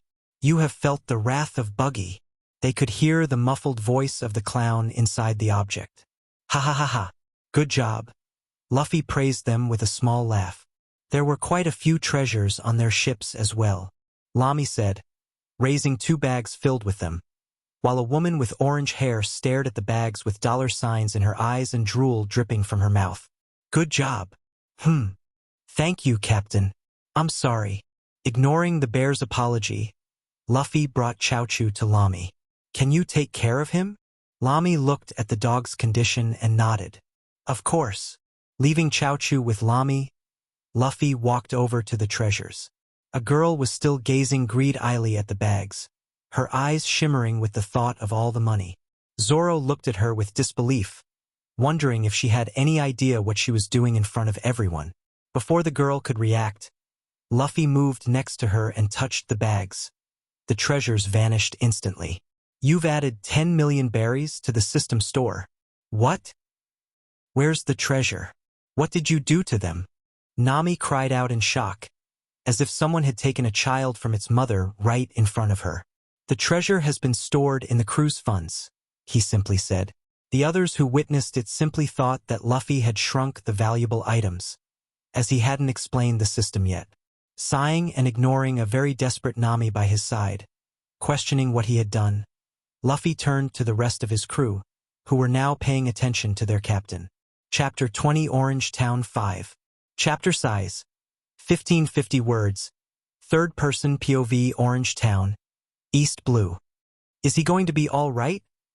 The mayor asked as he inspected the dog being bandaged by Lami's side. Yes, old man, you've asked that 12 times already. Worry about yourself and don't bother me anymore. Lami was irritated with the old man, who was now wearing a cast on his broken arm, but still concerned about the dog that the captain had asked her to take care of. After that, seeing that her job was done here, she turned to her captain. Now we need to go over our next steps, Luffy announced, so she stepped back to see what Luffy had planned for them. Arriving at a quieter spot, away from the screams coming from Buggy in the barrel, the crew formed a circle to listen to Luffy speak in the middle of it. First, we took some treasures from these pirates, but it's not enough, he said calmly. That's why I also want the bounty on their heads. As soon as he said these words, everyone looked confused. But we're pirates.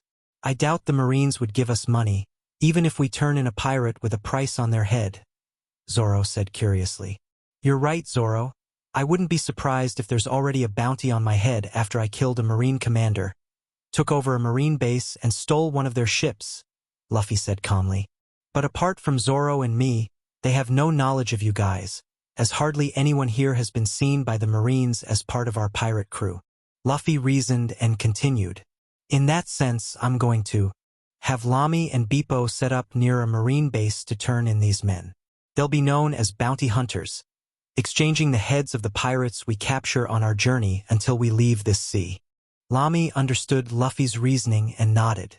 Before she could ask about their next meeting point, Luffy continued, noticing her evident confusion.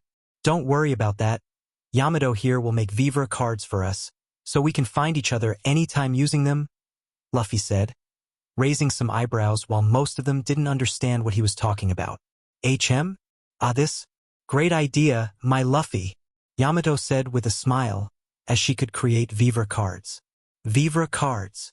Kuina asked, looking puzzled, as she wasn't aware of their existence. Also known as life cards, made from a part of someone's body, typically their fingernails. They move toward the person they represent no matter where you are in the world. They also represent the user's life, and if it starts to burn, it means the original person is nearing death. If the paper disappears in flames, it means the person has died, Lami explained calmly, earning many surprised looks. Kuina, Zoro, Nami, and even Shirahoshi had no knowledge of this. So I'm going to turn in Buggy's crew for their bounty, and then we'll meet again with the paper, right? Lami asked. Exactly. That way you'll become our unofficial bounty hunter, Luffy said with a smile, and Nami could be seen with dollar signs replacing her eyes at this idea. After planning how they would do this, Luffy turned his attention to Chaochu, who had awakened as they discussed their plans. Nami was the only one who stayed quiet in the group. Yo, Chaochu. Luffy greeted the bandaged dog beside the mayor after separating from his group, and the elderly man hadn't left the dog's side all this time. Oh, the white-furred dog, one of their saviors, barked. Luffy-sama, do you really plan to recruit the dog? Shirahoshi asked from the side with a happy look, as the dog had survived. What? He intends to recruit a dog? Lami exclaimed comically when she heard this. EHHH. Both Kuina, Zoro, Beepo, and Nami exclaimed in unison. Ha ha ha ha. He seems to be quite strong, Yamato commented enthusiastically. Look at him. He's just an ordinary injured dog. Nami made a comical face as she shouted in disbelief at both the captain and the vice-captain of the group. Oh. Chaochu didn't seem too happy about what was being said about him. Hey, buddy, calm down, let's talk. Okay? Luffy said calmly as he heard everything the dog was saying. Wait, can you talk to him? Zoro couldn't help but ask with a raised eyebrow.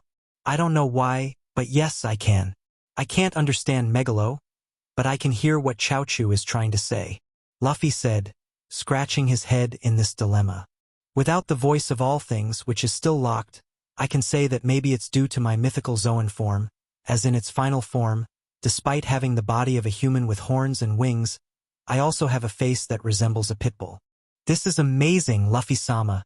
I can't understand him very well, unlike Megalo. Sharky.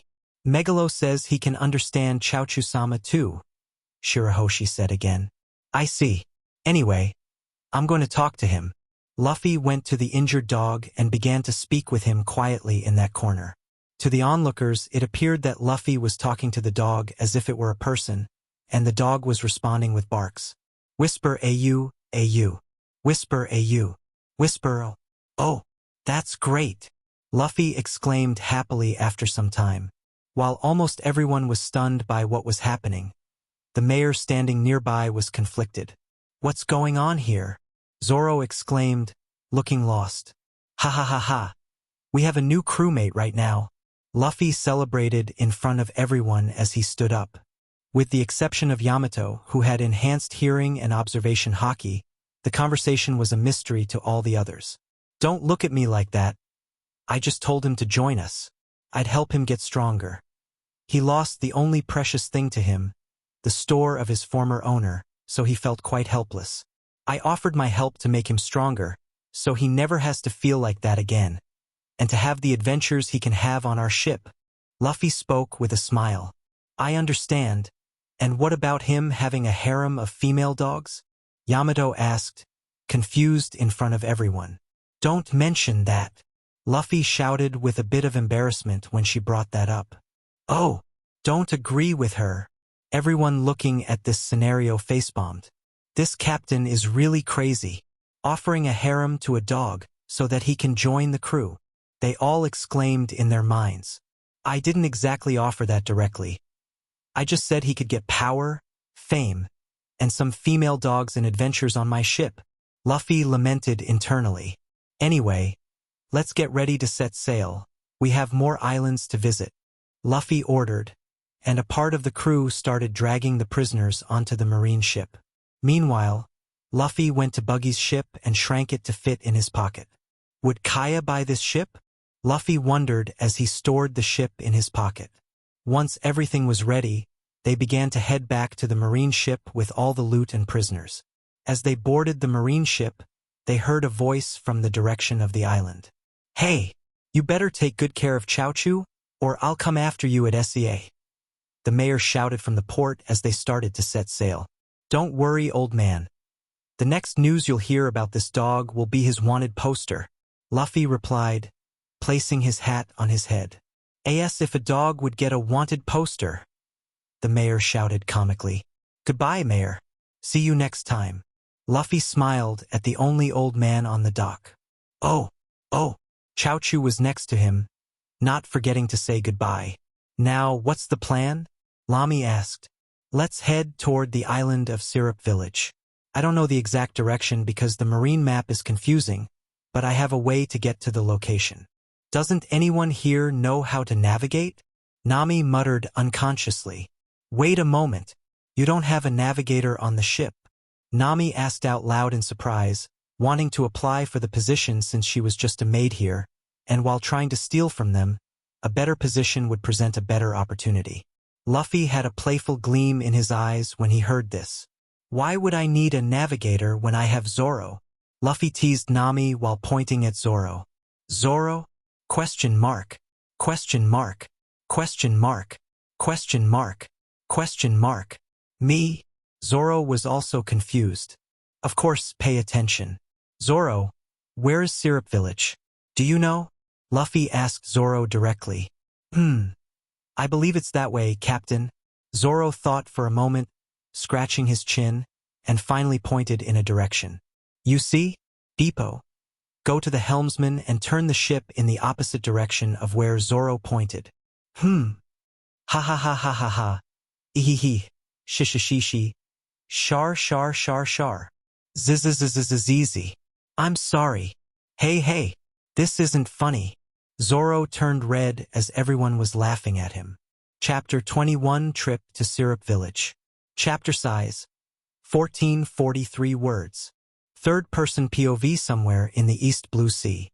After 2 days in the middle of the ocean, a marine ship was anchored in the waters, while Luffy used the power of his devil fruit to slow down the ship, almost coming to a stop.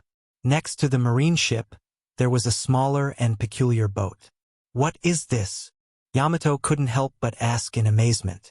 "This is a speedboat," Luffy said proudly. He purchased it using the system, taking an existing model in this world and adding a few modifications. The young man with the straw hat used his money from the shop system to buy and assemble a steam-powered speedboat. "What's a speedboat, Luffy-sama?" Shirahoshi looked curiously at the small, peculiar boat with an engine at the back. "This is a small motorized boat that can move faster than most boats in this world. It will be a secondary boat for the crew, mainly used by Lami as she delivers the heads of the pirates we captured while we were here in the East Blue," Luffy explained proudly. "Incredible!" Yamato exclaimed with starry eyes. "You don't even know what a motor is," Lami said from the side, thinking that the tall woman with horns was missing a few screws in her head. Luffy had an appreciative look for Lami at this moment. Although the concept of a motor wasn't new to this world, as they had a sea train in Water 7, for most people it was strange and unfamiliar. Lami in the original story had a damn submarine-like Law, so it's no surprise that she's the only one who has an idea of what a motor is. "Anyway, I'll teach Lami and Beepo how to operate the speedboat with the fuel now. Please wait for me to finish before we continue our journey," I said, jumping onto the boat, with Lami and Beepo following me. "But first of all, where did you get all of this? Did you already have it in your pocket?" Lami asked, curious. It was a recurring question among the crew, but everyone inclined to the idea that Luffy had these things before they met him, and he had simply shrunk them and kept them until the occasion. "No, I got these with the money we obtained from Buggy. It's pretty hard to explain right now, so I'll do it another time. Let's focus on the boat's operation for now." Luffy planned to talk about the concept of the shop later. Now he had other concerns. While Luffy explained the concept and the manual of the speedboat on the marine ship, everyone was looking at that strange, small motorized boat. A woman with orange hair was standing beside them. She was dressed as a French maid, nothing too sensual, but she had her own uniform, like Baby 5. She held a mop in her hand, squeezing it tightly, with veins popping on her head. "I'm a maid? A maid!" Nami was furious with her fate in the midst of all these pirates, as her role was to clean the ship and attend to the captain's requests. First, he doesn't see me as a navigator and brings me into his crew as a maid. Now he's making me wear this uniform and asking me to keep cleaning the ship. Damn you, Luffy. You're lucky you hid all that gold. But I'll find it. I'll take it along with the reward you'll receive from Buggy. Nami was furious at first, but soon had a malicious smile at the prospect of getting all that money from this crew. "So, I'll keep cleaning the place until I get that money." She was determined as she resumed her task with a rather happy demeanor, which left everyone who knew her intentions quite concerned as the maid cleaned with a scary smile. After explaining everything, Luffy summoned a raft to be pulled by the speedboat with Buggy's crew tied together on it. "With this, I believe you can go. Take my Viver card and come to us when you're done," Luffy said, taking a paper from his pocket and handing it to Lami, who accepted it. "Okay. See you later, Captain." She smiled. In the beginning, Lami had some grievances with Luffy, and they still had some differences, but over the days they were building some kind of relationship between them, despite a few jokes back and forth. "Remember, don't use your devil fruit powers too easily. My grandfather is already coming after me, and if the headquarters finds out about the potential of the people around me, they'll try to send more forces here. Not that it would scare me if it happened, but I want to delay it as much as possible while we're in this sea." She nodded in understanding. "Then see you later," Luffy said with a nod, not taking his eyes off the emo-styled woman. After a few seconds, he turned to the bear beside him, who wore his orange jumpsuit, one that Luffy bought in the shop, as it belonged to the canonical Beepo without a pirate symbol. "You too, Beepo. Take care and keep this emo here out of trouble," Luffy smiled. "Who's emo?" Lami yelled. "Yes, Captain. Beppo said, saluting with his hand on his forehead, mimicking a military salute. So, I'm off. Luffy jumped onto the marine ship, while Lamy started the coal-powered engines and began to move away from the ship with the raft full of clown-dressed prisoners begging to be set free. Now, let's continue our journey. Our sharpshooter with a long nose is waiting for us, Luffy announced as the ship resumed sailing in the direction they were heading. For the rest of the day, Luffy trained them with his powers, but this didn't include Nami. Luffy wasn't naive to her real intentions here, as was almost everyone else on the crew. He was just toying with the cat burglar. Even though he needed a navigator, seeing her cleaning the ship with a uniform was too much fun. She would grumble when she broke her broom or the dustpan after realizing her own situation in anger. Nami, you've broken another broom. You owe me 50 berries now, Luffy exclaimed, enjoying himself, while Nami had a dead look as she saw herself either further in debt or losing money, no matter how insignificant 50 berries might be. As for not training the cat burglar yet, Luffy wanted to see how she would fare on her journey. He wasn't like the canon Luffy to forgive that betrayal so easily. He wanted to test the waters with Nami before making a decision, even though he would appreciate it if she came to ask for help in dealing with Arlong without stealing from him. The sun is so warm and nice, Shirahoshi commented. Nami, get some orange juice for me? Yamato and Shirahoshi? A shirtless Luffy in flowery shorts asked, as he and Kaido's daughter in a beautiful white bikini, and a serious woman sat side by side, sunbathing on chairs in the middle of the ship. Each of them wore sunglasses to enjoy the moment. Meanwhile, Chao-Cho-Yu was on the mast like a lookout or guard dog, and Zoro and Kuina were still training, swinging a piece of wood which I increased in weight multiple times. Sharky! A disgruntled megalo barked from the side of the mermaid, who was on another chair. Oh, I forgot. One for Megalo too, Luffy quickly said apologetically. While they enjoyed their time relaxing at sea after their intense training, Nami had to comply with the captain's request. Of course, Nami replied, gritting her teeth. She despised everything about the situation, but it was necessary to get her precious gold. Thanks, maid, Luffy commented with a smile. Thank you, Nami. Thank you, maid-sama. Sharky. Everyone expressed their gratitude. You're welcome. Nami smiled with closed eyes but had visible veins on her forehead as she tried to hide her anger. She began to walk in a stiff and squared manner as her unmasked rage consumed her, heading toward the marine ship's kitchen. She pretends so poorly. How did she manage to steal from all those pirates? Luffy couldn't help but wonder internally as he watched her walk away from the group. Woof! Woof! Everyone heard barking from the mast, and Luffy understood what it meant. It seems Chao-Chu spotted land, Luffy commented with a sigh. Anyway, it didn't take much more than a day after Lamy separated from the group for the ship to see the village of Syrup in the distance. Chapter 22, Syrup Village 01. Chapter size: 1074 words. Third-person POV Syrup Village, East Blue. With the ship arriving at a deserted beach on the island, Luffy asked Zoro to steer the helm in a straight line and let the sand naturally slow down the ship.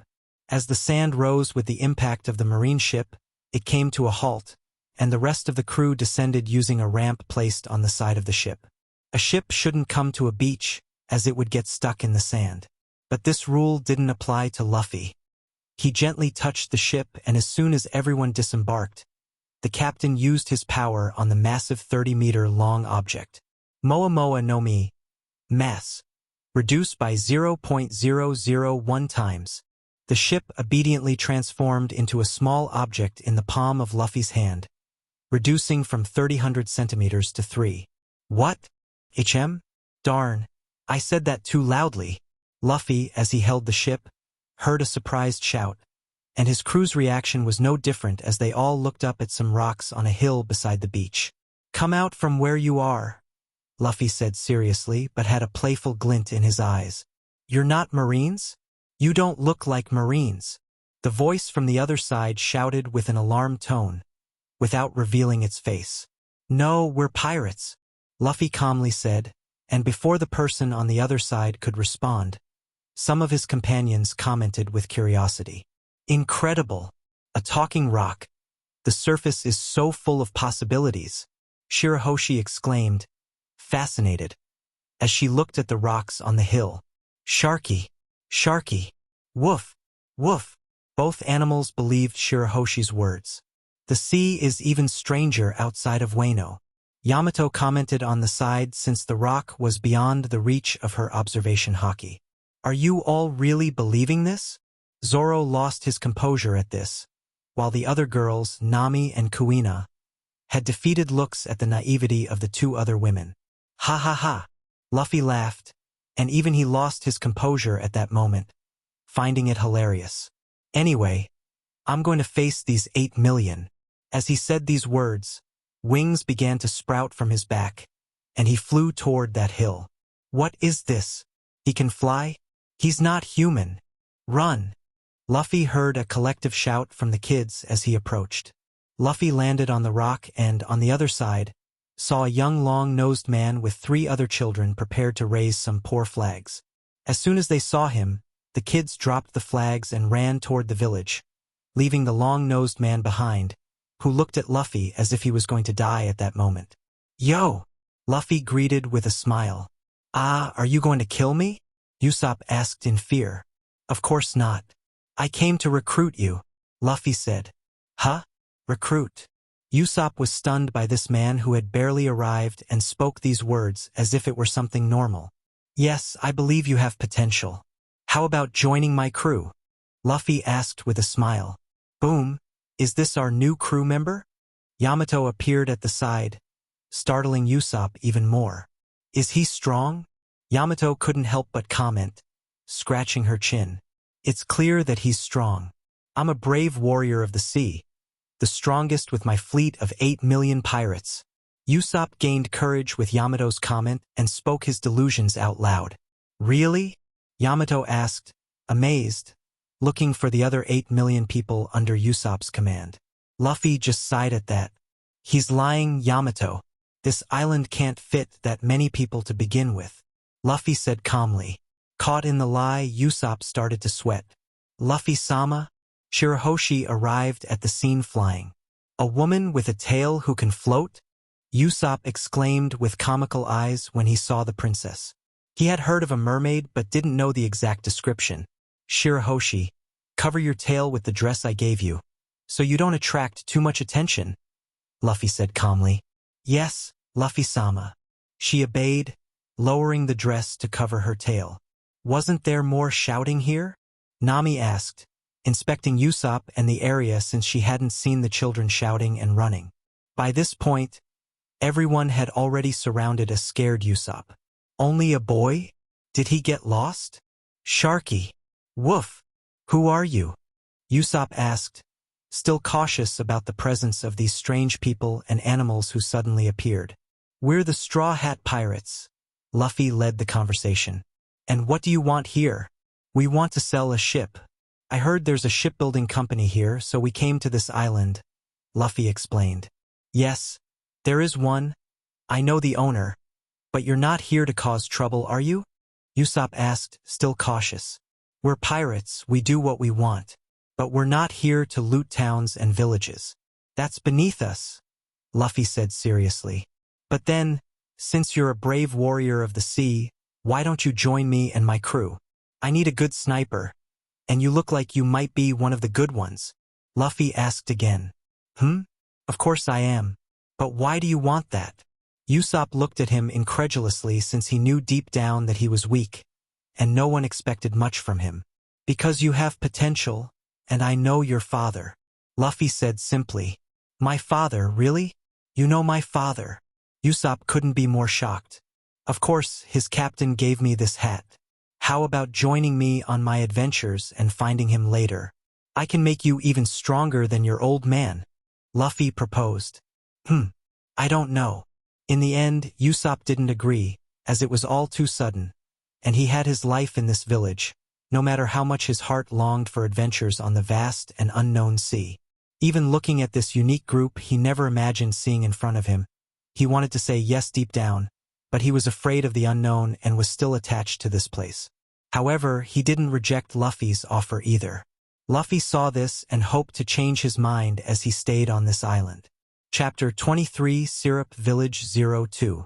Chapter size 1686 words. Third-person POV Village Syrup, East Blue. Anyway, why don't you show us where this shipbuilding company is? I want to make some money with the ship we have. Luffy changed the subject, as he expected from Usopp. Yeah, I guess that's fine. Usopp finally stood up from the ground, where he had been since he got scared when Luffy grew wings. Wait a moment. How did you make that ship disappear? Or how do you have wings? Usopp yelled, now recalling all the strange things that had happened. How does she have a tail? How is there a flying shark? He couldn't stop shouting with his scared voice. No one immediately answered. Nami was curious as well. She didn't have the courage to ask too many questions but really wanted an answer to all the strange things this crew could do. About me? I'm a devil fruit user, Luffy said calmly. I thought those were just legends. Nami exclaimed. Did you not find it strange when Buggy split in my lure, maid? Luffy asked incredulously. I was so stunned that I didn't even notice. Nami protested, growling when Luffy called her by her current occupation. Usopp was stunned, trying to imagine a fight with people with strange powers, something that left him internally terrified. As for Shirahoshi, she's a mermaid, so it's normal for her to have a tail. Haha. Luffy laughed and continued. Her companion is Megalo. He's a very special shark. Sharky. And that woman with horns? How can there be so many different people in just one place? Usopp couldn't help but exclaim as well at the giant and peculiar appearance of Yamato. Isn't that normal? We're a pirate crew, Luffy announced with a smile. That's not normal. Usopp, Nami, Kuina, and Zoro shouted at the same time. Ha ha ha ha ha. How funny. Yamato spoke with a smile while laughing at the faces of the four. But anyway, can we go now? Luffy asked, and in the end Usopp nodded, seeing that this group didn't seem to be evil, just very strange and with personalities he never imagined. Great! Let's go, everyone, Luffy said, following Usopp as everyone started to follow him. It didn't take long for them to enter the village, passing through the streets. They soon attracted a lot of attention with their group. Hey, isn't that Usopp? But who are those accompanying him? Some villagers suspected as the group passed through the city streets. What beautiful women! I've never seen such beauty. Yamato and Shirahoshi attracted a lot of attention, both from men and women. Isn't that a Jolly Roger with a straw hat drawn behind the cloak of that tattooed man? Pirates! What? What are pirates doing here? And Usopp is with them. Soon everything turned into a tumult, while Usopp was getting nervous about the gossip. His reputation was already not good among the people in this village, and now they were associating him with pirates. Luffy and the others didn't seem to care much except for Nami, who didn't like pirates, especially when being called one.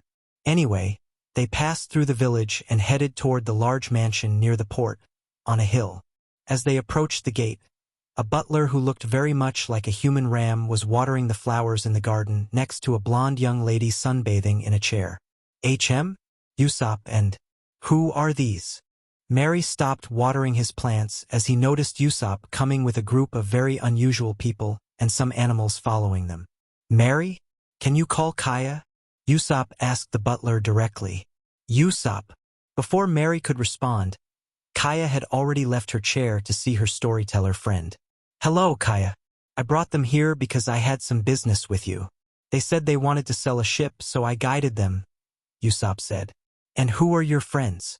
Open the gate, Mary, Kaya asked, turning her attention back to the strange group, who entered the gate as soon as Mary opened it. A green-haired man with 3 swords at his waist, for women, including one with a sword, another dressed as a maid with an unsatisfied face as she walked alongside them, a woman with a smile on her face holding a heavy weapon, almost 3 meters tall with red horns and a yellow base, incredibly beautiful, just like the other woman with pink hair and an innocent face, wearing a dress and walking in a strange way, almost as if she were flying and pretending to walk. There was a furry dog with a flying shark using a bubble of air around his waist, seemingly well out of the water. And finally, there was a tall, tattooed man dressed as a pirate, who smiled at Kaya, as he appeared to be the group's leader. "Hello, I'm Monkey D. Luffy, captain of the Straw Hat Pirates," Luffy said confidently, earning a surprised look from the two in front of him. "A captain of a pirate crew?" Mary spoke, alarmed and a little frightened. "And what does a pirate want with me?" Kaya asked, now a bit cautious. "Simple, I came to sell a ship that I acquired through the spoils of another pirate group." "Do you buy ships?" Luffy asked calmly. "About that. What is happening here?" A new voice was heard at the scene, preventing Kaya from giving Luffy an answer. Everyone turned to see a man approaching in a suit, adjusting his glasses. "Clahador," Kaya exclaimed. "What filthy pirates are doing in this place?" he said with a look of disgust. Luffy didn't pay much attention to it, except for some internal amusement. Zoro had a sharp look, and Shirahoshi looked a bit frightened by these words. "Arf! Arf!" Chaochu didn't like this at all and barked at the man, showing his teeth. "They brought their mutt too," the black-haired butler continued to comment, earning an even more intense growl from the dog. "Wait, they just came to sell a ship," Usopp said hurriedly before any misunderstandings occurred. "Sell a ship? Have you not read the news? This group attacked a marine base and killed its commander a few days ago," Clahador said, showing two wanted posters, one of Luffy with a fierce look and shirtless next to the headless body of Morgan, and the other of Zoro tied to a post, with Luffy having a bounty of 10 million and Zoro with 5 million. "Is this real? Did you really attack a marine base?" Kaya asked in disbelief. "It's true, we're pirates after all." Luffy didn't even try to deny it. He really didn't care if he was called a demon. He was doing what he wanted, regardless of others' opinions. Usopp was in conflict now. He had just realized that he brought dangerous pirates to Kaya. "Anyway, I'm here for business. If you don't want to do business, we'll leave," Luffy said without laughter now, speaking calmly. "How can a lowlife like you do business at this shipbuilding company?" Clahador said with a disgusted tone. "Isn't this guy caring about his disguise, is he?" Luffy commented internally. Even though Luffy had shown a strength of 10 million, Kuro should still have to use some of his skills here to defeat a low-level pirate crew, and his disguise as a butler would soon be questioned. "And you, the usual liar from the village."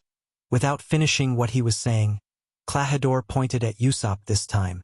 "Have you brought dangerous pirates close to the lady? Have you lost your mind? I expected more, even from someone of your kind," he said with disdain. "Wait, Clahador, Usopp." When Kaya was about to defend Usopp, the butler interrupted her. "You have to understand, miss, that he has brought danger to you here. This kind of scum always attracts others like him. It's no wonder your father is a bum on the sea." "My father is," Usopp shouted angrily this time but couldn't finish. "Pirate," Clahador interrupted again. "In other words, a lower-level scum, just like you and your little gang here," he said, adjusting his glasses again. While everyone was stunned by these events, suddenly, laughter brought everyone out of this stupor. They turned their gazes to Luffy. "Ha ha ha ha ha ha ha ha ha ha." Luffy began to laugh loudly, much to everyone's surprise. "What a funny guy. Ha ha ha ha ha ha. I'm sorry for this, but I can't help it anymore. Ha ha ha ha ha. My Luffy. Luffy-sama? Sharky? Wolf? Has he gone mad?" Nami said unhappily. She didn't like how the dark-haired butler had treated them, and now hearing Luffy laugh made her even more displeased. "What's so funny, pirate scum? You better get out of here and never come back with the rest of your ilk. Otherwise, we'll call the Marines," Clahador said seriously, not liking the mockery made by this young man. "Ha ha ha ha ha. I just can't help but exclaim. You seem like a clueless man, not even knowing how grand his father is. He may be a pirate, but he's much better than being a butler in a village in the East Blue." Luffy smiled at him with a dangerous glint. "Luffy," Usopp couldn't help but mutter as he listened to this. Mary and Kaya were still shocked by everything happening. "But anyway, I don't care about your opinion. I'm a pirate after all. But since you're so bold in insulting me, my crew, and even my future crew member here. Luffy pointed to a stunned and cowering Usopp at his side. Prepare yourself for the consequences. Luffy simply said, a sadistic smile forming on his face, and then he disappeared from the spot. Without time to react, the black-haired butler suddenly felt a sharp, intense pain in his stomach as a powerful punch was delivered, burying itself in that part of his body, causing him to recoil like a ragdoll. Boom, his body flew like a rocket, crashing into one of the mansion's walls. Chapter 24, Syrup Village 03. Chapter size, 1125 words. Third-person POV Village Syrup, East Blue. That? As the only thing they managed to comment on in the face of these sudden and unexpected events, Yamato was the quickest to react and equally surprised, just like the entire Straw Hat crew. Their captain, who had only come here to deliver a pirate ship to get some barrels from Buggy's ship, was equally surprised by what followed. A butler who appeared suddenly started to insult them. This was followed by their captain punching the arrogant man without giving him a chance to react. Luffy stepped into the spot where the butler had been and began to walk towards the wreckage caused by his punch and the man's body. Despite the noise of destruction, everyone was still frozen in place by these sudden actions. As he walked towards the destroyed area, an arrogant smile began to spread on Luffy's face. In the wreckage, there was Klahadore with torn clothes, broken glasses, disheveled hair, and coughing up blood as he tried to breathe on the ground. He glared at Luffy, filled with hatred, as Luffy approached him.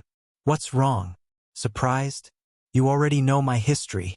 Did you think I'd reward you for insulting me and my crew? Luffy asked arrogantly, raising an eyebrow. Wait, don't hurt him. Call the guards. Make him stop. Kaya, coming out of her stunned state, said hurriedly, watching Luffy approach Klahadore with terror. Girl, you're too naive. Do you think I'll let this slide after hearing those words? Luffy taunted her, not revealing the man's true identity, as he wanted to play with him first, especially after the man thought he could be arrogant with him and his people. After ignoring her before Kaya, Klahadore, or almost anyone present could react, except Yamato, Luffy disappeared again. Ah! Without time to react, Klahadore received a kick from Luffy, sending him flying a few more meters as he screamed in pain. What's the matter? Is that all you've got? Luffy taunted as he appeared by his side again, with another punch directly to his face. His nose was broken when he hadn't even fallen from the last blow. Boom! His body demolished another part of the mansion. You wretch, you'll pay for. Klahadore said in the midst of the wreckage while his face was like a bloody pulp. But before he finished his threat, Luffy appeared before him and grabbed his neck before he could react. Would you like to see this? Luffy smiled sadistically and, with his hand on Kuro's neck, began running and dragging his head along the wall, rubbing his face as he destroyed everything in his path with his head. Everyone watched in horror, even their crew was tense. Shirahoshi and Nami were the most frightened. Everyone watched in horror, even their crew was tense. Shirahoshi and Nami were the most frightened. What's wrong? Is that all you've got? Luffy taunted as he raised a swollen face by the neck. It no longer resembled the butler from moments ago. That face couldn't even speak anymore. It was the complete opposite of what it was moments ago. Let me help you fix this, Luffy said, giving 2 open-handed slaps to that face. Slap, slap. The sound of the slaps echoed strongly throughout the area, horrifying all the onlookers. Kuro was unconscious by this point. The slaps had been so strong that he collapsed. How can you say you're helping by giving those slaps? Everyone thought inwardly. What's happening here? At that moment, guards began to appear in the midst of this commotion, but they quickly became alarmed by all the destruction he had caused while holding Klahadore by the neck in one hand. Don't worry, I'm done here, Luffy said as he tossed what was left of Kuro, as if he had spat out a terrible mouthful. He passed by a frantic Kaya, who ran towards her butler, and went to his still-stunned crew. Go away and never come back here. Never. Luffy could hear Kaya looking at him with hatred, but he paid no attention to it. You heard them. Let's go, Luffy said with a small ironic smile, snapping everyone out of their stupor. Usopp, you two? I don't think you're welcome here anymore, Luffy said to the long-nosed one, who looked at Kaya after these words. He saw her taking care of Klahadore but occasionally glancing at Luffy, and even at him with anger in her eyes. Swallowing hard, Usopp followed Luffy out of the mansion, feeling a bit guilty for what had happened. No one said anything during their walk. Instead of passing through the village, they took another path. As they reached another deserted beach, Luffy stopped walking, causing the others to stop as well. Luffy stared at the empty sea horizon for a while without saying anything. Nami couldn't stand the silence any longer and broke it with a loud shout. What was all that about? Why did you attack him like that? You nearly killed him. No matter how arrogant he was. You can't hurt someone like that just because of words. Luffy didn't respond to Nami's shouting, nor did he turn to face his crew while still gazing out to sea. That guy! Nami snarled, while the rest of the group remained silent. I think I'm leaving, Usopp suddenly said in the midst of the new silence. He had followed the group because he hadn't had much choice, but now he had many bitter thoughts, especially since it seemed that his friendship with Kaya had come to an end. Wait, Usopp, you shouldn't leave yet. Luffy finally spoke and turned around, revealing a solemn smile. Usopp was surprised by this. I told you I wanted you on my crew, didn't I? Luffy said, his smile leaving everyone here stunned again, not understanding their captain's actions. Of course, from what I've seen so far, you were a coward back there, but I'm giving you a chance to earn it, Luffy said, continuing. In the next few days, you'll train with me and my team. After that, you'll have to defeat a pirate on your own and prove your worth. What are you talking about? I didn't say I was joining your crew, Usopp said a bit angrily. You may not join it, but you'll definitely want to defeat this pirate, Luffy said, taking a low-cost wanted poster from the shop and opening it in front of all of them. This? Everyone was stunned when they saw Kuro's wanted poster in Luffy's hands. Wanted, Kuro of the 100 Plans, Captain of the Black Cat Pirates. Reward, 16 million Barris. Dead or alive. Chapter 25, Syrup Village 04. Chapter size, 1626 words. Third-person POV Village Syrup, East Blue. On the beach near Syrup Village, Luffy stood in front of his entire crew and Usopp, holding up a wanted poster he had obtained through a point. He had collected thousands of wanted posters, but this one was special. It featured Kuro, a pirate who was believed to be dead. Did you say this pirate Kuro was actually the butler Klahadore all along? Usopp asked in disbelief. Are you sure he's not his brother? Yamato inquired. No, it's him all along. I had some information that he was hiding on this island for a while, and I confirmed it today. The idiot had the audacity to openly insult us just because I have a bounty of 10 million berries, lower than his, but I bet after the beating I gave him, he won't be getting out of bed for the next 3 days. Luffy said with a grin. But even so, Kaya is in danger, Usopp exclaimed. Then it's your duty to save her, Usopp, Luffy said calmly. Me? Usopp asked, astounded. He might have seen Luffy defeat Kuro with ease, but he knew he wasn't a monster like that straw-hatted man. Yes, to be honest, I saw you insulting her just like your own father while you kept quiet. I thought you were a brave sea warrior. But what I saw was just a coward. Luffy's smile faded, and he looked seriously at Usopp. Usopp was taken aback by this. He never expected someone to call out his true personality in such a critical moment, making him lower his head in shame. Nami was the first to speak up in her maid outfit. Luffy-sama, you don't need to. Shirahoshi as well was about to comment. Please, I'm just a maid. Silence, Luffy said sternly, and they fell silent. I admit, I was tempted to recruit you, but I was disappointed with what I saw, making me wonder if you're really your father's son. And no, Usopp, I won't help her because she herself banished me from her place. I have nothing to do with her if her life is in danger now. Luffy spoke indifferently, which made Usopp even more cower in the face of this reality. thinking that he would watch Kaya die without being able to do anything. But I can help you get stronger, Luffy continued. You can? Usopp asked incredulously. Yes, but it won't be easy. I'll make you experience hell on earth if you want. But at least you'll have a chance to face Kuro. What do you say? We might have 3 days before he starts his plans. Do you really want this? Luffy didn't change his serious tone, making everyone wonder what they had done to their captain and who stood in front of them, as Luffy had never been so serious with them. The long-nosed young man contemplated Luffy's words and stood up to face the man over 2 meters tall with determination. I want it. Make me strong to protect Kaya. Usopp finally spoke with determination, and Luffy smiled at that.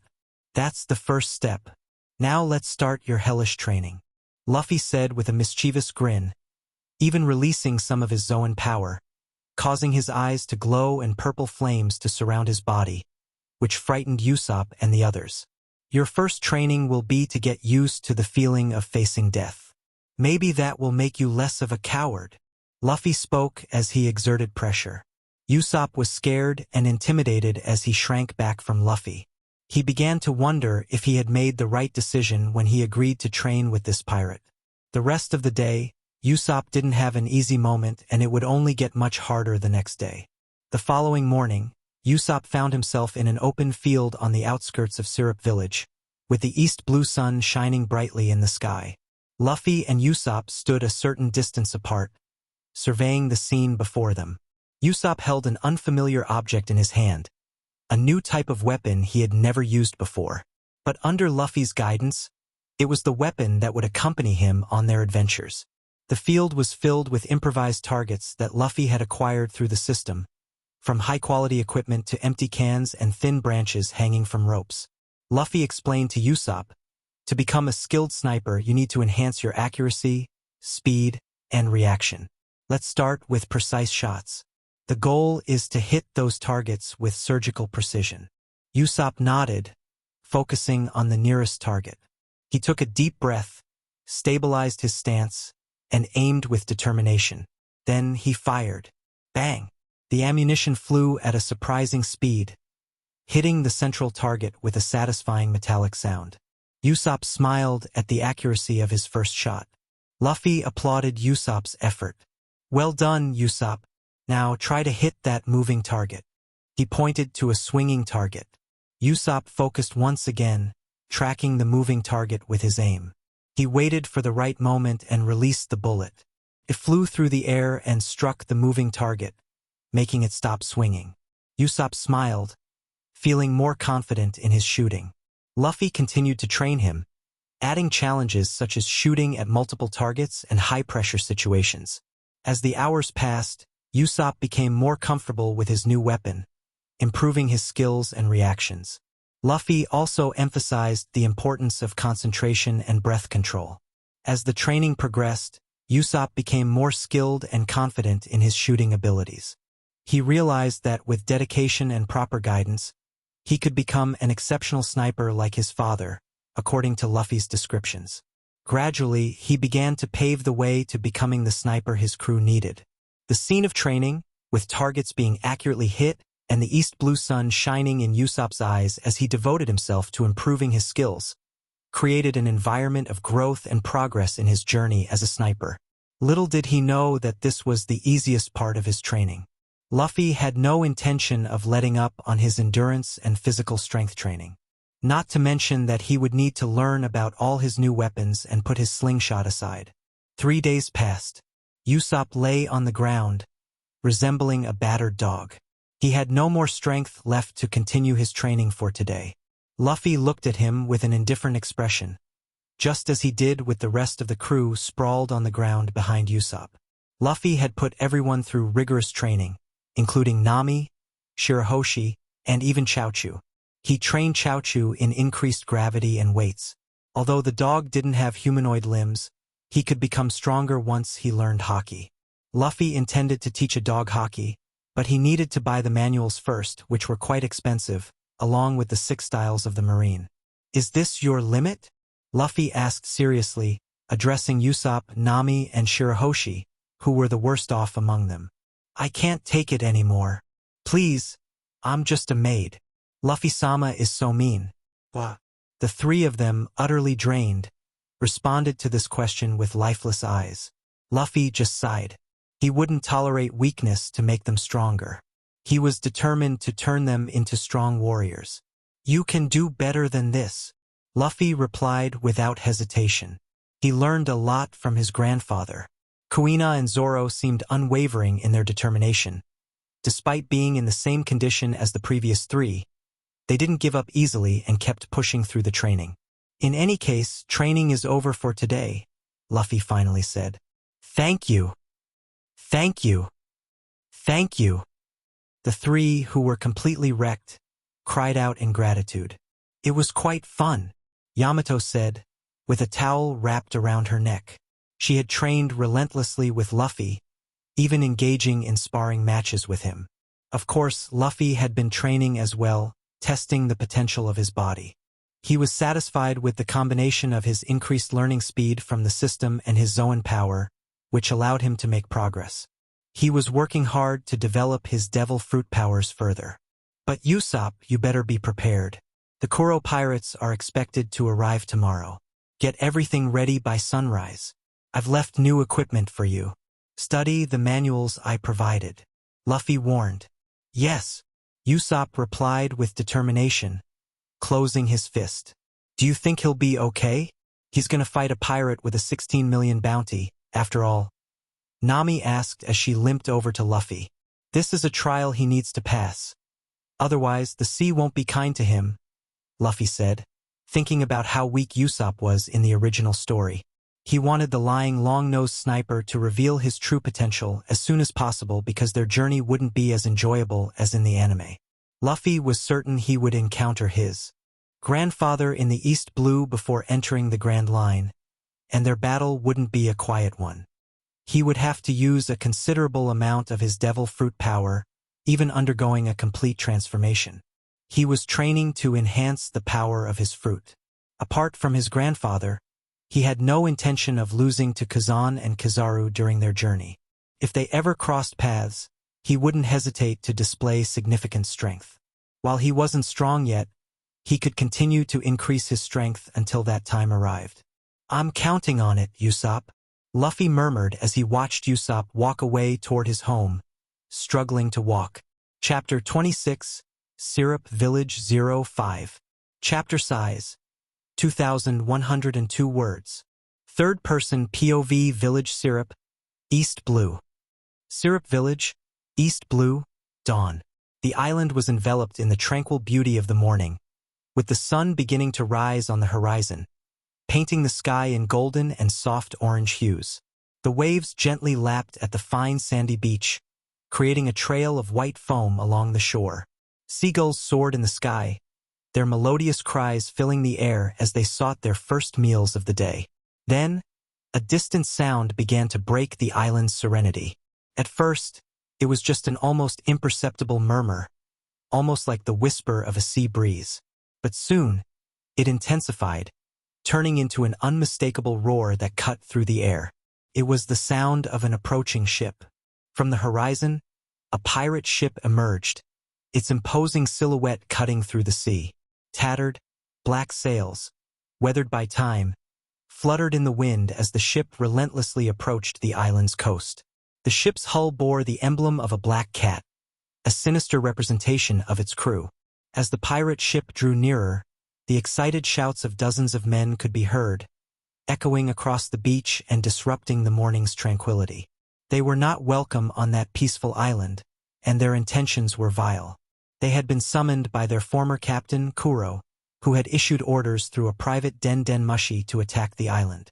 The Black Cat pirates were in action under the leadership of the vice-captain, Django, who now commanded them as they waited on the beach. The men disembarked with a cruel determination in their eyes, ready to plunder the village. The arrival of the pirate ship cast a possible ominous shadow over the tranquil island, and the fate of the island was about to be decided by the events that would unfold next. After the ship finally stopped, they found themselves on a deserted and isolated beach. Here, the initial commotion began to subside, and they sought a safe place to regroup before launching their attack on the village. The scenery around them was impressive. The beach stretched across a peaceful sandy expanse, with few signs of human life or activity. The sound of the waves gently breaking against the shore echoed, creating an atmosphere of anticipation and tension. The pirates began to spread out on the beach, some gathering in small groups to discuss strategies, while others walked on the sand, looking around to ensure they were safe and away from prying eyes. Their weapons were still at hand, ready to be used at any moment. Django, the vice captain, was at the center of the group, giving orders and coordinating the pirates to prepare for the imminent attack on the village. They checked their weapons, adjusted their clothing, and reinforced each other, ready for the impending battle. They were the Black Cat pirates, who were currently operating under the orders of the vice captain, Django, acting in secret for the past few years. "Let's go, everyone. Regroup with Captain Kuro before we invade the village," Django commanded with enthusiasm as they disembarked and gathered on the beach. "I see that you've arrived earlier than I imagined." A new voice interrupted the pirates' movements, surprising them and, at the same time, bringing relief when they recognized the voice's owner. "Captain Kuro, HM, what happened to you?" Django questioned their former captain as he spotted him. Kuro stood before them, with much of his body wrapped in bandages and an arm immobilized by a splint, evidence of a recent injury. With a determined look, Kuro clenched his teeth tightly, still consumed by the memories of his humiliation and eager for an opportunity for revenge. "Some damn pirate showed up and did this to me," Kuro growled, echoing the memories of the events of the past few days. He remembered how he had contemptuously taunted a group of pirates with bounties lower than his own, only to be brutally defeated by their captain, with no chance of counterattack. The humiliation still burned in his memory.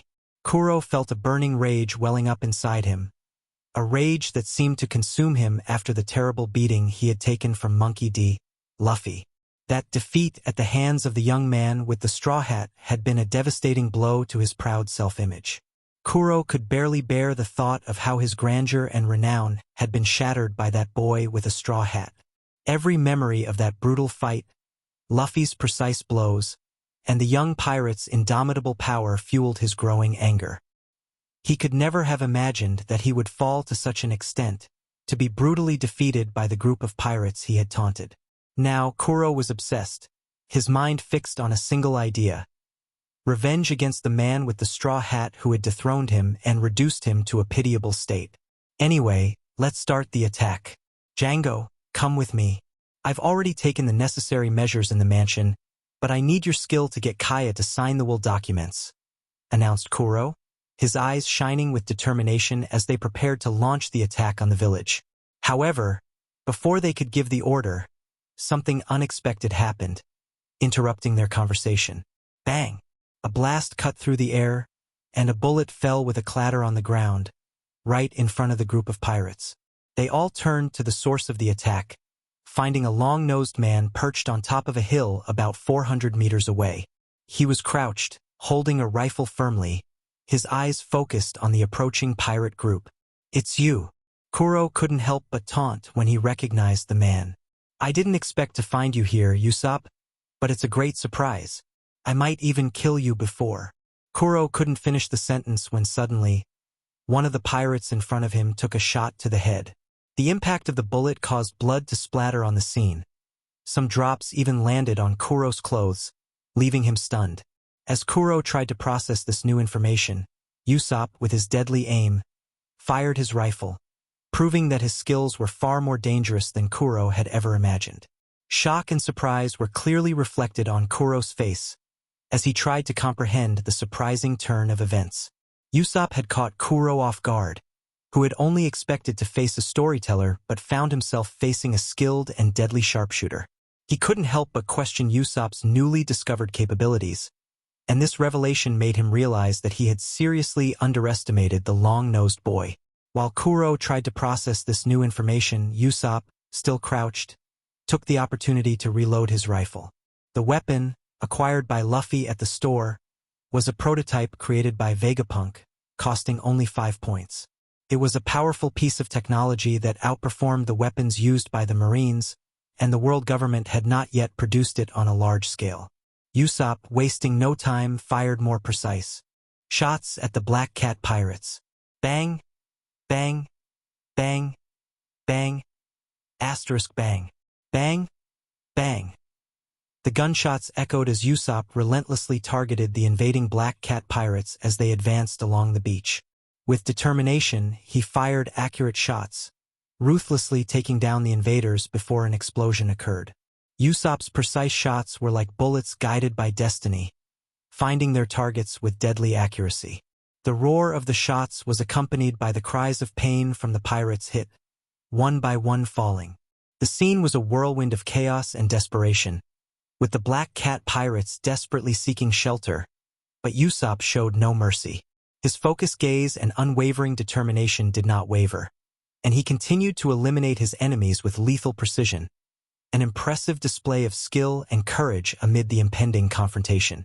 Usopp demonstrated astounding marksmanship, taking down a dozen pirates with accurate shots.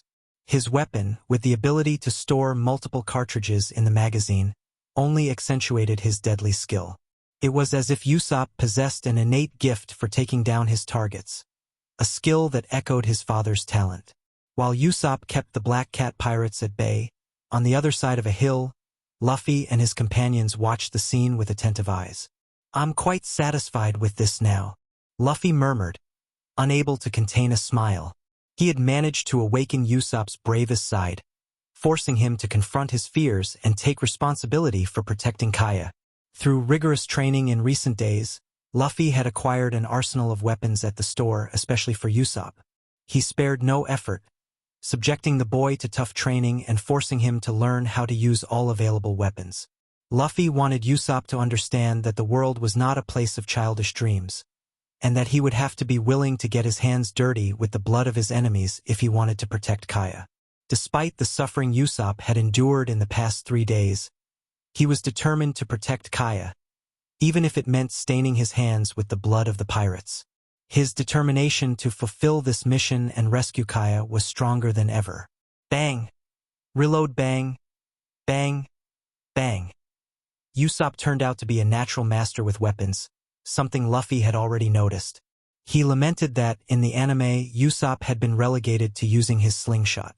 "This is the kind of sharpshooter my crew and I need on my ship," Luffy commented, admiring Usopp's skills. "Are we just going to watch?" Nami asked beside him in her characteristic attire. "For now, yes, but it looks like he might not be able to handle all of them." "Zoro, do you want to get in on the action?" Luffy asked Zoro. "Of course, it's been a while since I've fought, and I'm eager to see the result of my training." Zoro couldn't help but smile with anticipation. "Then go. Let Usopp deal with Kuro. I want him to surpass Kuro here." Luffy made the decision, and Zoro leaped from where they were towards the beach. Kuro boiled with anger. His plans were being thwarted by a boy he never imagined would be capable of killing someone. He looked around and saw a large number of his crew dead on the way, victims of the skilled sharpshooter.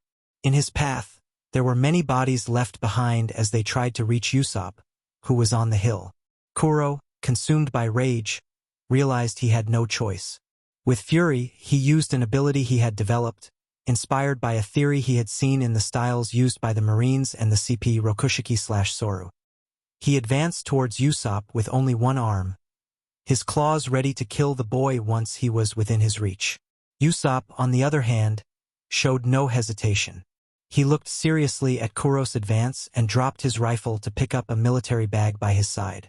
Kuro was stunned when Usopp removed pins from a strange object he couldn't identify and threw them on the path. The small, almost ball-shaped spheres fell in Kuro's way before he could reach them. However, he didn't have time to maneuver around these objects as he had already used his technique to approach Usopp. When Kuro was about to reach the spheres, he realized too late that they simply exploded, engulfing him in a sudden blast. Boom! Captain Kuro!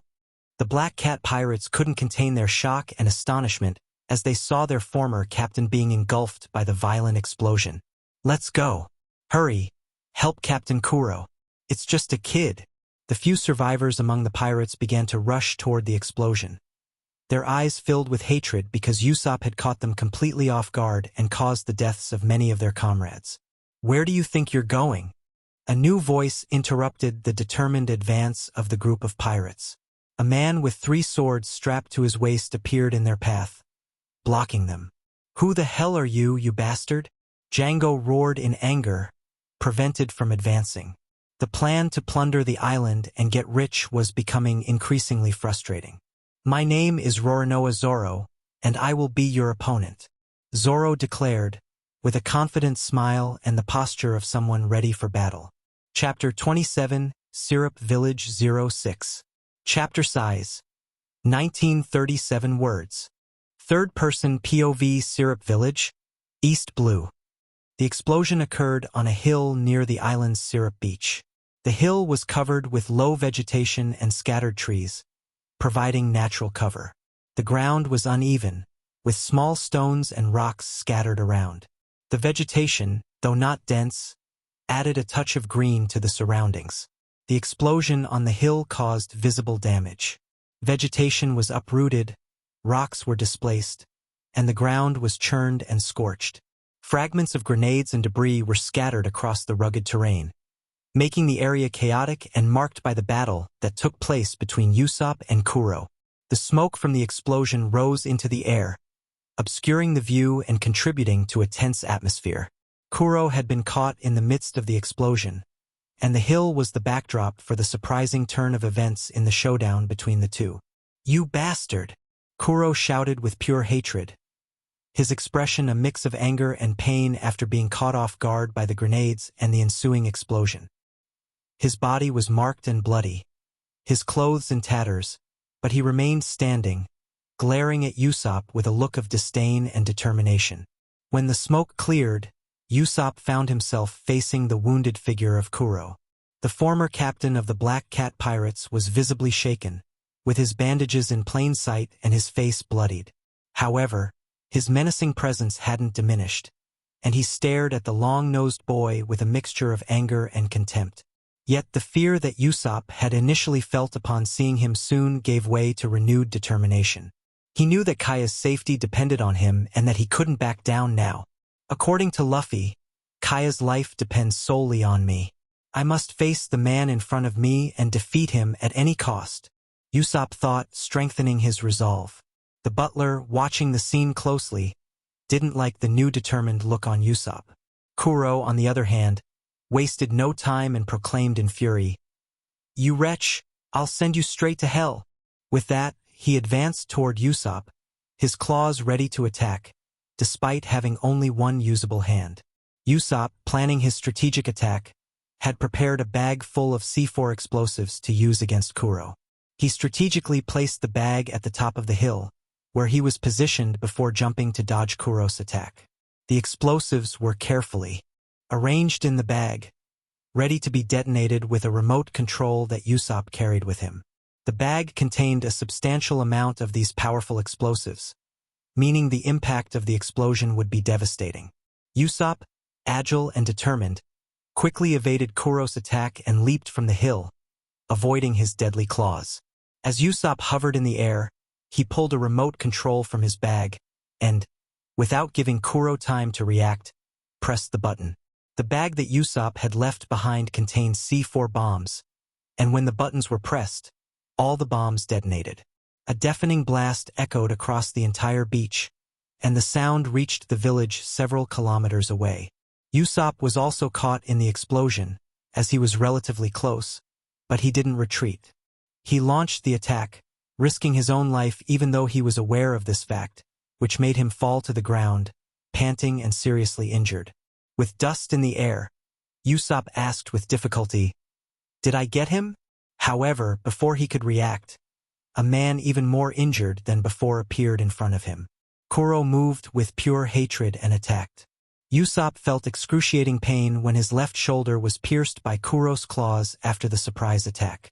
A cry of agony escaped Usopp's lips as the pain intensified following Kuro's attack. "I'll make you suffer for all of this," Kuro snarled with insane malice, as if he were losing control. I won't let you lay a finger on Kaya, Usopp shouted with determination, drawing a pistol from his hip and catching Kuro off guard. With a point-blank shot, the bullet struck Kuro's leg, which was already too wounded to dodge easily. The impact of the bullet caused his claws to release Usopp, and Kuro vanished, reappearing in a corner, kneeling with his wounded leg oozing blood. You wretch! Kuro roared again at Usopp amid the excruciating pain. Meanwhile, on the other side, Luffy, Nami, Zoro, and the others observed the situation closely. Are you the famous Roronoa Zoro? Django finally broke the silence, watching Zoro quickly defeat the pirates who had tried to face him in the last few seconds. Anger was beginning to overwhelm Django, as he couldn't see Captain Kuro's fight but heard the explosions in the distance. He was starting to realize that things weren't going as planned. Yeah, Zoro replied with conviction, untying a cloth from his waist and tying his iconic green bandana to his head. With one of the 3 swords between his teeth and the other 2 wielded in each hand, he looked determinedly at the group of pirates.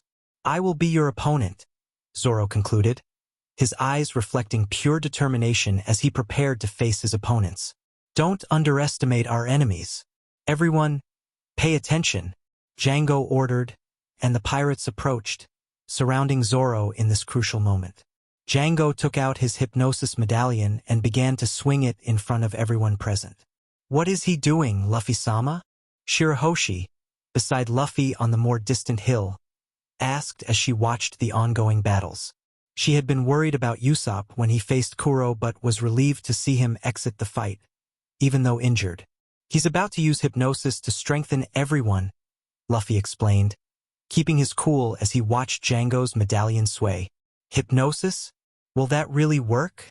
Nami asked beside them, expressing doubts about the effectiveness of this method.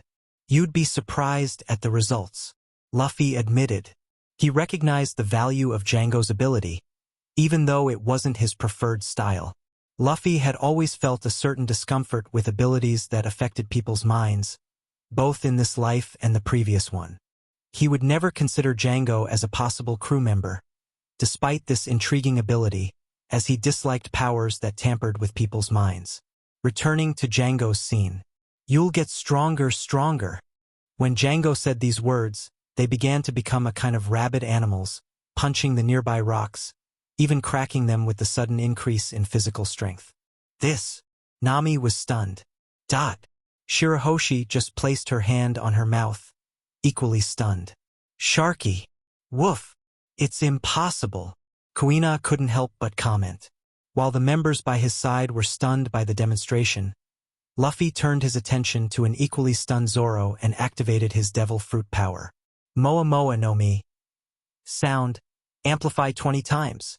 Zoro, I see you're facing a challenge. Do you need help? Luffy spoke calmly, although his voice resonated across the entire beach with unexpected volume. The sudden sound explosion surprised everyone on the beach, especially his close companions, who had to cover their ears due to the proximity of the captain. Zoro, however, looked towards Luffy with determination. No worries, Captain. I can handle this on my own, Zoro responded, his voice filled with confidence as he clenched the sword between his teeth even tighter and held the other 2 firmly in his hands. He was ready for battle and determined to face this challenge. After intense days of training, Zoro felt that he had made progress, and this would be the perfect opportunity to test the results of his hard work. Django, taken aback by the sudden sound explosion, diverted his gaze to the hill, realizing that now it wasn't just Zoro who would require his attention. Without wasting time, he immediately issued a loud and urgent command, while Zoro prepared for the showdown. Attack!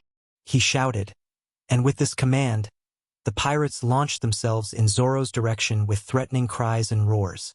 With a calm demeanor and focused eyes, Zoro awaited the approach of his adversaries. He kept the sword between his teeth, while the other 2 were ready in his hands, poised to be employed lethally at any moment. As the pirates closed in, Zoro remained steadfast and unwavering, ready to face them all. Each step the pirates took was a step toward the imminent confrontation, and Zoro was determined to prove his progress and skill in the upcoming battles. Slash, slash, slash, slash, slash. Zoro's katanas swirled deftly, creating a whirlwind of sharp steel as he moved in the heat of battle. He skillfully evaded punches and attacks with other weapons coming his way, using his opponent's strength against them. The metallic sound of blades colliding echoed across the battlefield, and Zoro maintained his unwavering concentration and fearlessness. The hypnotized pirates advanced on him, blinded by their loyalty to Django and unable to perceive the disadvantage they were in.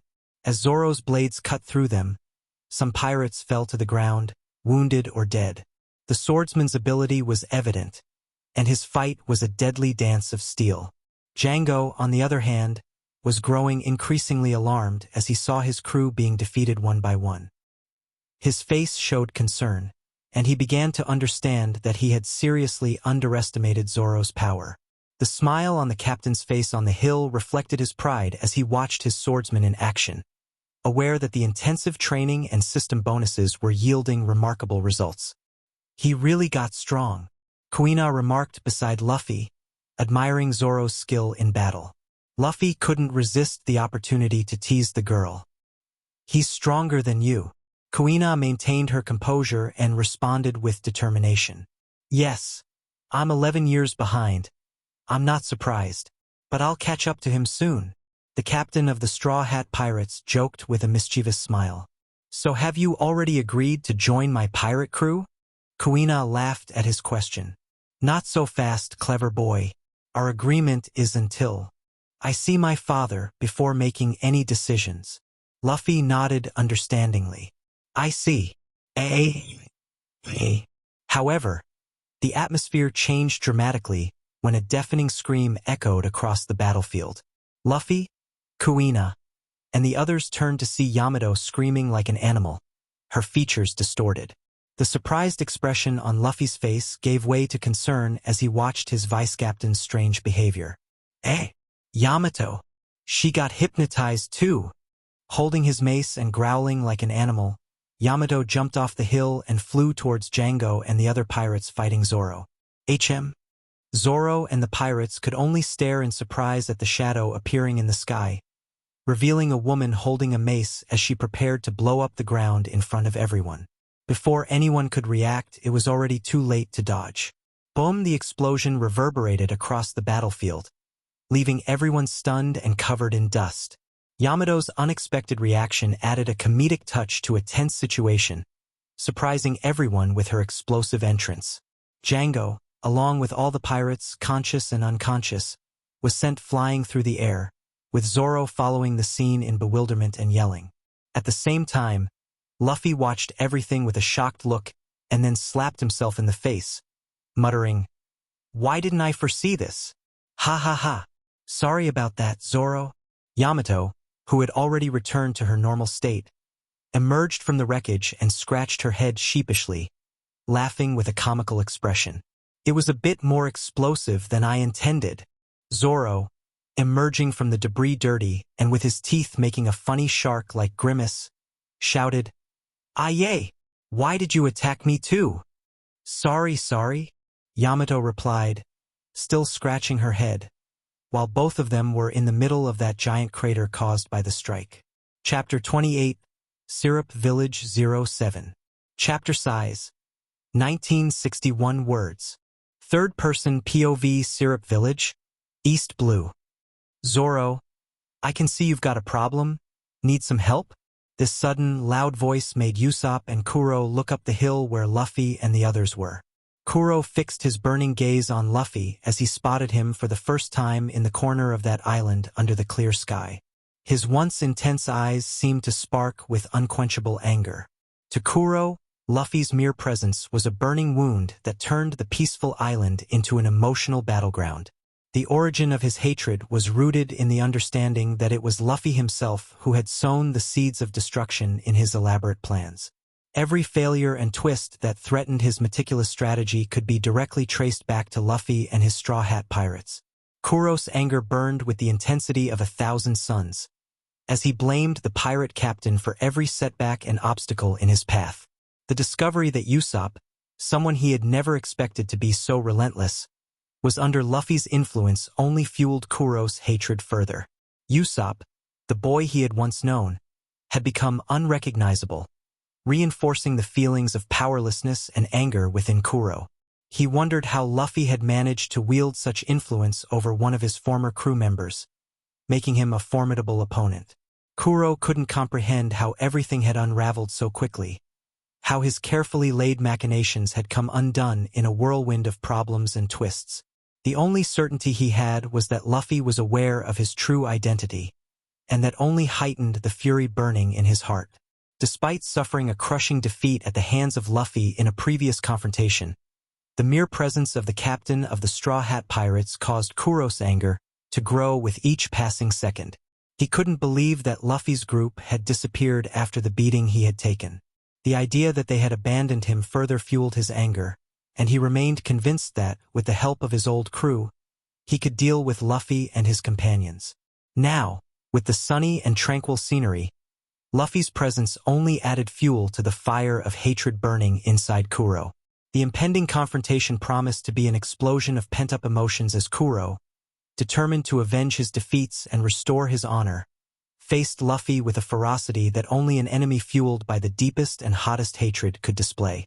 "My meticulously laid plans are in tatters, but at least I'll be rid of you," Kuro roared in frustration, his words dripping with poison as he watched helplessly as his intricate scheme crumbled. He knew that facing Luffy was a sentence of defeat, vividly remembering the previous humiliation and the imminent destruction that loomed over his crew, caused by another relentless force. Usopp's eyes remained firm and determined, hiding the torrent of fear bubbling inside him. The tension was unbearable, causing his body to tremble involuntarily. However, Usopp's courage spoke louder when he convinced himself that he had no choice but to face Kuro, all in order to protect Kaya, his friend and the only light in the midst of the looming darkness. "I won't allow it," Usopp exclaimed with a trembling voice, but filled with determination. With the agility of an experienced marksman, he drew his pistol and fired directly at Kuro. The sharp sound of the shots pierced the air, echoing as a challenge to everything Kuro represented.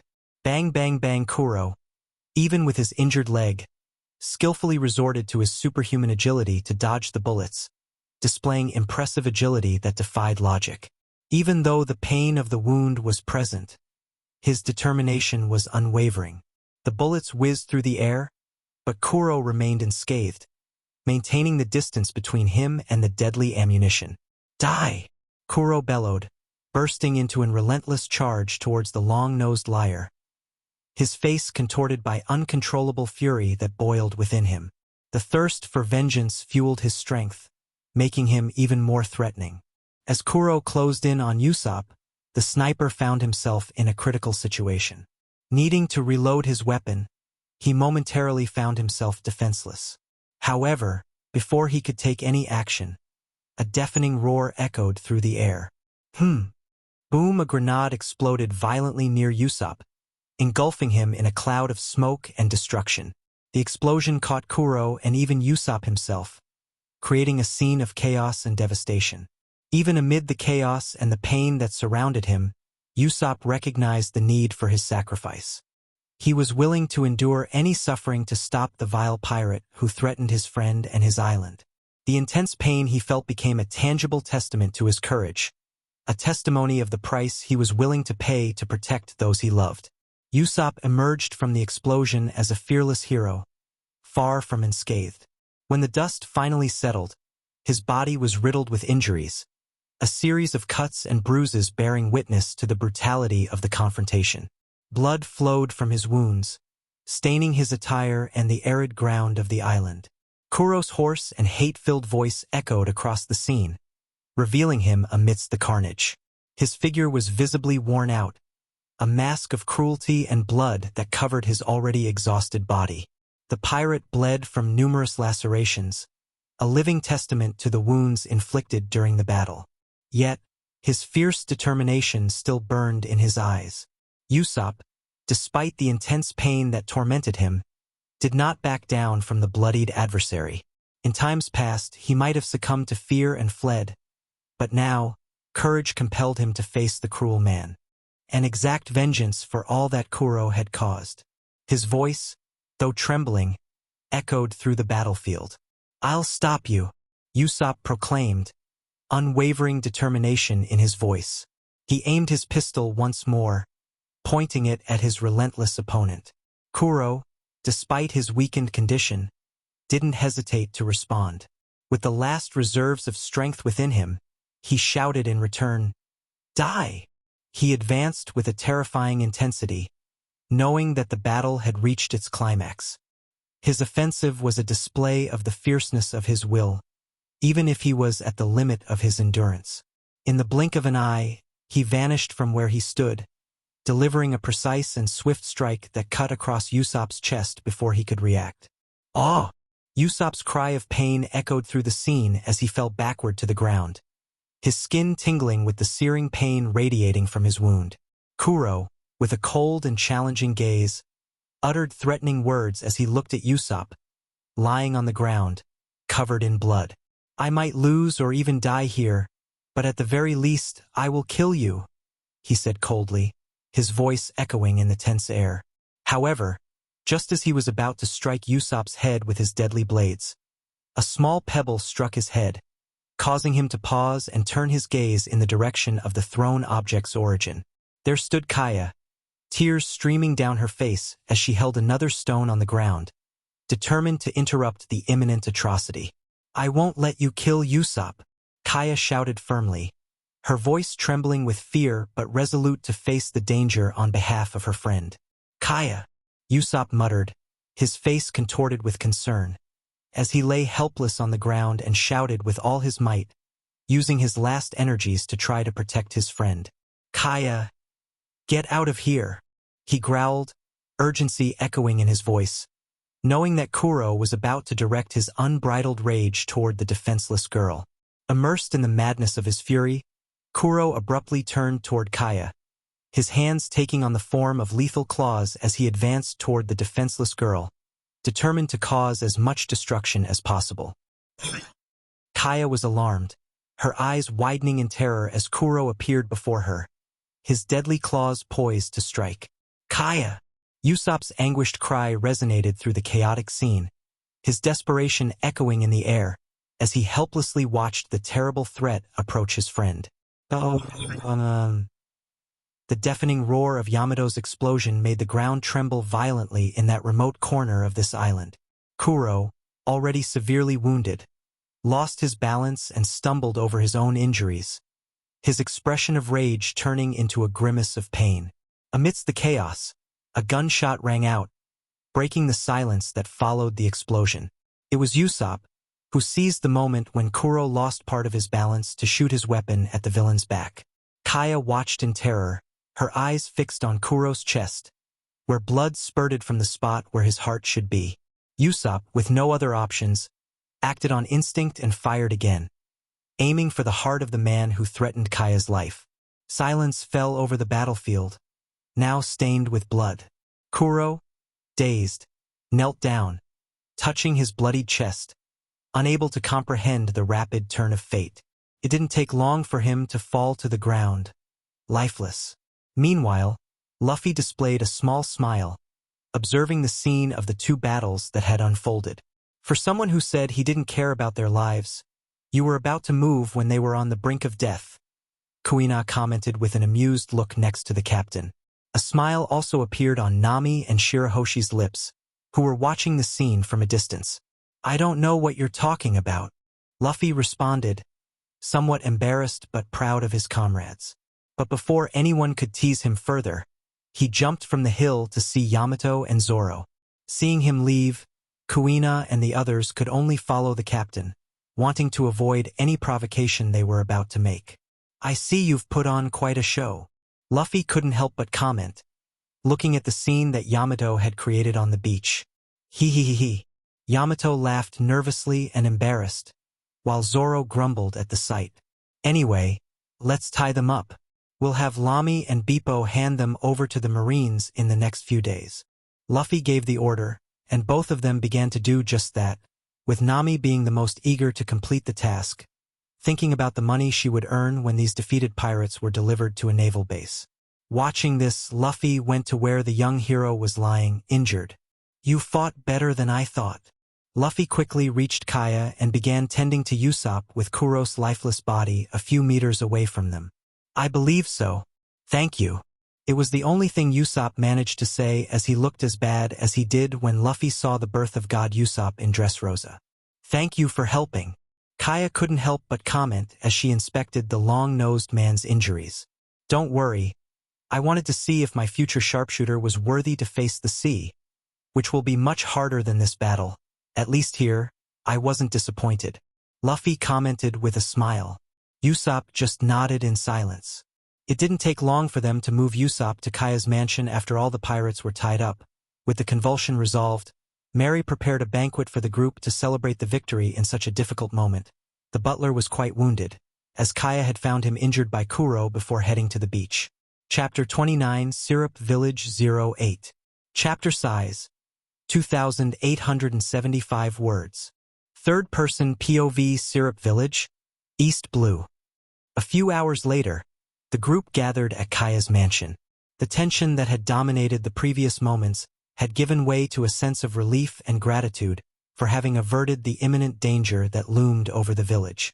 The battle against Kuro and the desperate fight to protect the peaceful Syrup Village were still fresh in the minds of Usopp and Kaya, but most of the village residents remained unaware of the true peril they had faced. Usopp, injured during the confrontation, had been brought back to the mansion and was being taken care of. Kaya's emotional reunion with her friend, who had risked everything to protect her, had been a touching moment.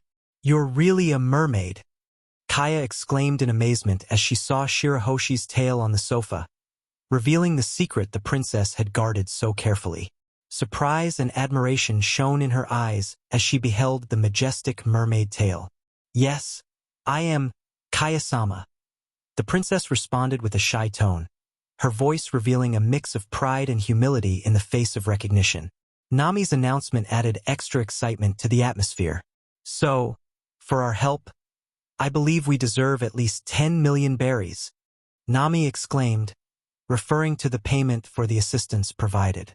Her eyes sparkled with the prospect of a reward, while Mary, who was sitting in a corner of the room, watched with a surprised expression at the audacity of the group's current maid. The atmosphere in the mansion had transformed into a space of celebration and gratitude. The group came together to celebrate the success of their mission in helping Kaya and the village rid themselves of the threat posed by Kuro and his gang. The tense mood that had dominated the village had been replaced by a feeling of relief and gratitude, and everyone enjoyed this moment of shared joy. The atmosphere in the mansion was relaxed as the group enjoyed a brief moment of peace and celebration. They all settled in, savoring the delicious treats Mary had provided, demonstrating that her culinary skills extended beyond making tea. "This tea is delicious, Mary," Kuina commented serenely while sipping her favorite drink, maintaining a dignified posture that set her apart from the others.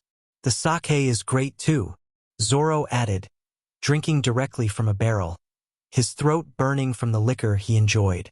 Meanwhile, Kuina couldn't help but make a playful comment. "And to think that idiot Zoro has become an alcoholic. What's the problem? Sake is really good," Luffy chimed in cheerfully, drinking from another barrel nearby. However, Kuina couldn't let the opportunity pass and complained again. "Great, the captain is an alcoholic too. Woof, woof, Sharky." However, the relaxed atmosphere was abruptly interrupted when the group's pair of pets, the shark and the dog, began to express their displeasure with barks and growls. Zoro, curious, asked, "Why are they so mad?" "Ha ha ha ha. It's because I ate most of the food," Luffy proudly replied, his eyes gleaming with satisfaction. Although he didn't consume food with the same voracity as the original Luffy, his body still required a significant amount of food to maintain his manatee form. His insatiable appetite was a notable characteristic, and his joy at the meal was evident on his face. Kuina watched the scene with a perplexed expression, not surprised to see that the captain was also a voracious glutton, just like his friends. "No surprise there, the captain is a glutton too," she muttered, somewhat lost in the midst of the gastronomic festival. Luffy laughed merrily, ignoring Kuina's observation. He. Don't worry. There's more food, Mary. Ask for more food, Kaya suggested with a warm smile, appreciating the lively interaction among her guests. However, the relaxed atmosphere was momentarily disrupted when Nami noticed Yamato eating raw fish. She exclaimed, leaving Mary behind and pointing with disbelief at Yamato's unusual meal. Hey, why are you eating that raw fish? Yamato looked at Nami and, with her mouth full, replied with a muffled voice, It's Odin's favorite food. She picked up a piece of salmon and savored it. Nami was clearly perplexed. Who? Yamato tried to explain, but her mouth full of food made her words unintelligible. Nami shook her head, feeling frustrated with Yamato's lack of clarity, and then ignored her, turning her attention back to the food and the pirate group she had infiltrated. Meanwhile, Usopp was sitting alongside the animals, sharing stories and laughter with the group, despite his injuries, which had been properly bandaged after the intense battle. His eyes roamed the scene, absorbing the nuances and peculiarities of that eclectic group. Usopp couldn't help but notice the special dynamic that existed among these people and animals with such diverse personalities. The room was filled with an atmosphere of camaraderie and mutual respect. Despite their striking differences, they seemed perfectly in tune, like a true crew. It was hard for Usopp to believe that they had come together and formed this bond so quickly, in just a few days. So, this is how crews are. Usopp murmured to himself, his voice almost a whisper as he reflected on what he saw. He looked at his own hands, which he observed with a glint of realization in his eyes.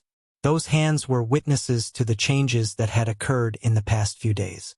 He had finally found the courage to protect what he considered most precious, a desire rooted in his childhood, which had led him to aspire to become a brave sea warrior.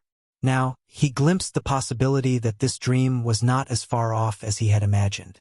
Kaya waited for the opportune moment and, amidst the atmosphere of camaraderie that pervaded the room, she addressed everyone with words of gratitude and reflection. Her tone was gentle and cheerful, a contrast to the concerns that had haunted the village before. You came to us like ill-intentioned pirates, but in the end, you saved our lives, declared Kaya, her voice filled with sincere appreciation, causing everyone to turn their attention to her words. Luffy, as always, responded with simplicity, as if it were a common occurrence in his hectic life. It was nothing. At first, we came here to sell a ship. It was mere luck that we found someone with so much potential and a butler hiding his true identity. Luffy's unpretentious comment brought a smile to Kaya's face. She admired the casual way Luffy treated remarkable deeds, as if they were nothing more than everyday actions. However, the impact of Luffy's words did not go unnoticed by Usopp, who was still stunned by the idea that someone would believe so much in his potential, something that had seemed unattainable until then. Kaya was not about to let the gratitude go unexpressed.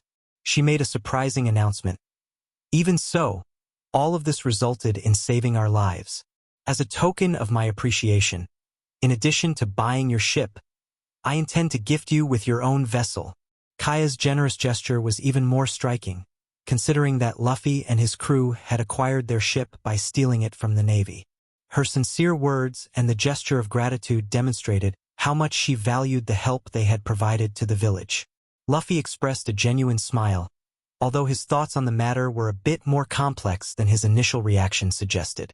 Initially, he had hesitated about Kaya's offer, considering that the merry-going was not originally designed for the challenges of the New World or sailing in waters full of similar dangers. He pondered the possibility of declining the ship and asking for money instead, with concerns that acquiring a ship that didn't perfectly fit their needs might end up being a burden, forcing him to abandon it in the future. However, a viable alternative soon emerged in his mind, thanks to the system that assisted him on his journey. An option where Luffy could pay for the ship's refurbishment with his points, shaping it and making it more powerful according to his needs. This prospect convinced him to accept Kaya's ship gladly. I accept, but I have one condition. I want to give the ship a name, Luffy announced, his voice filled with excitement. Kaya considered the suggestion, glancing at Mary, who nodded in approval.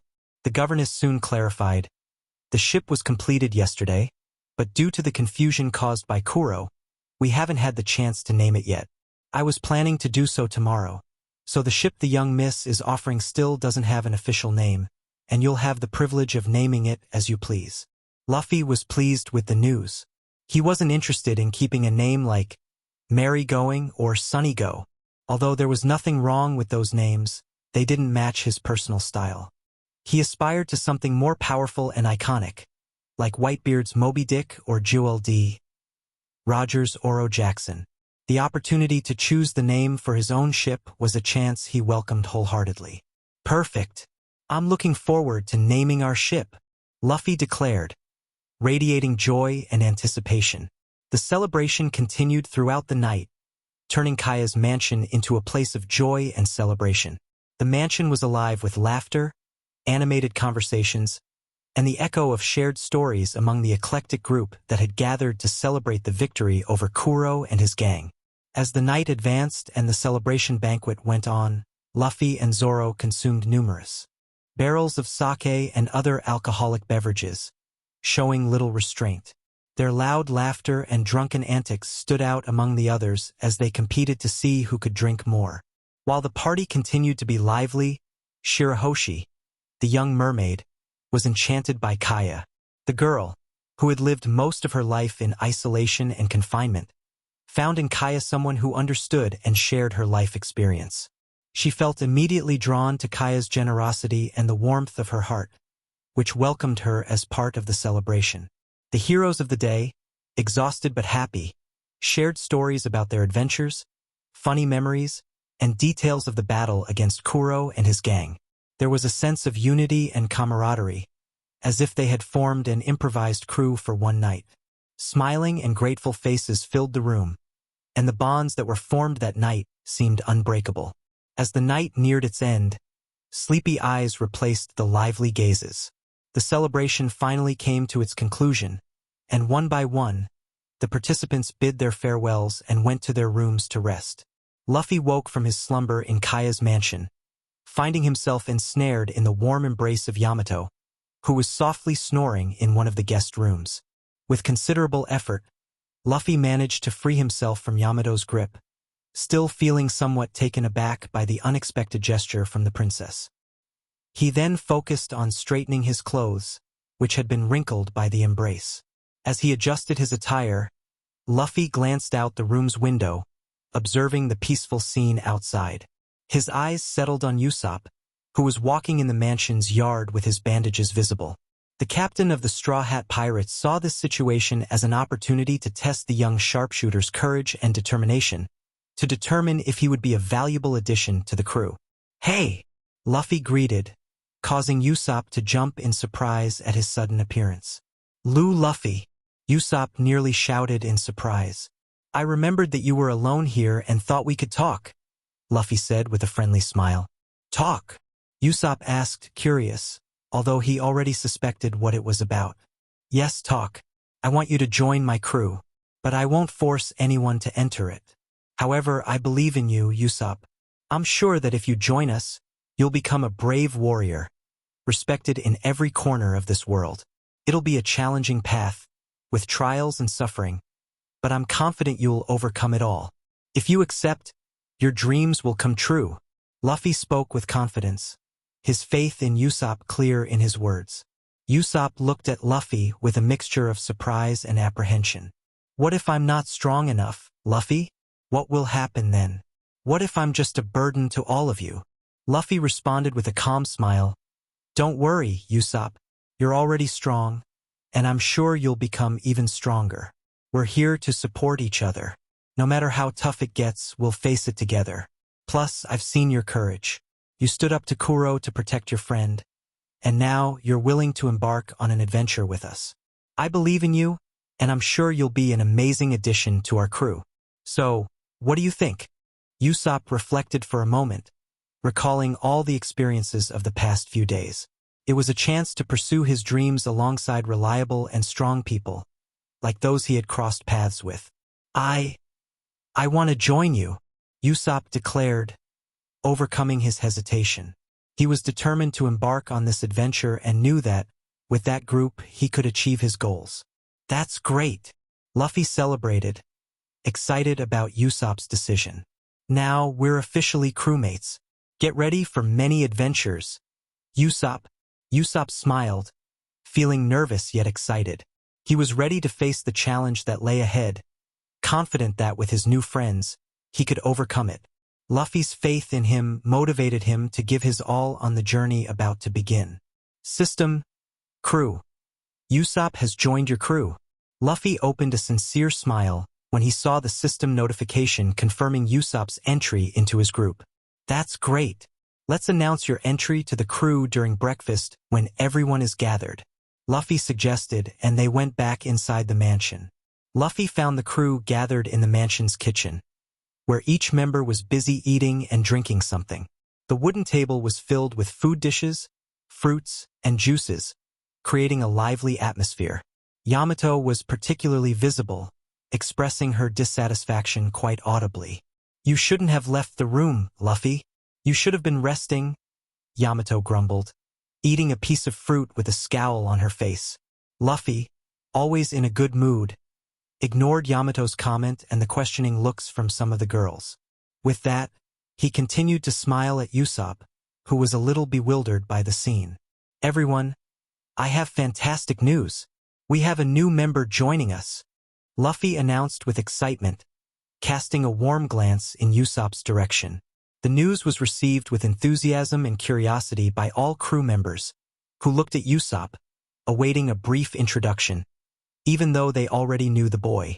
This is Usopp, the brave and courageous sharpshooter we met on Syrup Island. Luffy proudly introduced Usopp. He's incredible and will help us in our adventures. Welcome, Usopp, a new member, Shirahoshi exclaimed, her voice sounding like music to Usopp's ears. Woof! Chaochu barked cheerfully, making Usopp smile. Sharky! Sharky! Megalo also joined in the celebration, greeting Usopp with enthusiasm. Zoro greeted Usopp with a simple nod of his head, but there was a hint of recognition in his eyes. Ha ha ha! We have a new crewmate. Yamato expressed her joy with a warm smile, despite her earlier complaint. Nami and Kuina remained silent, observing the scene with neutral expressions, but they couldn't help but smile at Usopp's happiness. Kaya, seeing the warm interaction between the crew members, felt a twinge of sadness in her eyes, knowing that her friend was about to leave in pursuit of his dreams. However, Usopp's happiness was contagious, and she couldn't help but be happy for him. Thank you, I think. Usopp responded timidly, still processing the warm reception from his new crew. Luffy made the announcement with his typical enthusiasm, but with a touch of seriousness. Anyway, let's save the celebration for the ship. We're leaving as soon as possible, so I'd like Usopp to prepare his farewell and collect any equipment that is still useful from the fight against Kuro. Meanwhile, the rest of you should also get ready. I'll take care of business with Kaya and Mary here, Luffy communicated, making it clear that time was of the essence. Wait, let me go with you, Nami quickly shouted, showing her eagerness to handle financial matters. All right, you might be useful. Luffy thought for a moment and agreed to the idea of taking Nami with him. He knew that Nami had a talent for squeezing every bit of money out of any situation, and he didn't want to miss the opportunity to make the most of the people's generosity in front of him. Chapter 30 Syrup Village 09. Chapter size 1846 words. Third-person POV Syrup Village, East Blue. The atmosphere in Syrup Village, located in the East Blue, was filled with its usual morning weather. Mary opened a suitcase in front of Luffy and Nami, revealing its contents with a dramatic gesture. In the blink of an eye, the distance between Mary and the duo seemed to widen as he stepped back. Nami couldn't help but wear a mischievous demon-like smile. Even her hair seemed to come to life, forming two figurative horns on her head, emphasizing her cheeky expression, which Luffy noticed with an amused smile. I have to admit you're a great maid. Luffy praised the mischievous woman, his expression also brimming with joy. I'm a navigator, she protested, But Luffy disregarded her argument with a shameless smile. Before them lay a suitcase full of berries, the common currency in the world of One Piece. Luffy and Nami had just arrived at the port to negotiate for Buggy's ship after using the power of the Moa Nomi to increase its original size for evaluation. Mary and Kaya, who were accompanying them, were left in awe when they saw Luffy pull out Buggy's ship from his pocket. And in a matter of seconds, Luffy turned it back to its normal size. The young man's astonishing ability didn't go unnoticed, leaving Mary and Kaya completely shocked. Recovering from the initial shock, Mary decided to inspect Buggy's ship inside and out, while the negotiations began. In the end, the deal netted them 30 million berries. Although the initial price was 25 million, Nami's cunning came into play. With her bargaining skills, she managed to squeeze an extra 5 million berries from the value, increasing the total amount to 30 million. Luffy was extremely pleased with the cat burglar's prowess. "Now we're in really good shape," proclaimed Luffy, approaching the suitcase and unable to resist touching it, as if the berries contained therein were a tangible realization of his success. "What? Not again!" Nami screamed as she saw Luffy perform this action, recalling the last time he had acted similarly when all their wealth had vanished before their eyes. It was a nightmare she didn't want to relive. Before Nami could approach and prevent Luffy from going on, acting on instinct, she pounced on him. But the money disappeared again, just like in the terrible nightmare that still haunted her memories. Added 30 million berries to the store's balance. Store balance.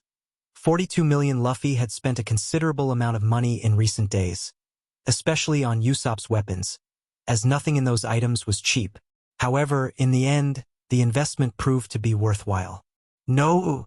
Nami exploded, jumping on Luffy and grabbing him in anger, refusing to let him go. "Why did you do that? Where the hell did the money go? Give it back. Give it all back now," she screamed, tears of frustration rolling down her cheeks as she held Luffy tightly. "Don't worry about it. The money was deposited into the cruise fund," Luffy said, while Nami's cheek was pulled by him. "Crew fund? I deserve a share of that money," she protested, not releasing him. "I can't give you the money right now, but I'll reward you later. I still have Buggy and Kuros rewards to collect, and I plan to capture Krieg and Arlong's heads for their bounties," Luffy announced, silencing Nami the next moment. She let go of him and looked at him with a serious expression. "Hey, are you really going to fight them?" she asked, in a worried and curious tone. The last name that came from Luffy's lips was Nami's worst nightmare.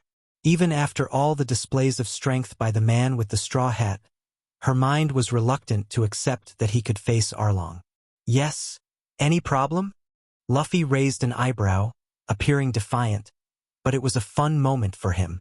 "I heard they are the most powerful pirates in this sea, especially Arlong. Fishmen are considered to be 10 times stronger than humans," Nami warned with a hint of concern in her voice. "Nonsense," Luffy huffed, cutting her off before Nami could continue. "I could raise Logtown to the ground in a day. I doubt a mere fishman could do the same. If they were that powerful, why would they be sailing in the weaker sea with a bounty of only 20 million? I've met and lived among pirates with bounties in the billions. It won't be a fishman with such a low bounty that makes me fear for my ambitions," Luffy said, his voice filled with seriousness and even a touch of anger. He detested being underestimated or pitied. He was the type who would rather face death than beg for his life. Luffy's words left Nami stunned, not only by the anger in his tone but also by the astonishing information he shared. Laying waste to one of the biggest cities in this sea? Calling Arlong a mere fishman? A bounty of only 20 million? Knowing pirates with bounties in the billions? Not being afraid to pursue his ambitions. The words echoed in Nami's mind, deeply shocking her. She never imagined this man was so fearless, or that anyone could mock Arlong and his crew so easily. Maybe Nami began to think, but couldn't finish her thoughts. "I don't know what your history with them is since you seem quite scared, especially about Arlong. However, based on the information I gathered in the past few days before our meeting, it seems that Arlong is just a pompous manatee. He brags about his strength, but in the end, He's just a tyrant who enslaves ordinary people with the help of the Naval Base 16. A tasteless joke, in my opinion. He doesn't even use his strength to kill people and prefers to use guns. What a joke. Luffy wasn't angry anymore, but his mocking tone was evident. Nami listened to all of this with a whirlwind of thoughts, clenching her hands and unable to formulate a response. "Anyway, let's go find the others," Luffy said, not waiting for her, and began to walk towards the port to gather the rest of the crew. As Luffy walked away, the orange-haired girl dressed like a maid stayed in the room where Luffy had distanced himself from her, absorbed in her own thoughts. Luffy's words were challenging and full of conviction, and something about his confidence made her question her own beliefs. A small spark of hope began to grow in her heart. What if, against all odds, Luffy could fulfill his bold promise? Nami couldn't help but imagine a scenario where Luffy, with all his strength and determination, confronted Arlong and his crew. She visualized Kokoyashi village being liberated from the oppressive rule of the fishmen, the villagers finally regaining their peace and freedom. As Luffy set out to find his crew, Nami's hope grew. She was determined to uncover the truth behind Luffy's words and perhaps find a way to believe that he could be the answer to saving her village and achieving her own dreams. Outside the mansion, at the port, everyone was ready to board their brand new ship, the original Merry-Go. "Let's head to the port and board our brand new ship." Luffy met up with everyone and led the way. Upon arriving, they were met with the peculiar ramhead-shaped ship, small and quaint, designed to accommodate the crew. However, Luffy already had ambitious plans to transform it into a powerful battleship, using all available parts. The only obstacle was the money needed to carry out this grand renovation. "Is it true that Big Brother Usopp is setting sail?" A child's voice echoed, full of excitement reached their ears. "Big Brother is so amazing!" exclaimed another voice, full of admiration. 3 children approached Usopp, who was packing his bags and the weapons left from the battle with Kuro. His rifle was visibly damaged, as was his pistol. He had organized his belongings in his house away from the village and was ready for the new journey into the unknown. As soon as the children heard about it, they ran to say goodbye to their old friend, eager for one last meeting before his departure. "Yes, I, the brave Usopp, will become a fearsome warrior of the seas," Usopp announced, pointing to himself, with a smile on his face. Even though he was still injured from the battle, Luffy dramatically accelerated his recovery process, providing him with a remarkable improvement in just one night. What would normally take months to heal, he could achieve in a matter of days, thanks to the power of his devil fruit. "Let's all board, as there are things we need to do, and we're in a hurry," announced Luffy, urging everyone to head to the ship. "And you too. Kiss already. We're waiting on the ship, Usopp," Luffy added, catching Kaya and Usopp by surprise with this comment as he turned and walked away, interrupting the farewell moment they were about to share, to a rather embarrassed moment. "Kiss." They both responded simultaneously, their faces blushing like peppers as they were taken aback by Luffy's unexpected suggestion. "Hey Luffy, I can't fit through one of these doors," Yamato complained, frowning with frustration since she was too tall for the ship's doors. "Don't worry. I'll swap our current vessel for a marine boat when we're farther away from the island. We don't want trouble if they see us with a stolen military boat at the port. That could draw unwanted attention to the island as well. I'll make the swap as soon as we're far enough," explained Luffy, and everyone nodded, understanding the precaution. "I'm ready, Captain," Usopp boarded with an announcement, showing determination on his face. "Great, let's go. Lami is nearby since her Viva card is active. We're going to meet her to deliver the new batch of captured pirates," Luffy proclaimed, his expression reflecting his determination to fulfill the mission. "Speaking of which, Captain, where are the Black Cat pirates?" Usopp couldn't help but ask, curious about the fate of his former enemies. "They're here, Usopp-sama," Shirahoshi replied, presenting a small birdcage that contained the Black Cat pirates, now reduced to miniature prisoners. After this brief moment of clarification, Luffy used his power to speed up the ship, making it shoot off at high speed as they moved away from Syrup Village and set off for their next adventure. Chapter 31, Trip to Baratai 01. Chapter size, 2,736 words. Third-person POV somewhere at sea, East Blue. What name will you put on the ship, Captain? The first thing Usopp asked as they sailed away from their old island. I haven't decided yet. I'm torn between Stormfell, Black Pearl, Sea Overlord. What eye-catching names, Zoro remarked. I know, but I haven't figured out which one to choose yet, so I'll leave it to the readers of this fanfiction. Luffy murmured. Amazing! Yamato's eyes sparkled. Incredible, Usopp said in a trance. You guys don't even know what he's talking about. Zoro grumbled. Readers. Nami raised an eyebrow. And why are we in a fanfiction? Kuina crossed her arms in disbelief. What is a fanfiction, Luffy-sama? Shirahoshi asked with curiosity. Woof! Sharky. Really, Chaochu-sama? Hey, listen anyway.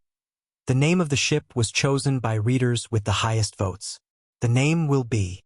The name was chosen in Portuguese version. Black Pearl. The sky stretched in intense and clear blue, without a cloud in sight. The sun shone brightly, warming the land with its golden rays. The air was pure and fresh, free from any sign of pollution or haze.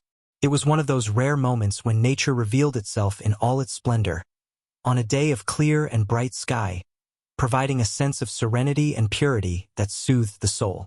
Birds flew gracefully through the firmament, leaving traces of shadows on the breathtaking landscapes, in perfect harmony with the beauty of the day.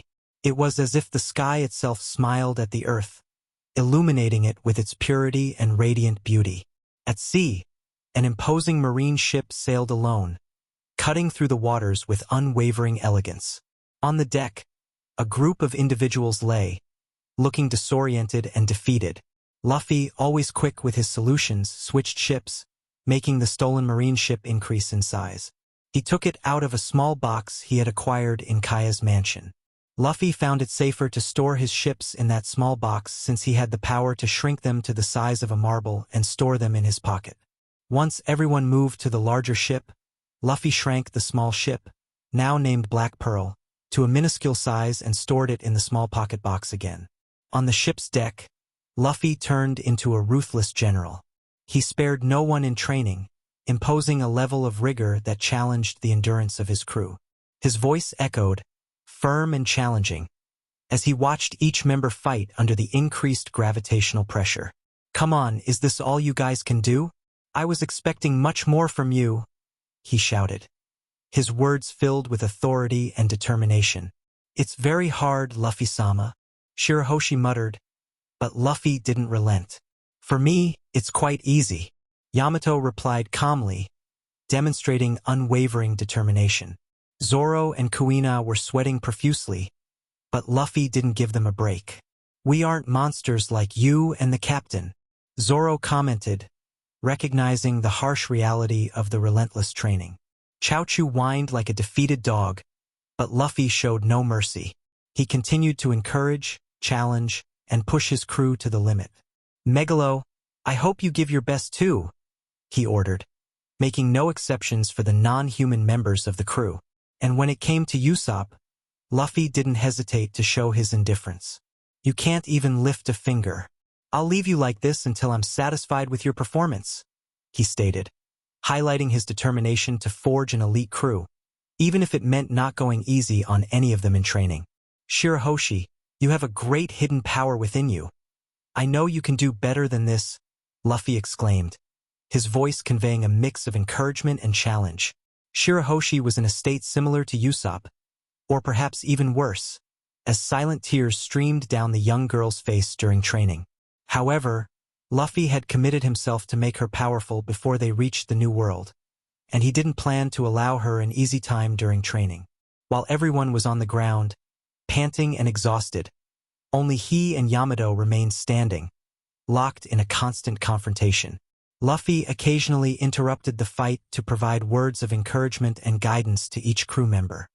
He behaved like a true drill sergeant, commanding his subordinates with firmness and determination. There was no room for complacency, and his lack of mercy echoed through endless hours of grueling training. Luffy created 10 training categories with his crew. Gravitational push-ups. Under increased gravity pressure, all crew members perform push-ups to strengthen their chest, shoulders, and arms. Luffy encourages everyone to stay in shape, ensuring there is no let-up. Gravitational squats.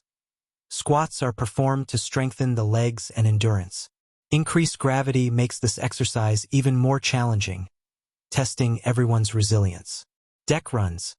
Crew members run on the deck under increased gravity, developing endurance and speed. Luffy makes sure everyone is giving their best. Combat training. Luffy, Zoro, and Yamato lead combat training sessions, practicing fighting and sword techniques. Crew members are instructed to hone their skills and defend themselves under increased gravity conditions. Endurance training. To develop physical and mental endurance, crew members engage in resistance exercises, such as long-distance runs and high-intensity interval training sessions. Gravitational weightlifting. The strongest, like Luffy and Yamato, engage in weightlifting under increased gravity to further strengthen their muscles. Agility training. Agility exercises are performed to enhance reflexes and mobility, essential for the battles they will face in the new world. Climate resistance training. As part of their comprehensive training, crew members undergo training in extreme weather conditions, such as exposure to strong wind and rain, to prepare them for the unpredictable conditions of the sea. While all this was happening, Nami, still dressed as a maid, was on the sidelines, immersed in her own thoughts. Since they left Syrup Village, Luffy's words echoed incessantly in her mind, leaving her deeply reflective. Beyond the words, Nami began to notice something that deeply troubled her. Luffy didn't treat her the same way as the other crew members. She began to notice nuances in his behavior, a subtly distinct treatment, as if he saw her a little differently from the others, despite all the friendship and camaraderie.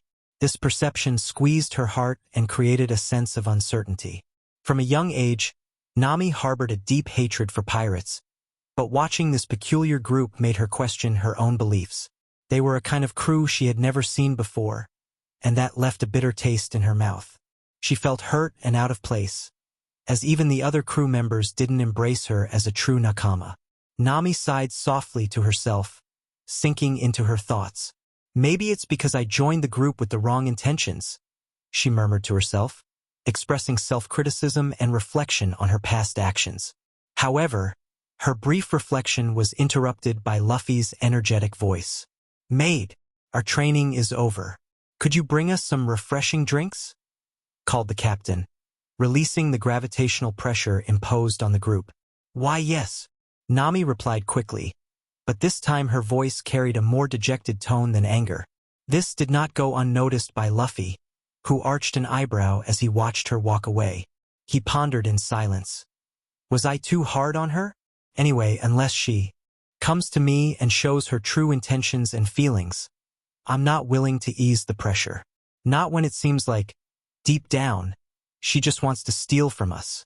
Luffy watched Nami's back with a thoughtful look, maintaining his firm and determined posture, but also attentive to the complex situation involving the cat thief in his crew. After Nami brought some refreshing drinks, the crew began to relax. Everyone settled in, easing the tension after the grueling training. Kuina, while savoring some rice cakes that Nami had brought from the stock, commented, "We urgently need a cook. These rice cakes are good, but no one here really knows how to cook." Zoro nodded, adding, "And what about our next stop, Captain? Where are we going?" Luffy couldn't contain his excitement as he replied, "We're heading to the Baratai restaurant. I'm sure the perfect person for the job is there right now. And believe me, there's no chef like him in all the seas." His eyes gleamed with enthusiasm, already anticipating the next stage of his journey to strengthen his crew. Although Luffy knew he might have to beat up Sanji a few times to keep him away from his ladies, he still hoped to find a reliable and strong version of the cook. However, he was aware that the world they were in now could have caused unexpected changes in his companions. "I understand, but I don't think that will make a difference," Yamato commented beside Luffy, expressing a pragmatic attitude towards the situation. "Sure, You only eat raw salmon, Usopp joked comically, shouting at Yamato while she enthusiastically devoured pieces of salmon. I'm just following the footsteps of my sacred book, Yamato replied, pulling a book from inside her bra, revealing her loyalty to the wisdom contained in its pages. Kuina, observing the book that accompanied Yamato when she summoned it, couldn't help but let out an amused grumble. I'm afraid to open that book, she murmured, giving a skeptical look at Odin's mysterious diary. Luffy thought that while Lamy had Bippo and Shirahoshi, Megalo, and Yamato brought with them a diary that seemed to be an irreplaceable artifact in their lives for that woman. Oh, Chaochu barked, communicating in his canine language. Sharky, Megalo translated the message for his partner, using his ability to understand the language of dogs. An infectious laughter escaped from Shirahoshi's lips upon hearing Megalo's translation. Luffy, in turn, sighed, understanding what Chaochu was trying to communicate. Even Shirahoshi, who didn't directly understand the language of dogs, grasped the meaning through Megalo. However, the atmosphere quickly changed when Usopp, who had moved away from the group after eating a bit, reported a concerning discovery. He used a magnifying glass to observe the sea around, and suddenly exclaimed, Captain, a merchant ship is being attacked by pirates. Luffy's eyes narrowed as he looked in the direction pointed by Usopp. Although his vision was incredibly sharp, the distance made it difficult to distinguish details. However, he managed to perceive the rising smoke, a sign that some fire was occurring on that merchant ship, being attacked by a pirate ship. Excited at the prospect of acquiring new treasures, Luffy announced, Let's move forward and see if we can loot a few more treasures. The crew's reaction was immediate. Even Nami, who had been lately disheartened, opened her eyes with joy at the possibility of gaining new wealth. Luffy quickly assigned tasks. Kuina, can you take the helm? Yes, Kuina promptly replied. Zoro, Usopp, and even Yamato fought recently. Shirahoshi, Megalo, and Chaochu are not ready for combat yet. I'll lead this fight, announced Luffy. He could have assigned Yamato to the battle, but he was eager to get into action himself. Suddenly, Luffy made a decision and announced, Anyway, I'm off, goodbye, before anyone could respond. His wings and hair grew rapidly, transforming him into a winged figure, and he flew quickly towards the sky. As the only crew member with the ability to fly, he soared into the skies, determined to reach the battle before the arrival of the marine ship. With a shout, he activated his speed abilities, accelerating 30 times faster than normal, disappearing into the air as he flew towards the confrontation. The astonishing speed allowed Luffy to reach the ships in a matter of seconds. As he approached, he glimpsed the terrible scene before his eyes. The merchant ship was in shambles, with parts of it on fire and bodies scattered on the deck. It was evident that a massacre had occurred, as there were few survivors. They didn't stand a chance, Luffy murmured as he observed the desolate scene. He descended from the skies to examine the situation more closely. However, something caught Luffy's attention. He noticed that the supposed pirates attacking the merchant ship didn't look like ordinary pirates. They wore elegant clothes and black suits instead of typical pirate attire. Moreover, they were armed in an organized manner and seemed much more trained than a group of common pirates. Very strange. These clothes aren't typical of pirates. Why are they using a pirate ship? Luffy pondered, watching the black-suited armed men. Additionally, he noted that many victims, including civilians and soldiers, had been shot. This wasn't the typical action of common pirates. A theory began to form in Luffy's mind. He began to suspect that these pirates were actually disguised agents of the world government, conducting a secret operation. They were using a pirate ship as a facade to cover up their actions. This allowed them to sail without being challenged, as any marine ship that saw them attacking would believe they were facing pirates. Luffy realized that there were many agents on board, and almost all of them wore black suits and were armed with rifles. However, a tall man in a red suit and sunglasses stood out. He was speaking to a distant Den Mushi at the center of the merchant ship, while two men in white suits handed him a piece of paper and a chest. The man in the red suit was now communicating with someone on the other end of the line. As Luffy observed the scene, he noticed that there were only 2 living people on the merchant ship, a couple who were tied to a corner of the deck with chains. However, they were not in good condition. They appeared injured and frightened. Luffy watched the situation, thinking that he was about to embark on a new and exciting adventure. He wasn't exactly following the original Luffy's footsteps because something new and intriguing had unfolded before him. "We have the key. Confirmed with the map as well," replied the man in the red suit through the radio. "Very well, the government is finally after that key. We had no leads for the last 300 years, but the reports from our agents brought us to it in this sea." The voice on the other end of the Den Mushi was filled with enthusiasm. "That's wonderful, Agent Sky. I'm sure your promotion from CP5 to a higher division is guaranteed." The same voice continued. "I am grateful, but I'm just doing my bang HM. Boom." Before Agent Sky could finish his sentence, the entire environment was engulfed in a sudden wave of heat and a deafening explosion. A shot echoed from the sky, catching everyone off guard. They barely had time to look up when the Den Mushi exploded in a burst of purple flames, catching everyone unawares. Agent Sky quickly looked up, alarmed, and recovered from his shock that lasted only milliseconds. "Who?" he shouted in anger. The operation was going so well until now, and suddenly, something unexpected happened, disrupting the mission. He spotted some kind of black angel hovering 50 meters from the site, in the air.